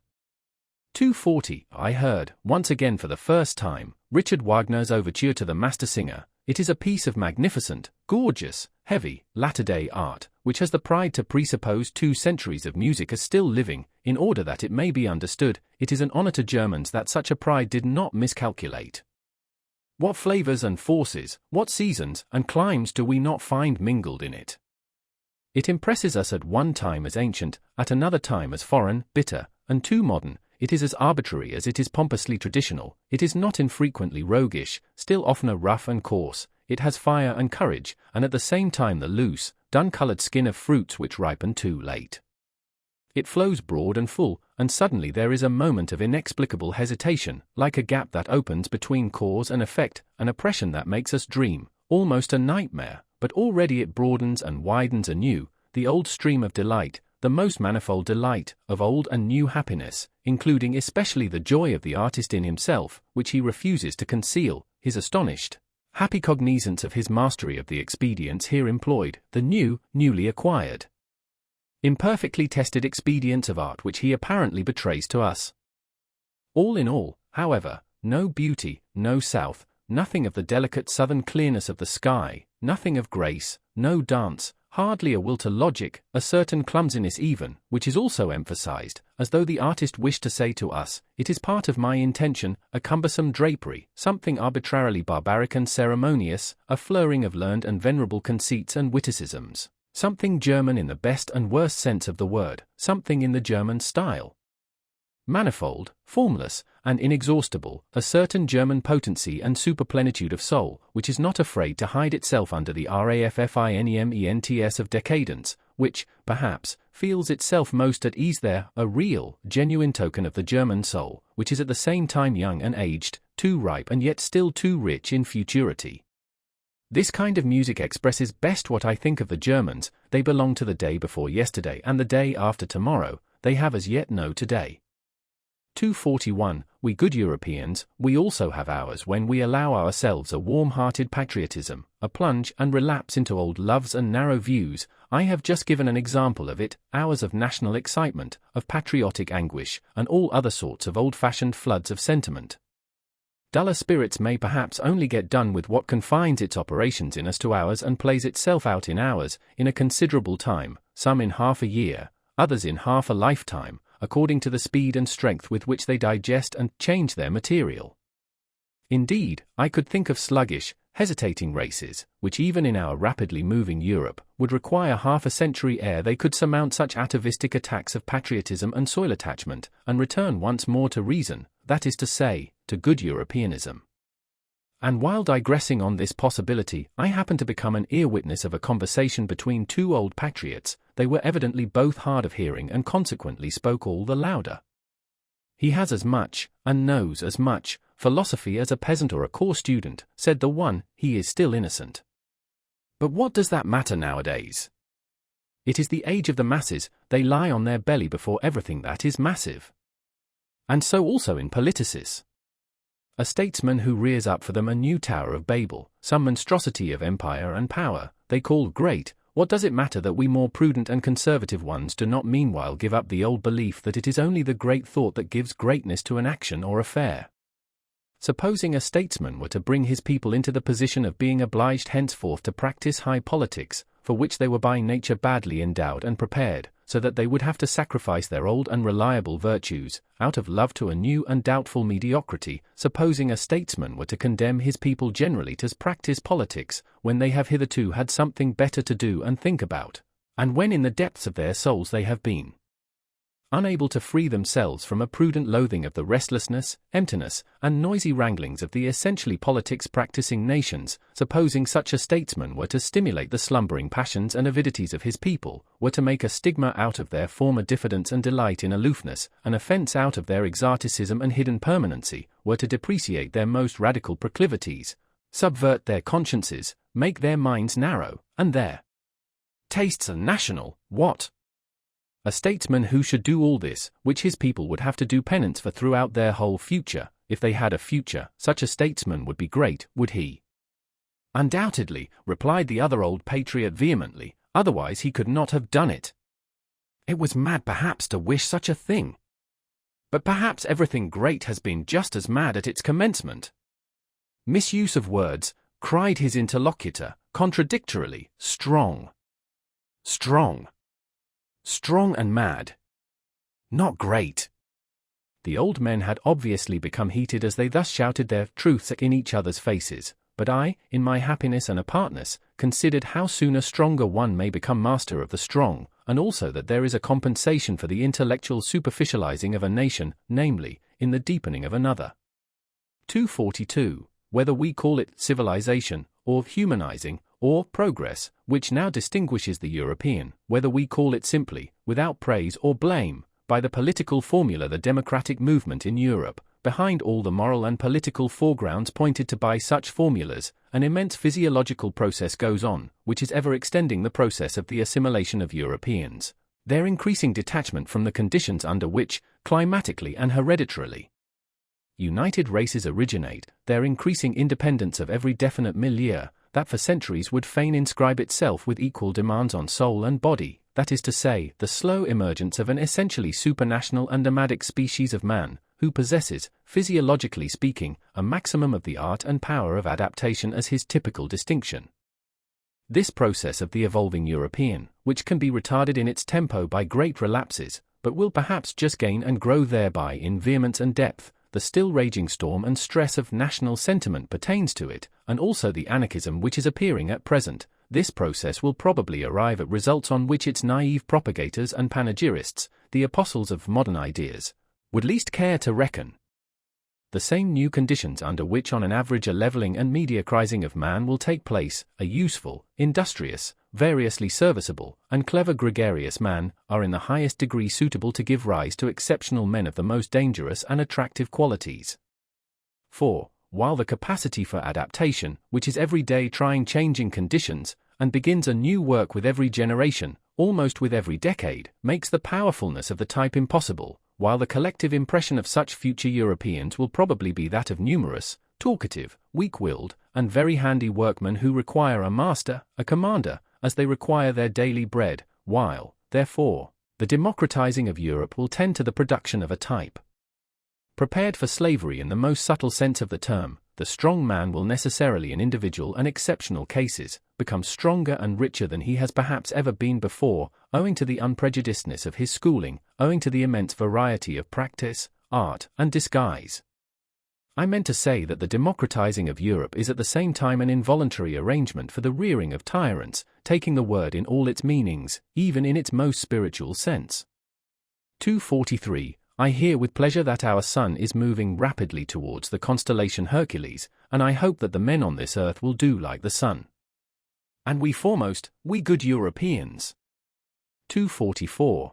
There was a time when it was customary to call Germans deep, by way of distinction, but now that the most successful type of new Germanism is covetous of quite other honors, and perhaps misses smartness in all that has depth, it is almost opportune and patriotic to doubt whether we did not formerly deceive ourselves with that commendation. In short, whether German depth is not at bottom something different and worse, and something from which, thank God, we are on the point of successfully ridding ourselves. Let us try, then, to relearn with regard to German depth. The only thing necessary for the purpose is a little vivisection of the German soul. The German soul is above all manifold, varied in its source, aggregated and superimposed, rather than actually built. This is owing to its origin. A German who would embolden himself to assert, 2 souls, alas, dwell in my breast, would make a bad guess at the truth, or, more correctly, he would come far short of the truth about the number of souls. As a people made up of the most extraordinary mixing and mingling of races, perhaps even with a preponderance of the pre-Aryan element as the people of the center, in every sense of the term, the Germans are more intangible, more ample, more contradictory, more unknown, more incalculable, more surprising, and even more terrifying than other peoples are to themselves. They escape definition, and are thereby alone the despair of the French. It is characteristic of the Germans that the question, what is German, never dies out among them. Kotzebue certainly knew his Germans well enough, we are known, they cried jubilantly to him, but Sand also thought he knew them. Jean-Paul knew what he was doing when he declared himself incensed at Fichte's lying but patriotic flatteries and exaggerations, but it is probable that Goethe thought differently about Germans from Jean-Paul, even though he acknowledged him to be right with regard to Fichte. It is a question what Goethe really thought about the Germans, but about many things around him he never spoke explicitly, and all his life he knew how to keep an astute silence. Probably he had good reason for it. It is certain that it was not the wars of independence that made him look up more joyfully, any more than it was the French Revolution, the event on account of which he reconstructed his Faust, and indeed the whole problem of man, was the appearance of Napoleon. There are words of Goethe in which he condemns with impatient severity, as from a foreign land, that which Germans take a pride in. He once defined the famous German turn of mind as indulgence towards its own and others' weaknesses. Was he wrong? It is characteristic of Germans that one is seldom entirely wrong about them. The German soul has passages and galleries in it, there are caves, hiding places, and dungeons therein. Its disorder has much of the charm of the mysterious. The German is well acquainted with the bypaths to chaos.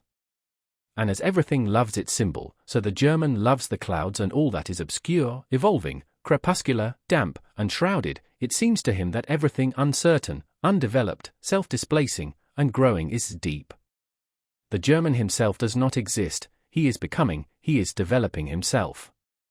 Development is therefore the essentially German discovery and hit in the great domain of philosophical formulas, a ruling idea, which, together with German beer and German music, is laboring to Germanize all Europe.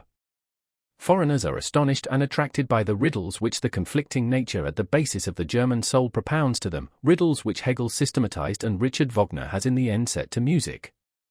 Good-natured and spiteful, such a juxtaposition, preposterous in the case of every other people, is unfortunately only too often justified in Germany. One has only to live for a while among Swabians to know this. The clumsiness of the German scholar and his social distastefulness agree alarmingly well with his physical rope dancing and nimble boldness, of which all the gods have learnt to be afraid. If anyone wishes to see the German soul demonstrated ad oculos, let him only look at German taste, at German arts and manners. What boorish indifference to taste! How the noblest and the commonest stand there in juxtaposition! How disorderly and how rich is the whole constitution of this soul! The German drags at his soul, he drags at everything he experiences. He digests his events badly, he never gets done with them, and German depth is often only a difficult, hesitating digestion. And just as all chronic invalids, all dyspeptics like what is convenient, so the German loves frankness and honesty. It is so convenient to be frank and honest. This confidingness, this complaisance, this showing the cards of German honesty, is probably the most dangerous and most successful disguise which the German is up to nowadays. It is his proper Mephistophelian art. With this he can still achieve much. The German lets himself go, and thereby gazes with faithful, blue, empty German eyes, and other countries immediately confound him with his dressing gown. I meant to say that, let the German depth be what it will, among ourselves alone we perhaps take the liberty to laugh at it. We shall do well to continue henceforth to honor its appearance and good name, and not barter away too cheaply our old reputation as a people of depth for Prussian smartness and Berlin wit and sand. It is wise for a people to pose, and let itself be regarded, as profound, clumsy, good-natured, honest, and foolish. It might even be profound to do so. Finally, we should do honor to our name. We are not called as TIUSCHEVOKE, deceptive people, for nothing. 245, the good old time is past, it sang itself out in Mozart. How happy are we that his Rococo still speaks to us, that his good company, his tender enthusiasm, his childish delight in the Chinese and its flourishes, his courtesy of heart, his longing for the elegant, the amorous, the tripping, the tearful, and his belief in the South, can still appeal to something left in us. Some time or other it will be over with it, but who can doubt that it will be over still sooner with the intelligence and taste for Beethoven?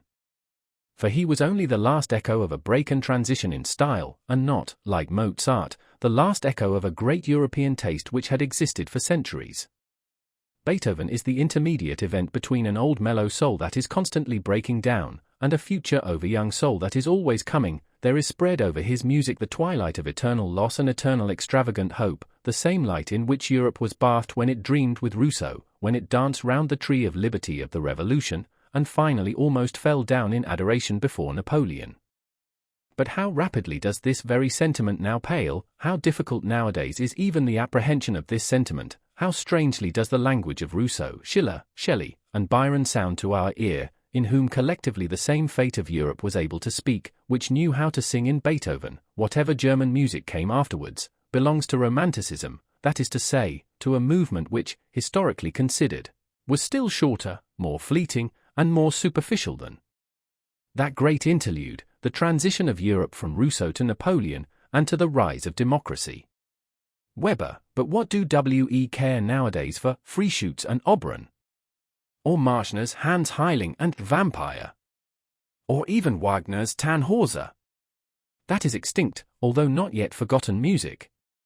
This whole music of Romanticism, besides, was not noble enough, was not musical enough, to maintain its position anywhere but in the theatre and before the masses. From the beginning it was second-rate music, which was little thought of by genuine musicians.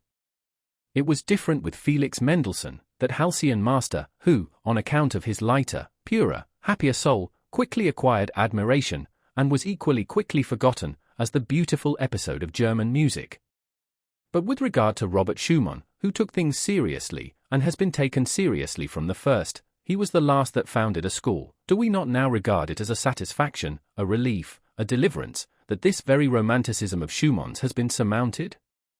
Schumann, fleeing into the Saxon Switzerland of his soul, with a half Werther-like, half Jean-Paul-like nature, assuredly not like Beethoven. Assuredly not like Byron. His Manfred music is a mistake and a misunderstanding to the extent of injustice. Schumann, with his taste, which was fundamentally a petty taste, that is to say, a dangerous propensity, doubly dangerous among Germans, for quiet lyricism and intoxication of the feelings, going constantly apart, timidly withdrawing and retiring, a noble weakling who revelled in nothing but anonymous joy and sorrow. From the beginning a sort of girl and Nolimi Tanga, this Schumann was already merely a German event in music, and no longer a European event, as Beethoven had been, as in a still greater degree Mozart had been. With Schumann German music was threatened with its greatest danger, that of losing the voice for the soul of Europe and sinking into a merely national affair. 246. What a torture are books written in German to a reader who has a third ear! How indignantly he stands beside the slowly turning swamp of sounds without tune and rhythms without dance, which Germans call a book. And even the German who reads books. How lazily, how reluctantly, how badly he reads. How many Germans know, and consider it obligatory to know, that there is art in every good sentence, art which must be divined, if the sentence is to be understood. If there is a misunderstanding about its tempo, for instance, the sentence itself is misunderstood. That one must not be doubtful about the rhythm determining syllables, that one should feel the breaking of the too rigid symmetry as intentional and as a charm, that one should lend a fine and patient ear to every staccato and every rubato, that one should divine the sense in the sequence of the vowels and diphthongs, and how delicately and richly they can be tinted and retinted in the order of their arrangement. Who among book-reading Germans is complacent enough to recognize such duties and requirements, and to listen to so much art and intention in language?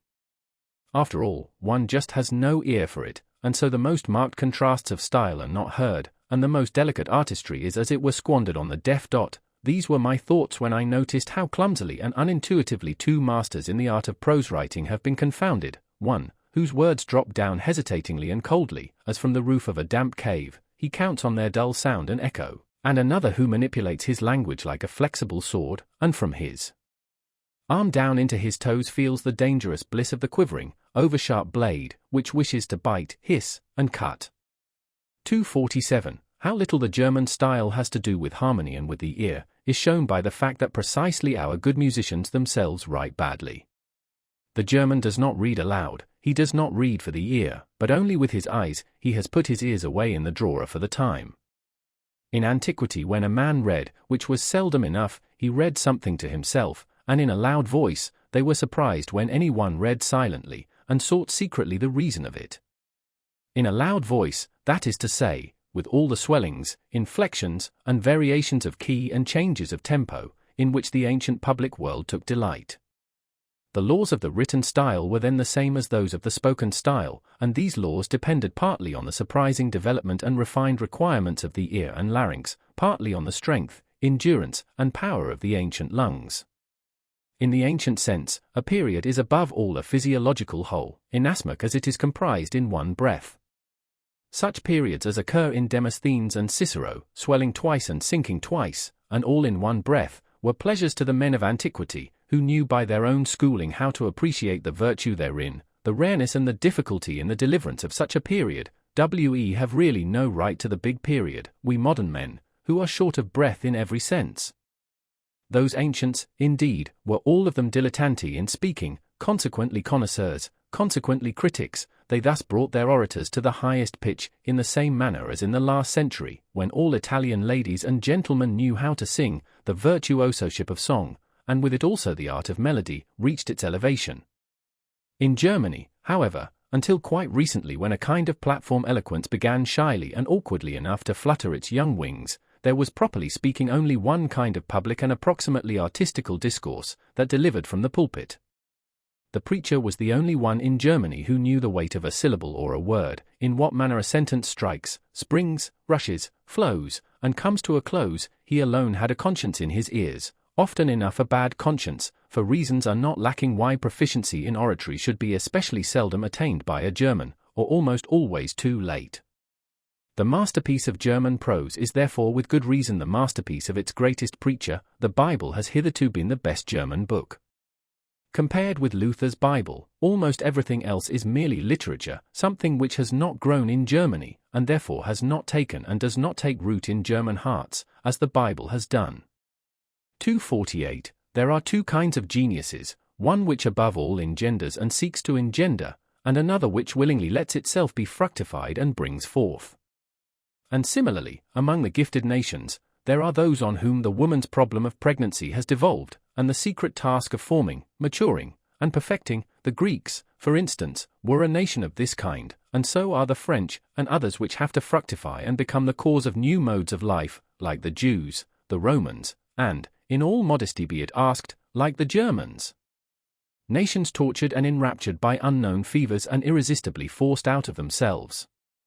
Amorous and longing for foreign races, for such as let themselves be fructified, and withal imperious, like everything conscious of being full of generative force, and consequently empowered by the grace of God.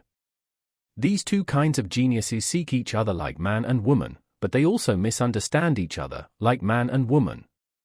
249. Every nation has its own Tartuffery, and calls that its virtue. One does not know, cannot know, the best that is in one. 250. What Europe owes to the Jews, many things, good and bad, and above all one thing of the nature both of the best and the worst, the grand style in morality, the fearfulness and majesty of infinite demands, of infinite significations, the whole romanticism and sublimity of moral questionableness, and consequently just the most attractive, ensnaring, and exquisite element in those iridescences and allurements to life, in the aftersheen of which the sky of our European culture, its evening sky, now glows, perhaps glows out. For this, we artists among the spectators and philosophers are grateful to the Jews. 251. It must be taken into the bargain if various clouds and disturbances, in short, slight attacks of stupidity, pass over the spirit of a people that suffers and wants to suffer from national nervous fever and political ambition. For instance, among present-day Germans there is alternately the anti-French folly, the anti-Semitic folly, the anti-Polish folly, the Christian romantic folly, the Wagnerian folly, the Teutonic folly, the Prussian folly. Just look at those poor historians, the Sibyls and Treitschkes, and their closely bandaged heads, and whatever else these little obscurations of the German spirit and conscience may be called. May it be forgiven me that I, too, when on a short daring sojourn on very infected ground, did not remain wholly exempt from the disease, but like everyone else, began to entertain thoughts about matters which did not concern me, the first symptom of political infection. About the Jews, for instance, listen to the following. I have never yet met a German who was favorably inclined to the Jews, and however decided the repudiation of actual anti-Semitism may be on the part of all prudent and political men, this prudence and policy is not perhaps directed against the nature of the sentiment itself, but only against its dangerous excess, and especially against the distasteful and infamous expression of this excess of sentiment. On this point we must not deceive ourselves. That Germany has amply sufficient Jews, that the German stomach, the German blood, has difficulty, and will long have difficulty, in disposing only of this quantity of Jew, as the Italian, the Frenchman, and the Englishman have done by means of a stronger digestion, that is the unmistakable declaration and language of a general instinct, to which one must listen and according to which one must act. Let no more Jews come in. And shut the doors, especially towards the east, also towards Austria. Thus commands the instinct of a people whose nature is still feeble and uncertain, so that it could be easily wiped out, easily extinguished, by a stronger race. The Jews, however, are beyond all doubt the strongest, toughest, and purest race at present living in Europe. They know how to succeed even under the worst conditions, in fact better than under favorable ones, by means of virtues of some sort, which one would like nowadays to label as vices, owing above all to a resolute faith which does not need to be ashamed before of modern ideas. They alter only, when they do alter, in the same way that the Russian Empire makes its conquest, as an empire that has plenty of time and is not of yesterday, namely, according to the principle, as slowly as possible. A thinker who has the future of Europe at heart, will, in all his perspectives concerning the future, calculate upon the Jews, as he will calculate upon the Russians, as above all the surest and likeliest factors in the great play and battle of forces. That which is at present called a nation in Europe, and is really rather a residential factor than natter, indeed, sometimes confusingly similar to a residential fictor et pictor, is in every case something evolving, young, easily displaced, and not yet a race, much less such a race heir perennis, as the Jews are. Such nations should most carefully avoid all hot-headed rivalry and hostility. It is certain that the Jews, if they desired, or if they were driven to it, as the anti-Semites seem to wish, could now have the ascendancy, nay, literally the supremacy, over Europe. That they are not working and planning for that end is equally certain. Meanwhile, they rather wish and desire, even somewhat importunely, to be absorbed and absorbed by Europe. They long to be finally settled, authorized, and respected somewhere, and wish to put an end to the nomadic life, to the wandering Jew, and one should certainly take account of this impulse and tendency, and make advances to it. It possibly betokens a mitigation of the Jewish instincts, for which purpose it would perhaps be useful and fair to banish the anti-Semitic bawlers out of the country. One should make advances with all prudence, and with selection, pretty much as the English nobility do. It stands to reason that the more powerful and strongly marked types of New Germanism could enter into relation with the Jews with the least hesitation. For instance, the nobleman officer from the Prussian border. It would be interesting in many ways to see whether the genius for money and patience, and especially some intellect and intellectuality, sadly lacking in the place referred to, could not in addition be annexed and trained to the hereditary art of commanding and obeying, for both of which the country in question has now a classic reputation. But here it is expedient to break off my festal discourse and my sprightly teutonomania, for I have already reached my serious topic, the European problem, as I understand it, the rearing of a new ruling caste for Europe. 252. They are not a philosophical race. The English. Bacon represents an attack on the philosophical spirit generally, Hobbes, Hume, and Locke, an abasement, and a depreciation of the idea of a philosopher for more than a century. It was against Hume that Kant uprose and raised himself. It was Locke of whom Schelling rightly said, Je méprise Locke, in the struggle against the English mechanical stultification of the world. Hegel and Schopenhauer, along with Goethe, were of one accord, the two hostile brother geniuses in philosophy, who pushed in different directions towards the opposite poles of German thought, and thereby wronged each other as only brothers will do. What is lacking in England, and has always been lacking, that half-actor and rhetorician knew well enough, the absurd muddle-head, Carlyle, who sought to conceal under passionate grimaces what he knew about himself, namely, what was lacking in Carlyle: real power of intellect, real depth of intellectual perception, in short, philosophy. It is characteristic of such an unphilosophical race to hold on firmly to Christianity. They need its discipline for moralizing and humanizing.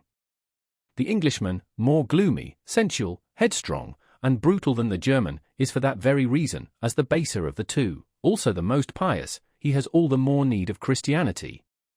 To finer nostrils, this English Christianity itself has still a characteristic English taint of spleen and alcoholic excess, for which, owing to good reasons, it is used as an antidote, the finer poison to neutralize the coarser. A finer form of poisoning is in fact a step in advance with coarse-mannered people, a step towards spiritualization. The English coarseness and rustic demureness is still most satisfactorily disguised by Christian pantomime, and by praying and psalm-singing, or, more correctly, it is thereby explained and differently expressed, and for the herd of drunkards and rakes who formerly learned moral grunting under the influence of Methodism, and more recently as the Salvation Army, a penitential fit may really be the relatively highest manifestation of humanities to which they can be elevated. So much may reasonably be admitted. That, however, which offends even in the humanist Englishman is his lack of music, to speak figuratively, and also literally. He has neither rhythm nor dance in the movements of his soul and body, indeed, not even the desire for rhythm and dance, for music. Listen to him speaking, look at the most beautiful English woman walking, in no country on earth are there more beautiful doves and swans. Finally, listen to them singing. But I ask too much.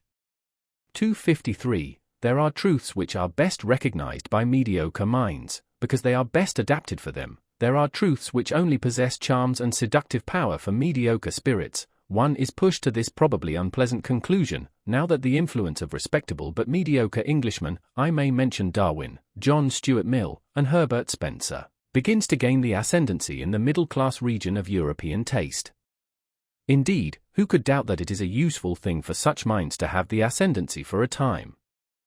It would be an error to consider the highly developed and independently soaring minds as specially qualified for determining and collecting many little common facts, and deducing conclusions from them, as exceptions. They are rather from the first in no very favorable position towards those who are the rules. After all, they have more to do than merely to perceive. In effect, they have to be something new, they have to signify something new, they have to represent new values. The gulf between knowledge and capacity is perhaps greater, and also more mysterious, than one thinks. The capable man in the grand style, the creator, will possibly have to be an ignorant person, while on the other hand, for scientific discoveries like those of Darwin, a certain narrowness, aridity, and industrious carefulness, in short, something English, may not be unfavorable for arriving at them. Finally, let it not be forgotten that the English, with their profound mediocrity, brought about once before a general depression of European intelligence. What is called modern ideas, or the ideas of the 18th century, or French ideas, that, consequently, against which the German mind rose up with profound disgust, is of English origin. There is no doubt about it.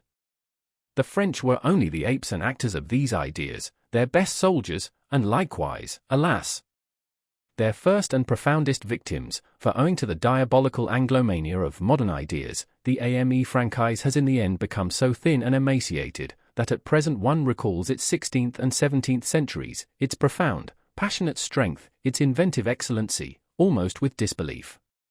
One must, however, maintain this verdict of historical justice in a determined manner, and defend it against present prejudices and appearances. The European noblesse, of sentiment, taste, and manners, taking the word in every high sense, is the work and invention of France. The European ignobleness, the plebeianism of modern ideas, is England's work and invention. 254. Even at present France is still the seat of the most intellectual and refined culture of Europe. It is still the high school of taste, but one must know how to find this France of taste. He who belongs to it keeps himself well concealed. They may be a small number in whom it lives and is embodied, besides perhaps being men who do not stand upon the strongest legs, in part fatalists, hypochondriacs, invalids, in part persons overindulged, over-refined, such as have the ambition to conceal themselves. They have all something in common: they keep their ears closed in presence of the delirious folly and noisy spouting of the democratic bourgeois. In fact, a besotted and brutalized France at present sprawls in the foreground. It recently celebrated a veritable orgy of bad taste, and at the same time of self-admiration, at the funeral of Victor Hugo. There is also something else common to them, a predilection to resist intellectual germanizing, and a still greater inability to do so. In this France of intellect, which is also a France of pessimism, Schopenhauer has perhaps become more at home, and more indigenous than he has ever been in Germany, not to speak of Heinrich Heine, who has long ago been reincarnated in the more refined and fastidious lyrists of Paris, or of Hegel, who at present, in the form of Taine, the first of living historians, exercises an almost tyrannical influence. As regards Richard Wagner, however, the more French music learns to adapt itself to the actual needs of the ame modern, the more will it Wagnerite. One can safely predict that beforehand, it is already taking place sufficiently. There are, however, three things which the French can still boast of with pride as their heritage and possession, and as indelible tokens of their ancient intellectual superiority in Europe, in spite of all voluntary or involuntary germanizing and vulgarizing of taste. Firstly, the capacity for artistic emotion, for devotion to form, for which the expression, l'art pour l'art, along with numerous others, has been invented. Such capacity has not been lacking in France for 3 centuries, and owing to its reverence for that small number, it has again and again made a sort of chamber music of literature possible, which is sought for in vain elsewhere in Europe. The second thing whereby the French can lay claim to a superiority over Europe is their ancient, many-sided, moralistic culture, owing to which one finds on an average, even in the petty romanciers of the newspapers and chance boulevardiers to Paris, a psychological sensitivity and curiosity, of which, for example, one has no conception, to say nothing of the thing itself, in Germany. The Germans lack a couple of centuries of the moralistic work requisite thereto, which, as we have said, France has not grudged. Those who call the Germans naive on that account give them commendation for a defect.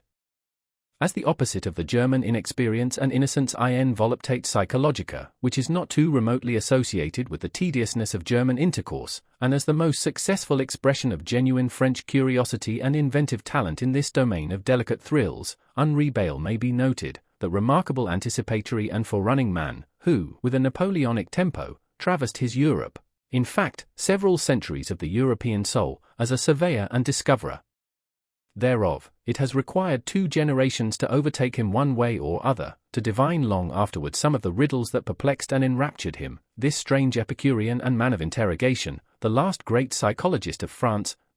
There is yet a third claim to superiority. In the French character there is a successful halfway synthesis of the North and South, which makes them comprehend many things, and enjoins upon them other things, which an Englishman can never comprehend. Their temperament, turned alternately to and from the south, in which from time to time the Provençal and Ligurian blood froths over, preserves them from the dreadful, northern grey, from sunless conceptual spectrism and from poverty of blood, our German infirmity of taste, for the excessive prevalence of which at the present moment, blood and iron, that is to say high politics, has with great resolution been prescribed, according to a dangerous healing art, which bids me wait and wait, but not yet hope. There is also still in France a pre-understanding and ready welcome for those rarer and rarely gratified men, who are too comprehensive to find satisfaction in any kind of fatherlandism, and know how to love the South when in the North and the North when in the South, the born Midlanders, the good Europeans. For them Bizet has made music, this latest genius, who has seen a new beauty and seduction, who has discovered a piece of the South in music. 255. I hold that many precautions should be taken against German music. Suppose a person loves the South as I love it, as a great school of recovery for the most spiritual and the most sensuous ills, as a boundless solar profusion and effulgence which o'erspreads a sovereign existence believing in itself, well, such a person will learn to be somewhat on his guard against German music, because, in injuring his taste anew, it will also injure his health anew. Such a southerner not by origin but by belief, if he should dream of the future of music, must also dream of it being freed from the influence of the North, and must have in his ears the prelude to a deeper, mightier, and perhaps more perverse and mysterious music, a super-German music, which does not fade, pale, and die away, as all German music does, at the sight of the blue, wanton sea and the Mediterranean clearness of sky, a super-European music, which holds its own even in presence of the brown sunsets of the desert, whose soul is akin to the palm tree, and can be at home and can roam with big, beautiful, lonely beasts of prey. I could imagine a music of which the rarest charm would be that it knew nothing more of good and evil, only that here and there perhaps some sailor's homesickness, some golden shadows and tender weaknesses might sweep lightly over it, an art which, from the far distance, would see the colors of a sinking and almost incomprehensible moral world fleeing towards it, and would be hospitable enough and profound enough to receive such belated fugitives. 256. Owing to the morbid estrangement which the nationality craze has induced and still induces among the nations of Europe, owing also to the short-sighted and hasty-handed politicians, who with the help of this craze, are at present in power, and do not suspect to what extent the disintegrating policy they pursue must necessarily be only an interlude policy, owing to all this and much else that is altogether unmentionable at present, the most unmistakable signs that Europe wishes to be one are now overlooked, or arbitrarily and falsely misinterpreted.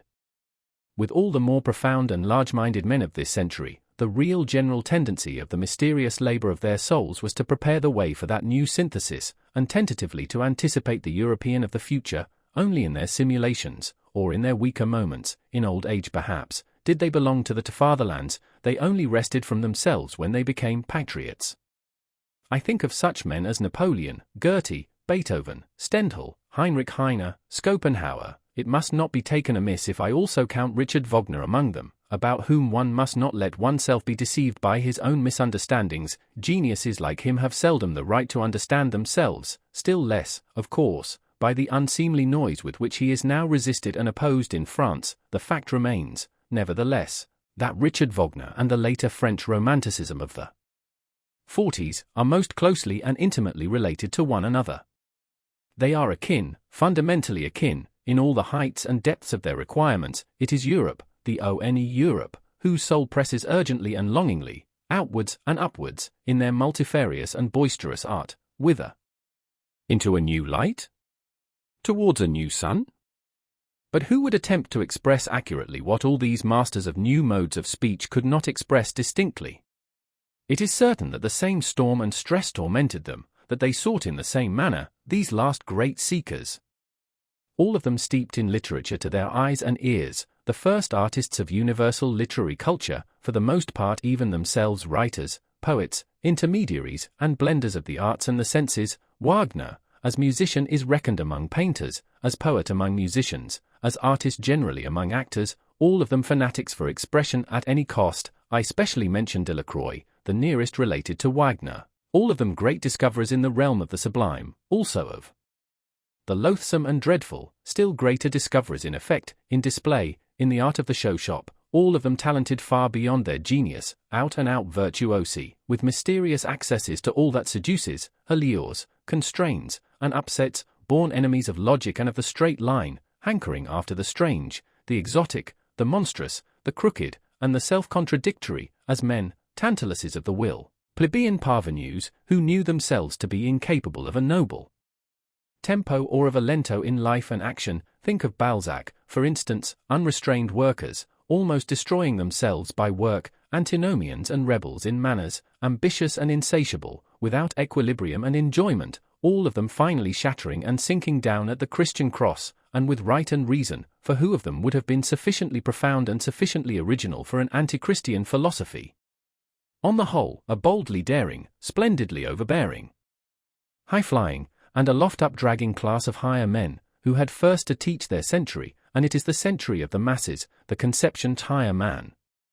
Let the German friends of Richard Wagner advise together as to whether there is anything purely German in the Wagnerian art, or whether its distinction does not consist precisely in coming from super-German sources and impulses, in which connection it may not be underrated how indispensable Paris was to the development of his type, which the strength of his instincts made him long to visit at the most decisive time, and how the whole style of his proceedings, of his self-apostolate, could only perfect itself in sight of the French socialistic original.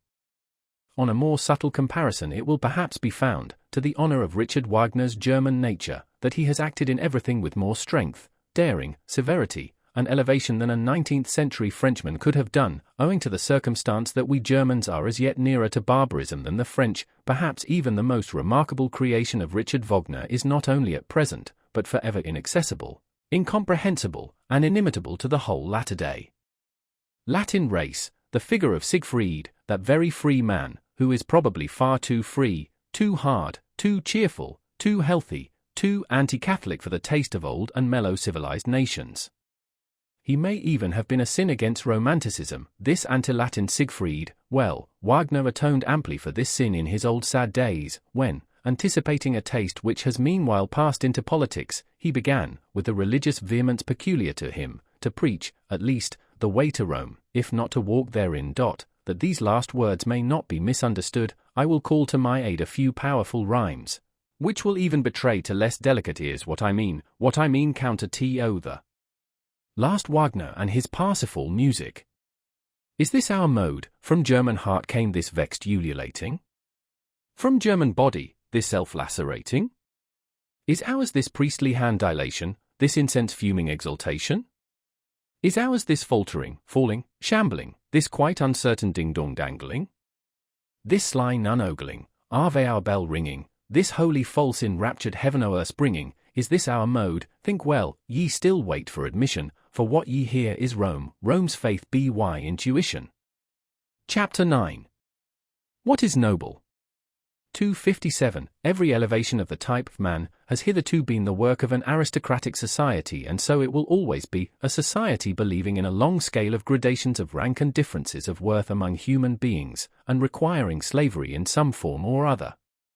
Without the pathos of distance, such as grows out of the incarnated difference of classes, out of the constant outlooking and downlooking of the ruling caste on subordinates and instruments, and out of their equally constant practice of obeying and commanding, of keeping down and keeping at a distance, that other more mysterious pathos could never have arisen, the longing for an ever new widening of distance within the soul itself, the formation of ever higher, rarer, further, more extended, more comprehensive states, in short, just the elevation of the type man, the continued self-surmounting of man, to use a moral formula in a supermoral sense.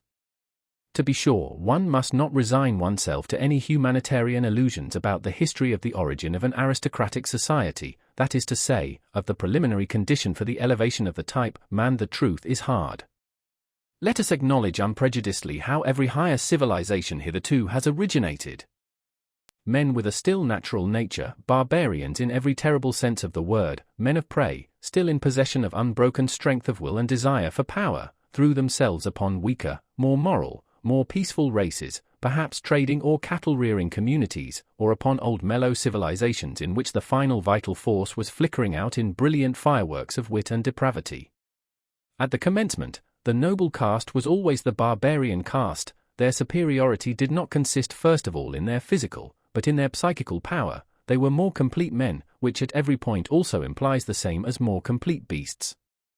258. Corruption, as the indication that anarchy threatens to break out among the instincts, and that the foundation of the emotions, called life, is convulsed, is something radically different according to the organization in which it manifests itself. When, for instance, an aristocracy like that of France at the beginning of the Revolution flung away its privileges with sublime disgust and sacrificed itself to an excess of its moral sentiments, it was corruption. It was really only the closing act of the corruption which had existed for centuries, by virtue of which that aristocracy had abdicated step by step its lordly prerogatives and lowered itself to a function of royalty, in the end even to its decoration and parade dress. The essential thing, however, in a good and healthy aristocracy is that it should not regard itself as a function either of the kingship or the commonwealth, but as the significance and highest justification thereof, that it should therefore accept with a good conscience the sacrifice of a legion of individuals, who, for its sake, must be suppressed and reduced to imperfect men, to slaves and instruments. Its fundamental belief must be precisely that society is not allowed to exist for its own sake, but only as a foundation and scaffolding, by means of which a select class of beings may be able to elevate themselves to their higher duties, and in general to a higher existence. Like those sun-seeking climbing plants in Java, they are called Saipo Matador, which encircle an oak so long and so often with their arms, until at last, high above it, but supported by it, they can unfold their tops in the open light, and exhibit their happiness. 259. To refrain mutually from injury, from violence, from exploitation, and put one's will on a par with that of others. This may result in a certain rough sense in good conduct among individuals when the necessary conditions are given, namely, the actual similarity of the individuals in amount of force and degree of worth, and their correlation within one organization. As soon, however, as one wished to take this principle more generally, and if possible even as the fundamental principle of society, it would immediately disclose what it really is, namely, a will to the denial of life, a principle of dissolution and decay. Here one must think profoundly to the very basis and resist all sentimental weakness. Life itself is essentially appropriation, injury, conquest of the strange and weak, suppression, severity, obtrusion of peculiar forms, incorporation, and at the least, putting it mildest, exploitation. But why should one forever use precisely these words on which for ages a disparaging purpose has been stamped? Even the organization within which, as was previously supposed, the individuals treat each other as equal, it takes place in every healthy aristocracy, must itself, if it be a living and not a dying organization, do all that towards other bodies, which the individuals within it refrain from doing to each other. It will have to be the incarnated will to power. It will endeavor to grow, to gain ground, attract to itself and acquire ascendancy, not owing to any morality or immorality, but because it lives, and because life is precisely will to power.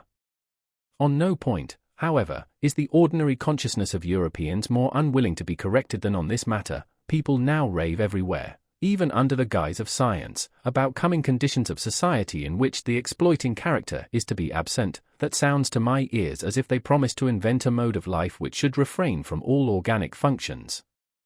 Exploitation does not belong to a depraved, or imperfect and primitive society. It belongs to the nature of the living being as a primary organic function. It is a consequence of the intrinsic will to power, which is precisely the will to life. Granting that as a theory this is a novelty, as a reality it is the fundamental fact of all history. Let us be so far honest towards ourselves. 260. In a tour through the many finer and coarser moralities which have hitherto prevailed or still prevail on the earth, I found certain traits recurring regularly together, and connected with one another, until finally two primary types revealed themselves to me, and a radical distinction was brought to light. There is master morality and slave morality. I would at once add, however, that in all higher and mixed civilizations, there are also attempts at the reconciliation of the two moralities, but one finds still oftener the confusion and mutual misunderstanding of them, indeed sometimes their close juxtaposition, even in the same man, within one soul. The distinctions of moral values have either originated in a ruling caste, pleasantly conscious of being different from the ruled, or among the ruled class, the slaves and dependents of all sorts. In the first case, when it is the rulers who determine the conception good, it is the exalted, proud disposition which is regarded as the distinguishing feature, and that which determines the order of rank. The noble type of man separates from himself the beings in whom the opposite of this exalted, proud disposition displays itself. He despises them. Let it at once be noted that in this first kind of morality the antithesis good and bad means practically the same as noble and despicable. The antithesis good and evil is of a different origin. The cowardly, the timid, the insignificant, and those thinking merely of narrow utility are despised. Moreover, also, the distrustful, with their constrained glances, the self-abasing, the dog-like kind of men who let themselves be abused, the mendicant flatterers, and above all the liars. It is a fundamental belief of all aristocrats that the common people are untruthful. We truthful ones, the nobility in ancient Greece called themselves. It is obvious that everywhere the designations of moral value were at first applied to men, and were only derivatively and at a later period applied to actions. It is a gross mistake, therefore, when historians of morals start with questions like, why have sympathetic actions been praised? The noble type of man regards himself as a determiner of values. He does not require to be approved of. He passes the judgment. What is injurious to me is injurious in itself. He knows that it is he himself only who confers honor on things. He is a creator of values. He honors whatever he recognizes in himself. Such morality equals self-glorification. In the foreground there is the feeling of plenitude, of power, which seeks to overflow, the happiness of high tension, the consciousness of a wealth which would fain give and bestow. The noble man also helps the unfortunate, but not, or scarcely, out of pity, but rather from an impulse generated by the superabundance of power. The noble man honors in himself the powerful one, him also who has power over himself, who knows how to speak and how to keep silence, who takes pleasure in subjecting himself to severity and hardness, and has reverence for all that is severe and hard. Wotan placed a hard heart in my breast, says an old Scandinavian saga. It is thus rightly expressed from the soul of a proud Viking. Such a type of man is even proud of not being made for sympathy. The hero of the saga therefore adds warningly, he who has not a hard heart when young will never have one. The noble and brave who think thus are the furthest removed from the morality which sees precisely in sympathy, or in acting for the good of others, or in disinterestment, the characteristic of the moral, faith in oneself, pride in oneself, a radical enmity and irony towards selflessness, belong as definitely to noble morality, as do a careless scorn and precaution in presence of sympathy and the warm heart. It is the powerful who know how to honor, it is their art, their domain for invention. The profound reverence for age and for tradition, all law rests on this double reverence. The belief and prejudice in favor of ancestors and unfavorable to newcomers is typical in the morality of the powerful, and if, reversely, men of modern ideas believe almost instinctively in progress and the future, and are more and more lacking in respect for old age, the ignoble origin of these ideas has complacently betrayed itself thereby. A morality of the ruling class, however, is more especially foreign and irritating to present-day taste in the sternness of its principle that one has duties only to one's equals, that one may act towards beings of a lower rank, towards all that is foreign, just as seems good to one, or as the heart desires, and in any case beyond good and evil. It is here that sympathy and similar sentiments can have a place.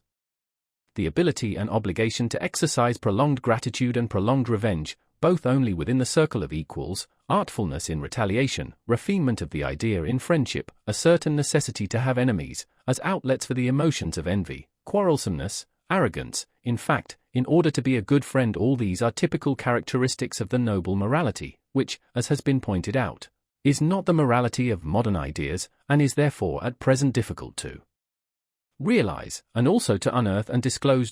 It is otherwise with the second type of morality, slave morality. Supposing that the abused, the oppressed, the suffering, the unemancipated, the weary, and those uncertain of themselves should moralize, what will be the common element in their moral estimates? Probably a pessimistic suspicion with regard to the entire situation of man will find expression, perhaps a condemnation of man, together with his situation. The slave has an unfavorable eye for the virtues of the powerful. He has a skepticism and distrust, a refinement of distrust of everything good that is there honored. He would fain persuade himself that the very happiness there is not genuine.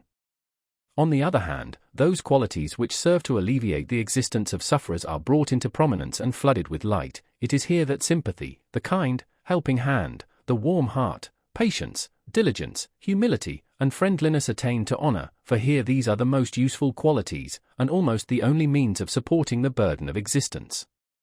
Slave morality is essentially the morality of utility. Here is the seat of the origin of the famous antithesis good and evil. Power and dangerousness are assumed to reside in the evil, a certain dreadfulness, subtlety, and strength, which do not admit of being despised.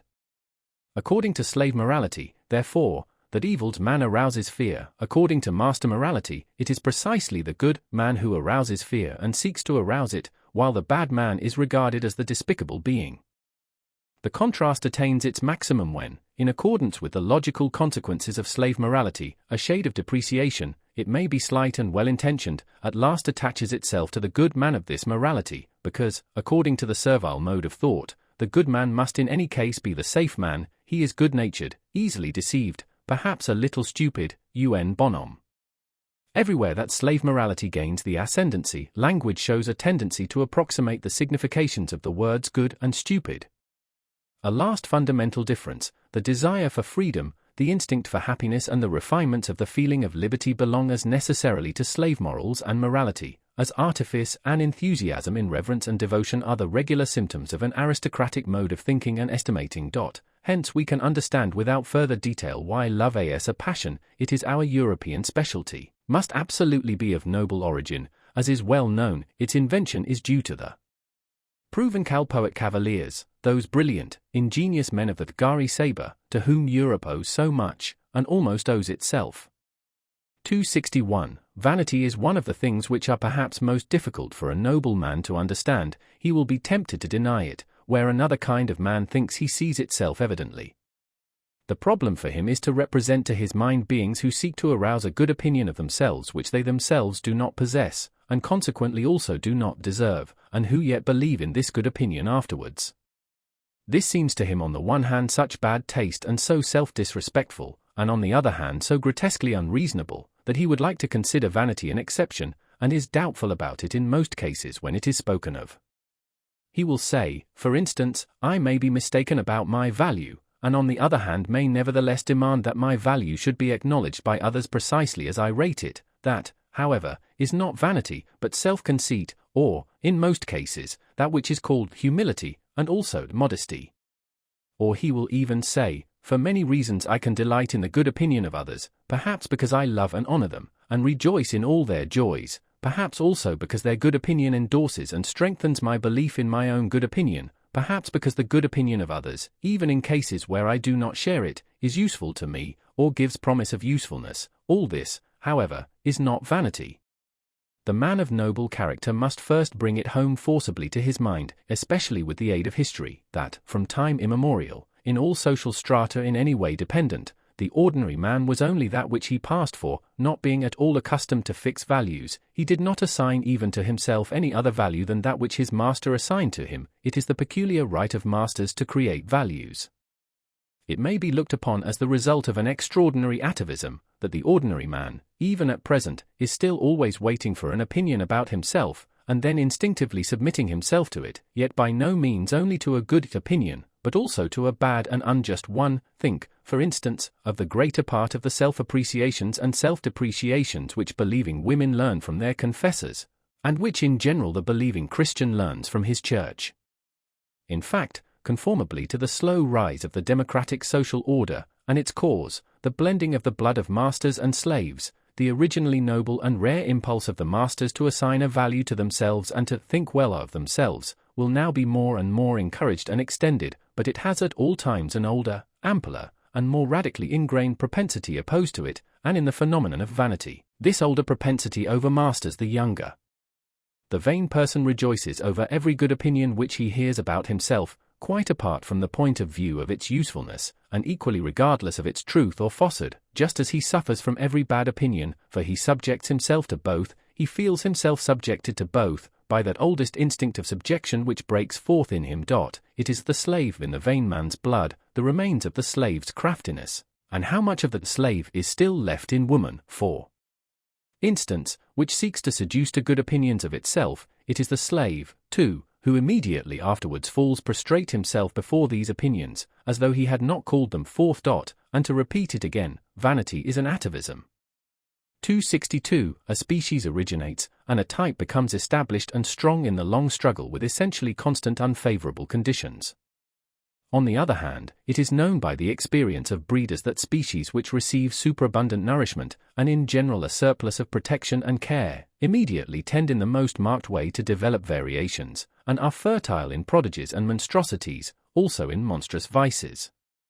Now look at an aristocratic commonwealth, say an ancient Greek polis, or Venice, as a voluntary or involuntary contrivance for the purpose of rearing human beings. There are there men beside one another, thrown upon their own resources, who want to make their species prevail, chiefly because they must prevail, or else run the terrible danger of being exterminated. The favor, the superabundance, the protection are there lacking under which variations are fostered. The species needs itself as species, as something which, precisely by virtue of its hardness, its uniformity, and simplicity of structure, can in general prevail and make itself permanent in constant struggle with its neighbors, or with rebellious or rebellion-threatening vassals. The most varied experience teaches it what are the qualities to which it principally owes the fact that it still exists, in spite of all gods and men, and has hitherto been victorious. These qualities it calls virtues, and these virtues alone it develops to maturity. It does so with severity, indeed it desires severity. Every aristocratic morality is intolerant in the education of youth, in the control of women, in the marriage customs, in the relations of old and young, in the penal laws, which have an eye only for the degenerating. It counts intolerance itself among the virtues, under the name of justice. A type with few, but very marked features, a species of severe, warlike, wisely silent, reserved, and reticent men, and as such, with the most delicate sensibility for the charm and nuances of society, is thus established, unaffected by the vicissitudes of generations. The constant struggle with uniform unfavorable conditions is, as already remarked, the cause of a type becoming stable and hard. Finally, however, a happy state of things results, the enormous tension is relaxed, there are perhaps no more enemies among the neighboring peoples, and the means of life, even of the enjoyment of life, are present in superabundance.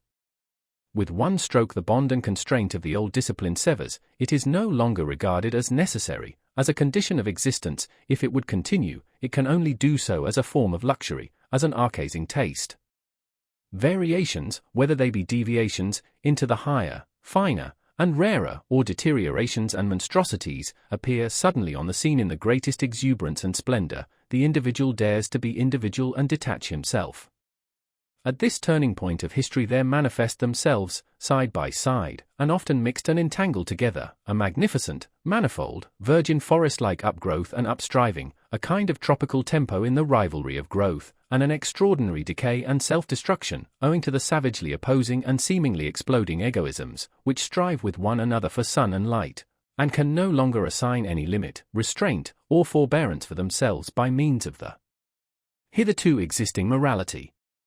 It was this morality itself which piled up the strength so enormously, which bent the bow in so threatening a manner. It is now out of date, it is getting out of date.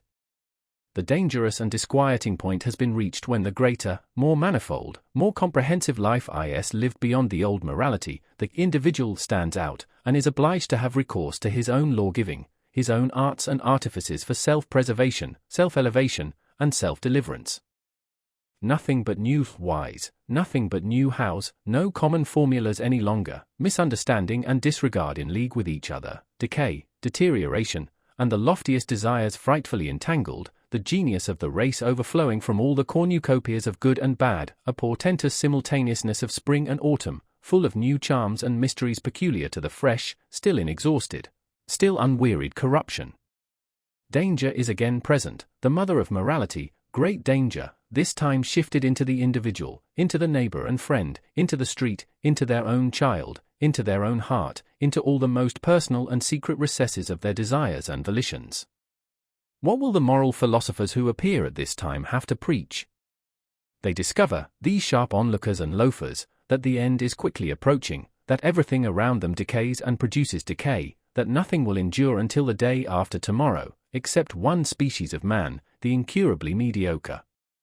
The mediocre alone have a prospect of continuing and propagating themselves. They will be the men of the future, the sole survivors. Be like them.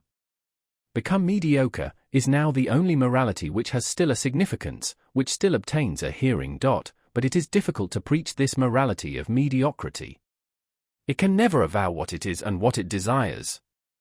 It has to talk of moderation and dignity and duty and brotherly love. It will have difficulty in concealing its irony. 263. There is an instinct for rank, which more than anything else is already the sign of a high rank. There is a delight in the nuances of reverence which leads one to infer noble origin and habits. The refinement, goodness, and loftiness of a soul are put to a perilous test when something passes by that is of the highest rank, but is not yet protected by the awe of authority from obtrusive touches and incivilities, something that goes its way like a living touchstone, undistinguished, undiscovered, and tentative, perhaps voluntarily veiled and disguised. He whose task and practice it is to investigate souls, will avail himself of many varieties of this very art to determine the ultimate value of a soul, the unalterable, innate order of rank to which it belongs. He will test it by its instinct for reverence. Difference in gendre hain, the vulgarity of many a nature spurts up suddenly like dirty water when any holy vessel, any jewel from closed shrines, any book bearing the marks of great destiny, is brought before it, while on the other hand, there is an involuntary silence, a hesitation of the eye, a cessation of all gestures, by which it is indicated that a soul feels the nearness of what is worthiest of respect.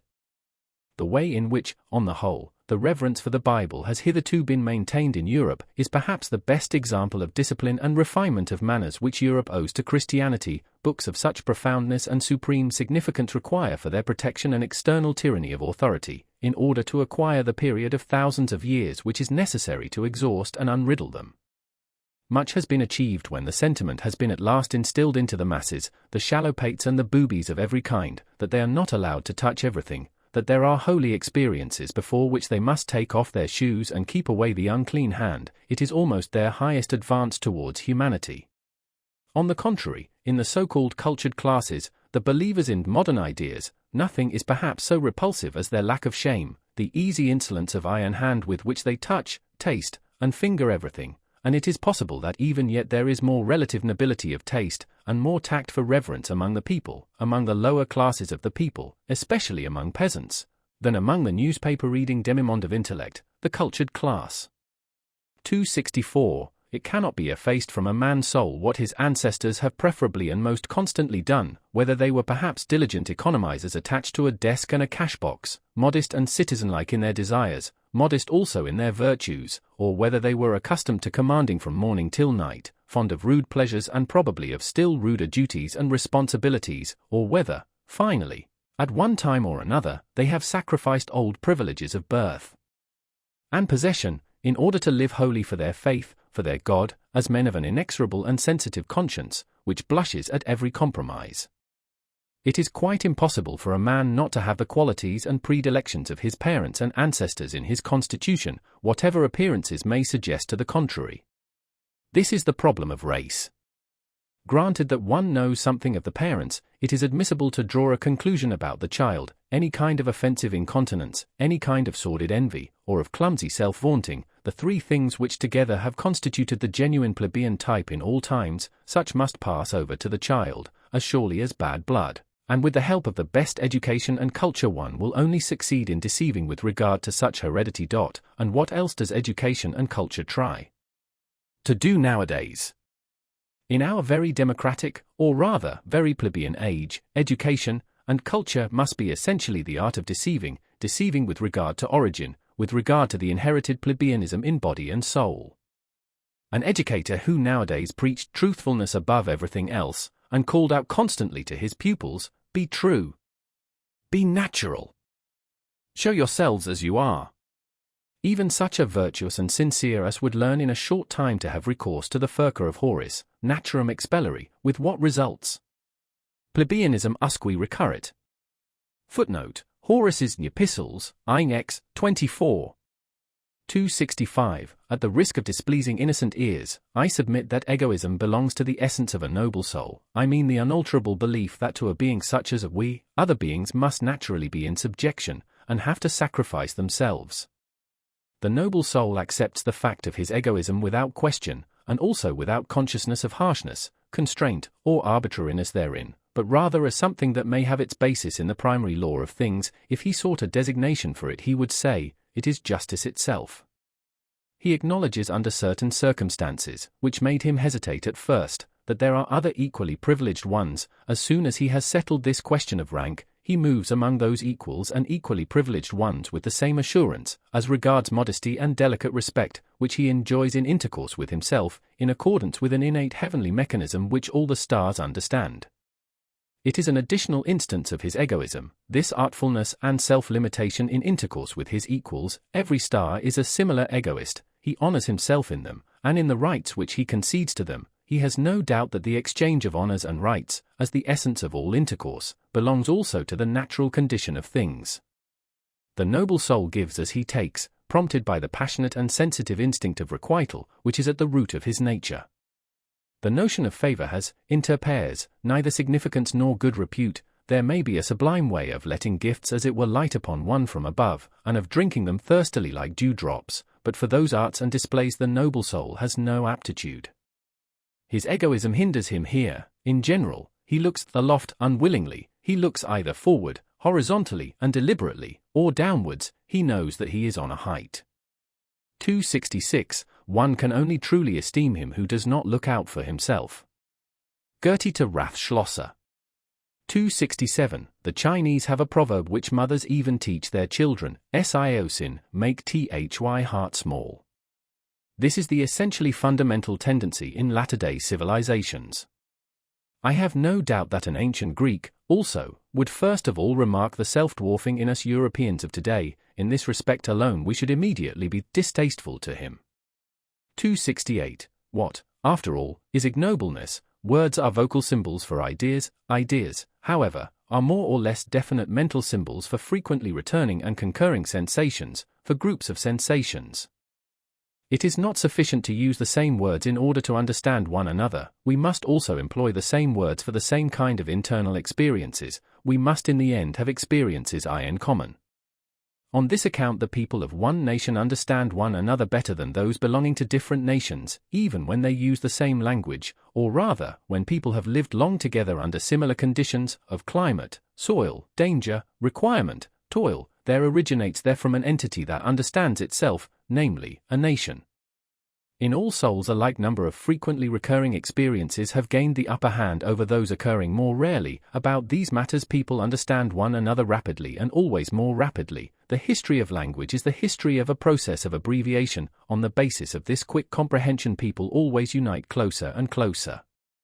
The greater the danger, the greater is the need of agreeing quickly and readily about what is necessary, not to misunderstand one another in danger. That is what cannot at all be dispensed with in intercourse. Also in all loves and friendships one has the experience that nothing of the kind continues when the discovery has been made that in using the same words, one of the two parties has feelings, thoughts, intuitions, wishes, or fears different from those of the other. The fear of that eternal misunderstanding, that is the good genius which so often keeps persons of different sexes from too hasty attachments, to which sense and heart prompt them, and not some Schopenhauerian genius of the species. Whichever groups of sensations within a soul awaken most readily, begin to speak, and give the word of command, these decide as to the general order of rank of its values, and determine ultimately its list of desirable things. A man's estimates of value betray something of the structure of his soul, and wherein it sees its conditions of life, its intrinsic needs. Supposing now that necessity has from all time drawn together only such men as could express similar requirements and similar experiences by similar symbols, it results on the whole that the easy communicability of need, which implies ultimately the undergoing only of average and common experiences, must have been the most potent of all the forces which have hitherto operated upon mankind. The more similar, the more ordinary people, have always had and are still having the advantage, the more select, more refined, more unique, and difficultly comprehensible, are liable to stand alone. They succumb to accidents in their isolation, and seldom propagate themselves. One must appeal to immense opposing forces, in order to thwart this natural, all too natural progressus in simile, the evolution of man to the similar, the ordinary, the average, the gregarious, to the ignoble. 269. The more a psychologist, a born, an unavoidable psychologist and soul diviner, turns his attention to the more select cases and individuals, the greater is his danger of being suffocated by sympathy. He needs sternness and cheerfulness more than any other man. For the corruption, the ruination of higher men, of the more unusually constituted souls, is in fact the rule. It is dreadful to have such a rule always before one's eyes. The manifold torment of the psychologist who has discovered this ruination, who discovers once, and then discovers almost repeatedly throughout all history, this universal inner desperateness of higher men, this eternal too late, in every sense, may perhaps one day be the cause of his turning with bitterness against his own lot, and of his making an attempt at self-destruction, of his going to ruin himself. One may perceive in almost every psychologist a telltale inclination for delightful intercourse with commonplace and well-ordered men. The fact is thereby disclosed that he always requires healing, that he needs a sort of flight and forgetfulness, away from what his insight and incisiveness, from what his business, has laid upon his conscience. The fear of his memory is peculiar to him. He is easily silenced by the judgment of others. He hears with unmoved countenance how people honor, admire, love, and glorify, where he has perceived, or he even conceals his silence by expressly assenting to some plausible opinion. Perhaps the paradox of his situation becomes so dreadful that, precisely where he has learnt great sympathy, together with great contempt, the multitude, the educated, and the visionaries, have on their part learnt great reverence for great men and marvelous animals, for the sake of whom one blesses and honors the fatherland, the earth, the dignity of mankind, and one's own self, to whom one points the young, and in view of whom one educates them. And who knows but in all great instances hitherto just the same happened, that the multitude worshipped a god, and that the god was only a poor sacrificial animal. Success has always been the greatest liar, and the work itself is a success. The great statesman, the conqueror, the discoverer, are disguised in their creations until they are unrecognizable. The work of the artist, of the philosopher, only invents him who has created it, is reputed to have created it. The great men, as they are reverenced, are poor little fictions composed afterwards. In the world of historical value spurious coinage prevails. Those great poets, for example, such as Byron, Musset, Poe, Leopardi, Kleist, Gogol, I do not venture to mention much greater names, but I have them in my mind, as they now appear, and were perhaps obliged to be ere men of the moment, enthusiastic, sensuous, and childish, light-minded and impulsive in their trust and distrust, with souls in which usually some flaw has to be concealed, often taking revenge with their works for an internal defilement, often seeking forgetfulness in their soaring from a too true memory, often lost in the mud and almost in love with it, until they become like the will-o'-the-wisps around the swamps, and pretend to be stars. The people then call them idealists, often struggling with protracted disgust, with an ever-reappearing phantom of disbelief, which makes them cold, and obliges them to languish for gloria and devour faith as it is out of the hands of intoxicated adulators. What a torment these great artists are and the so-called higher men in general, to him who has once found them out. It is thus conceivable that it is just from woman, who is clairvoyant in the world of suffering, and also unfortunately eager to help and save to an extent far beyond her powers, that they have learnt so readily those outbreaks of boundless devoted sympathy, which the multitude, above all the reverent multitude, do not understand, and overwhelm with prying and self-gratifying interpretations. This sympathizing invariably deceives itself as to its power. Woman would like to believe that love can do everything. It is the superstition peculiar to her.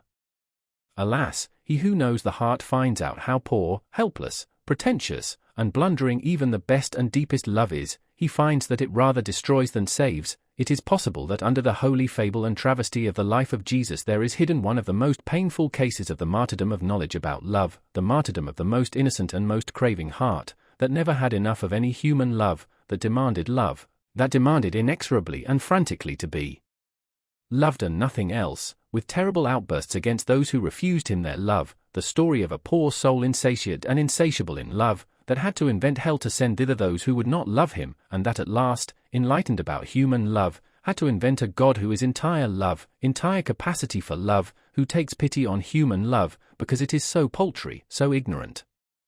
He who has such sentiments, he who has such knowledge about love, seeks for death, but why should one deal with such painful matters? Provided, of course, that one is not obliged to do so. 270. The intellectual haughtiness and loathing of every man who has suffered deeply, it almost determines the order of rank how deeply men can suffer, the chilling certainty with which he is thoroughly imbued and colored, that by virtue of his suffering he knows more than the shrewdest and wisest can ever know, that he has been familiar with, and at home in, many distant, dreadful worlds of which you know nothing. This silent intellectual haughtiness of the sufferer, this pride of the elective knowledge, of the initiated, of the almost sacrificed, finds all forms of disguise necessary to protect itself from contact with officious and sympathizing hands, and in general from all that is not its equal in suffering. Profound suffering makes noble, it separates.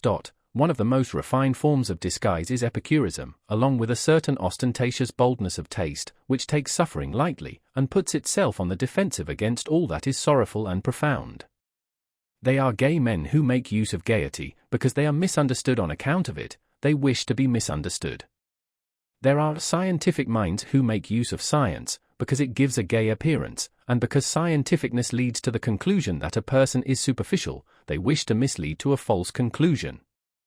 There are free insolent minds which would fain conceal and deny that they are broken, proud, incurable hearts, the cynicism of Hamlet, the case of Galliani, and occasionally folly itself is the mask of an unfortunate overassured knowledge. From which it follows that it is the part of a more refined humanity to have reverence for the mask, and not to make use of psychology and curiosity in the wrong place. 271. That which separates two men most profoundly is a different sense and grade of purity.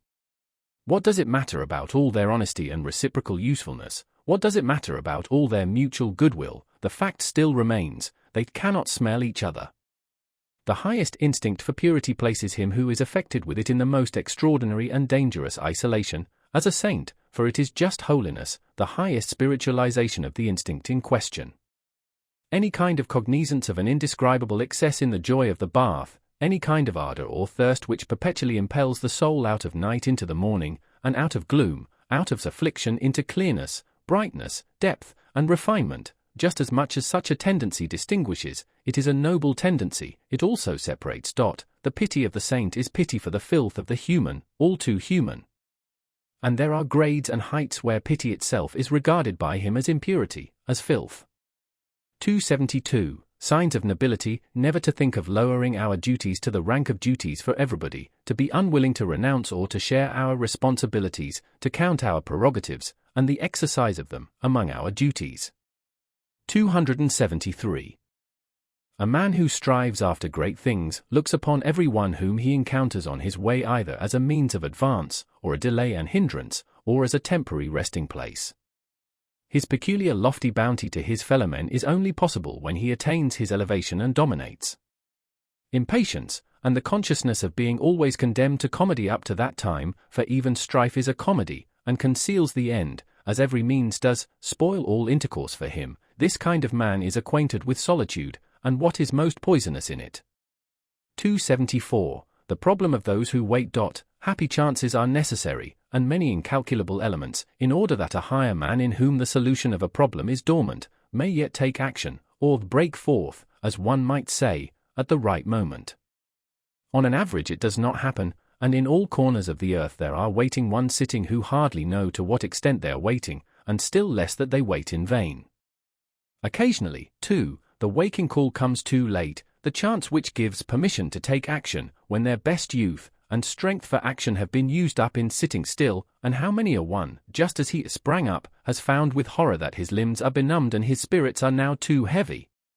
It is too late, he has said to himself, and has become self-distrustful and henceforth forever useless. In the domain of genius, may not the Raphael without hands, taking the expression in its widest sense, perhaps not be the exception, but the rule? Perhaps genius is by no means so rare, but rather the 500 hands which it requires in order to tyrannize over the Greek inserted here, the right time, in order to take chance by the forelock. 275. He who does not wish to see the height of a man, looks all the more sharply at what is low in him, and in the foreground, and thereby betrays himself. 276. In all kinds of injury and loss the lower and coarser soul is better off than the nobler soul. The dangers of the latter must be greater, the probability that it will come to grief and perish is in fact immense, considering the multiplicity of the conditions of its existence. In a lizard a finger grows again which has been lost, not so in man. 277. It is too bad. Always the old story. When a man has finished building his house, he finds that he has learnt unawares something which he ought absolutely to have known before he began to build. The eternal, fatal too late. The melancholia of everything completed. 278. Wanderer, who art thou? I see thee follow thy path without scorn, without love, with unfathomable eyes, wet and sad as a plummet which has returned to the light insatiate out of every depth. What did it seek down there, with a bosom that never sighs, with lips that conceal their loathing, with a hand which only slowly grasps? Who art thou? What hast thou done? Rest thee here, this place has hospitality for everyone, refresh thyself. And whoever thou art, what is it that now pleases thee? What will serve to refresh thee? Only name it, whatever I have I offer thee. To refresh me? To refresh me? Oh, thou prying one, what sayest thou? But give me, I pray thee, what? What? Speak out. Another mask. A second mask. 279. Men of profound sadness betray themselves when they are happy. They have a mode of seizing upon happiness as though they would choke and strangle it, out of jealousy. They know only too well that it will flee from them. 280. Bad. Bad. What? Does he not go back? Yes. But you misunderstand him when you complain about it. He goes back like everyone who is about to make a great spring. 281. Will people believe it of me? But I insist that they believe it of me. I have always thought very unsatisfactorily of myself and about myself, only in very rare cases, only compulsorily, always without delight in the subject, ready to digress from a myself, and always without faith in the result, owing to an unconquerable distrust of the possibility of self-knowledge, which has led me so far as to feel a contradictio in ejecto even in the idea of direct knowledge which theorists allow themselves. This matter of fact is almost the most certain thing I know about myself. There must be a sort of repugnance in me to believe anything definite about myself. Is there perhaps some enigma therein? Probably, but fortunately nothing for my own teeth. Perhaps it betrays the species to which I belong, but not to myself, as is sufficiently agreeable to me. 282. But what has happened to you? I do not know, he said, hesitatingly. Perhaps the harpies have flown over my table. It sometimes happens nowadays that a gentle, sober, retiring man becomes suddenly mad, breaks the plates, upsets the table, shrieks, raves, and shocks everybody, and finally withdraws, ashamed, and raging at himself. Whither? For what purpose? To famish apart? To suffocate with his memories, to him who has the desires of a lofty and dainty soul, and only seldom finds his table laid and his food prepared, the danger will always be great. Nowadays, however, it is extraordinarily so. Thrown into the midst of a noisy and plebeian age, with which he does not like to eat out of the same dish, he may readily perish of hunger and thirst, or, should he nevertheless finally fall to, of sudden nausea. We have probably all sat at tables to which we did not belong, and precisely the most spiritual of us, who are most difficult to nourish, know the dangerous dyspepsia which originates from a sudden insight and disillusionment about our food and our messmates, the after-dinner nausea. 283. If one wishes to praise at all, it is a delicate and at the same time a noble self-control, to praise only where one does not agree, otherwise in fact one would praise oneself, which is contrary to good taste, a self-control, to be sure, which offers excellent opportunity and provocation to constant misunderstanding. To be able to allow oneself this veritable luxury of taste and morality, one must not live among intellectual imbeciles, but rather among men whose misunderstandings and mistakes amuse by their refinement, or one will have to pay dearly for it. He praises me, therefore he acknowledges me to be right. This asinine method of inference spoils half of the life of us recluses, for it brings the asses into our neighborhood and friendship. 284. To live in a vast and proud tranquility, always beyond. To have, or not to have, one's emotions, one's for and against, according to choice, to lower oneself to them for hours, to seat oneself on them as upon horses, and often as upon asses, for one must know how to make use of their stupidity as well as of their fire. To conserve one's 300 foregrounds, also one's black spectacles, for there are circumstances when nobody must look into our eyes, still less into our motives. And to choose for company that roguish and cheerful vice, politeness. And to remain master of one's for virtues, courage, insight, sympathy, and solitude. For solitude is a virtue with us, as a sublime bent and bias to purity, which divines that in the contact of man and man, in society, it must be unavoidably impure. All society makes one somehow, somewhere, or sometime, commonplace. 285. The greatest events and thoughts, the greatest thoughts, however, are the greatest events, are longest in being comprehended. The generations which are contemporary with them do not experience such events, they live past them. Something happens there as in the realm of stars. The light of the furthest stars is longest in reaching man, and before it has arrived man denies that there are stars there. How many centuries does a mind require to be understood? That is also a standard. One also makes a gradation of rank and an etiquette therewith, such as is necessary for mind and for star. 286. Here is the prospect free, the mind exalted. Footnote: Goethe's Faust, Part 2, Act V. The words of Dr. Marianus. But there is a reverse kind of man, who is also upon a height, and has also a free prospect, but looks downwards. 287. What is noble? What does the word noble still mean for us nowadays? How does the noble man betray himself? How is he recognized under this heavy overcast sky of the commencing plebeianism, by which everything is rendered opaque and leaden? It is not his actions which establish his claim. Actions are always ambiguous, always inscrutable, neither is it his works. One finds nowadays among artists and scholars plenty of those who betray by their works that a profound longing for nobleness impels them, but this very need of nobleness is radically different from the needs of the noble soul itself, and is in fact the eloquent and dangerous sign of the lack thereof. It is not the works, but the belief which is here decisive and determines the order of rank. To employ once more an old religious formula with a new and deeper meaning, it is some fundamental certainty which a noble soul has about itself, something which is not to be sought, is not to be found, and perhaps, also, is not to be lost. The noble soul has reverence for itself. 288. There are men who are unavoidably intellectual, let them turn and twist themselves as they will, and hold their hands before their treacherous eyes, as though the hand were not a betrayer. It always comes out at last that they have something which they hide, namely, intellect. One of the subtlest means of deceiving, at least as long as possible, and of successfully representing oneself to be stupider than one really is, which in everyday life is often as desirable as an umbrella, is called enthusiasm, including what belongs to it, for instance, virtue. For as Galiani said, who was obliged to know it, virtu estenthousisme. 289. In the writings of a recluse one always hears something of the echo of the wilderness, something of the murmuring tones and timid vigilance of solitude. In his strongest words, even in his cry itself, there sounds a new and more dangerous kind of silence, of concealment.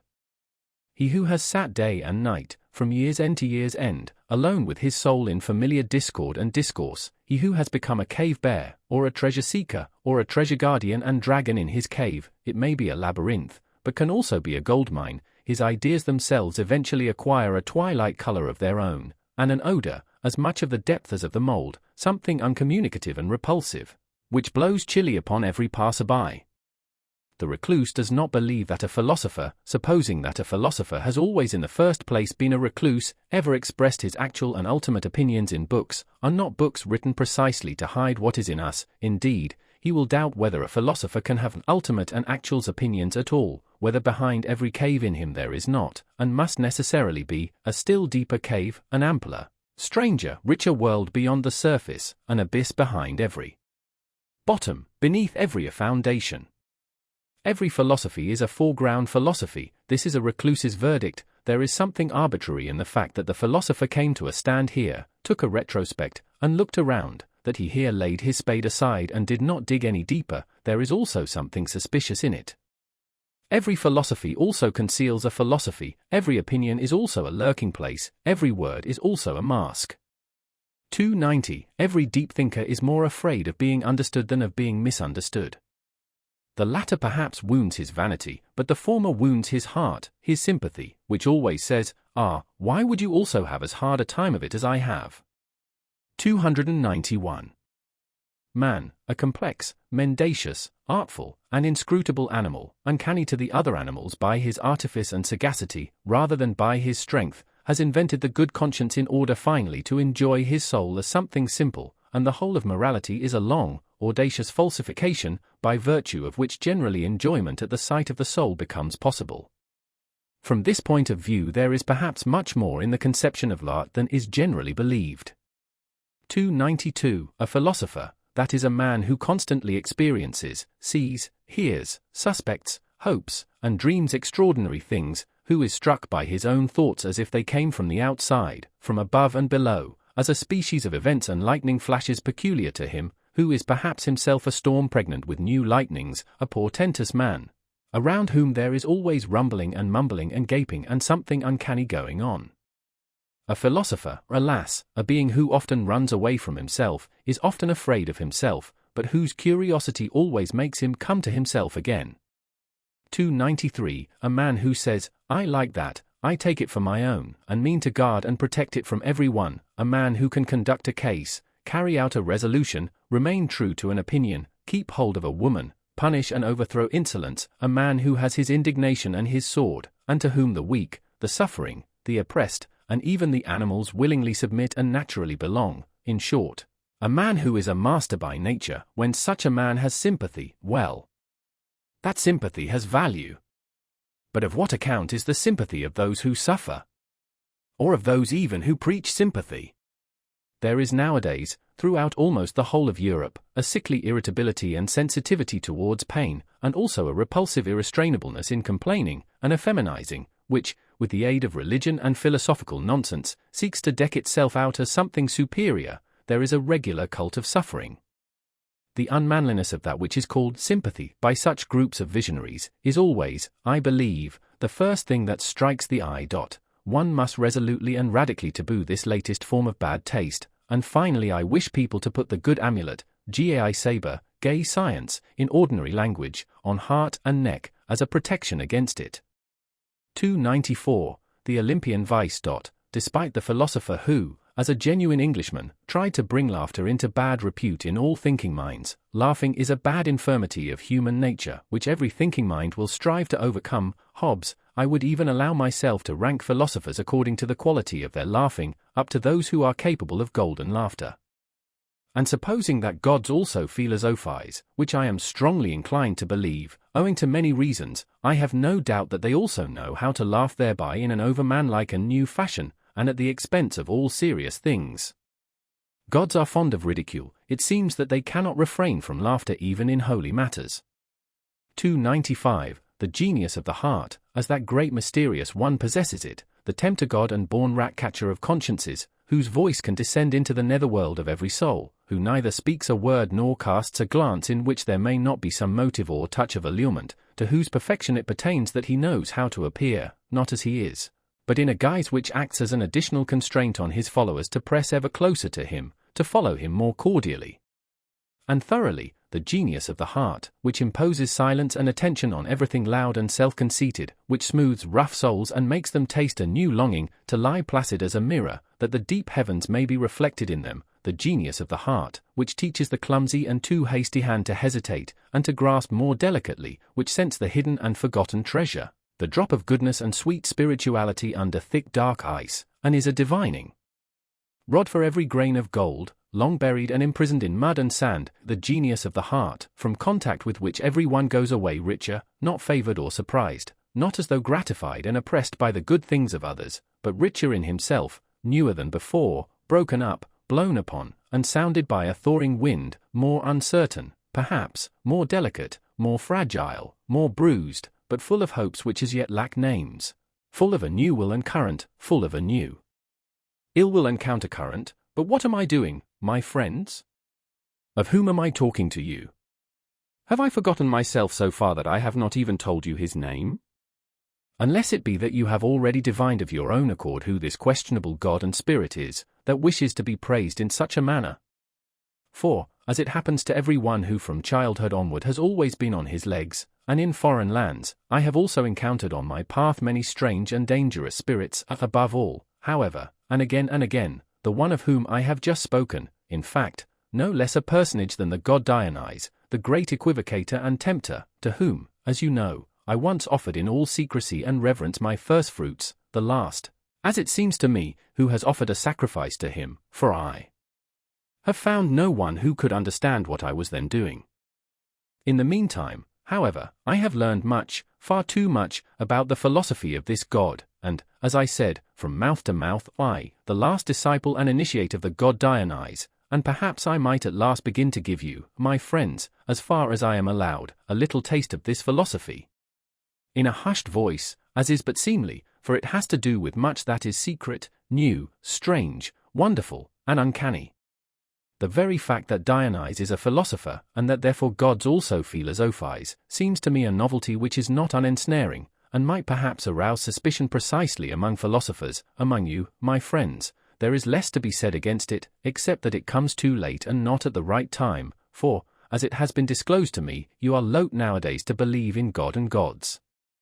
It may happen, too, that in the frankness of my story I must go further than is agreeable to the strict usages of your ears.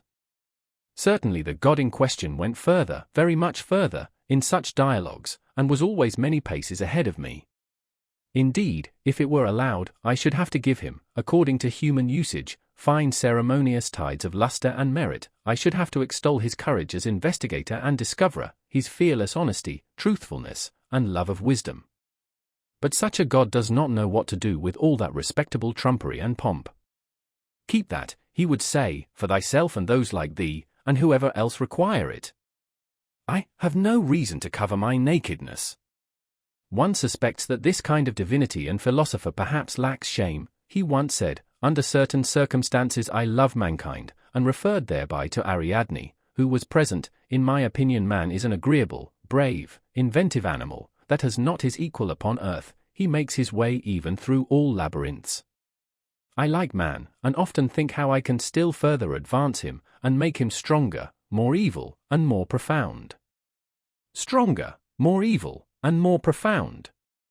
I asked in horror. Yes, he said again, stronger, more evil, and more profound, also more beautiful, and thereby the tempter god smiled with his halcyon smile, as though he had just paid some charming compliment. one here sees at once that it is not only shame that this divinity lacks, and in general there are good grounds for supposing that in some things the gods could all of them come to us men for instruction. We men are more human. 296. Alas! What are you, after all, my written and painted thoughts? Not long ago you were so variegated, young and malicious, so full of thorns and secret spices, that you made me sneeze and laugh, and now? You have already doffed your novelty, and some of you, I fear, are ready to become truths, so immortal do they look, so pathetically honest, so tedious. And was it ever otherwise? What then do we write and paint, we mandarins with Chinese brush, we immortalizers of things which lend themselves to writing, what are we alone capable of painting? Alas, only that which is just about to fade and begins to lose its odor. Alas, only exhausted and departing storms and belated yellow sentiments. Alas, only birds strayed and fatigued by flight, which now let themselves be captured with the hand, with our hand. We immortalize what cannot live and fly much longer, things only which are exhausted and mellow. And it is only for your afternoon, you, my written and painted thoughts, for which alone I have colors, many colors, perhaps, many variegated softenings, and 50 yellows and browns and greens and reds, but nobody will divine thereby how ye looked in your morning, you sudden sparks and marvels of my solitude, you, my old, beloved, evil thoughts. From the Heights. By F. W. Nietzsche. 1. Midday of life. Oh, season of delight! My summer's park. Uneaseful joy to look, to lurk, to hark. I peer for friends, am ready day and night. Where linger ye, my friends? The time is right. 2. Is not the glacier's grey today for you? Rose garlanded? The brooklet seeks you, wind, cloud, with longing thread, and thrust themselves yet higher to the blue, to spy for you from farthest eagle's view. 3. My table was spread out for you on high. Who dwelleth so? Star near, so near the grisly pit below. My realm, what realm hath wider boundary? My honey, who hath sipped its fragrancy? 4. Friends, ye are there. Woe me, yet I am not. He whom ye seek? Ye stare and stop, better your wrath could speak. I am not I? Hand, gait, face, changed? And what? I am, to you my friends, now am I not? 5. Am I another? Strange am I to me? Yet from me sprung? A wrestler, by himself too oft self-wrung? Hindering too oft my own self's potency? Wounded and hampered by self-victory? 6. I sought whereso the wind blows keenest. There. I learned to dwell. Where no man dwells, on lonesome Ice-lawn fell. An unlearned man and God and curse and prayer? Became a ghost haunting the glacier bare? 7. Ye, my old friends. Look! Ye turn pale, filled o'er with love and fear. Go! Yet not in wrath. Ye could ne'er live here. Here in the farthest realm of ice and score. A huntsman must one be, like chamois saw. 8. An evil huntsman was I? See how taught. My bow was bent. Strongest was he by whom such bolt was sent. Woe now! That arrow is with peril fraught. Perilous as none. Have yon safe home ye sought. 9. Ye go. Thou didst endure enough, O heart. Strong was thy hope. Unto new friends thy portals widely ope. Let old ones be. Bid memory depart. Wast thou young then, now, better young thou art. 10. What linked us once together, one hope's tie? Who now doth con? Those lines, now fading, love once wrote thereon, is like a parchment, which the hand is shy to touch, like crackling leaves, all seared, all dry. 11. Oh! Friends no more. They are, what name for those? Friends' phantom flight, knocking at my heart's window pane at night. gazing on me, that speaks we were and goes. Oh, withered words, once fragrant as the rose. 12. Pinings of youth that might not understand. For which I pined. Which I deemed changed with me, kin of my kind. But they grew old, and thus were doomed and banned. None but new kith and native of my land. 13. Midday of life. My second youth's delight. My summer's park. Unrestful joy to long, to lurk, to hark. I peer for friends, am ready day and night. For my new friends. Come. Come. The time is right. 14. This song is done, the sweet sad cry of rue sang out its end. A wizard wrought it, he the timely friend. The midday friend, no, do not ask me who. At midday 'twas, when one became as two. 15. We keep our feast of feasts, sure of our bourne. Our aim self-same. The guest of guests, friend Zarathustra, came. The world now laughs, the grisly veil was torn. And light and dark were one that wedding morn.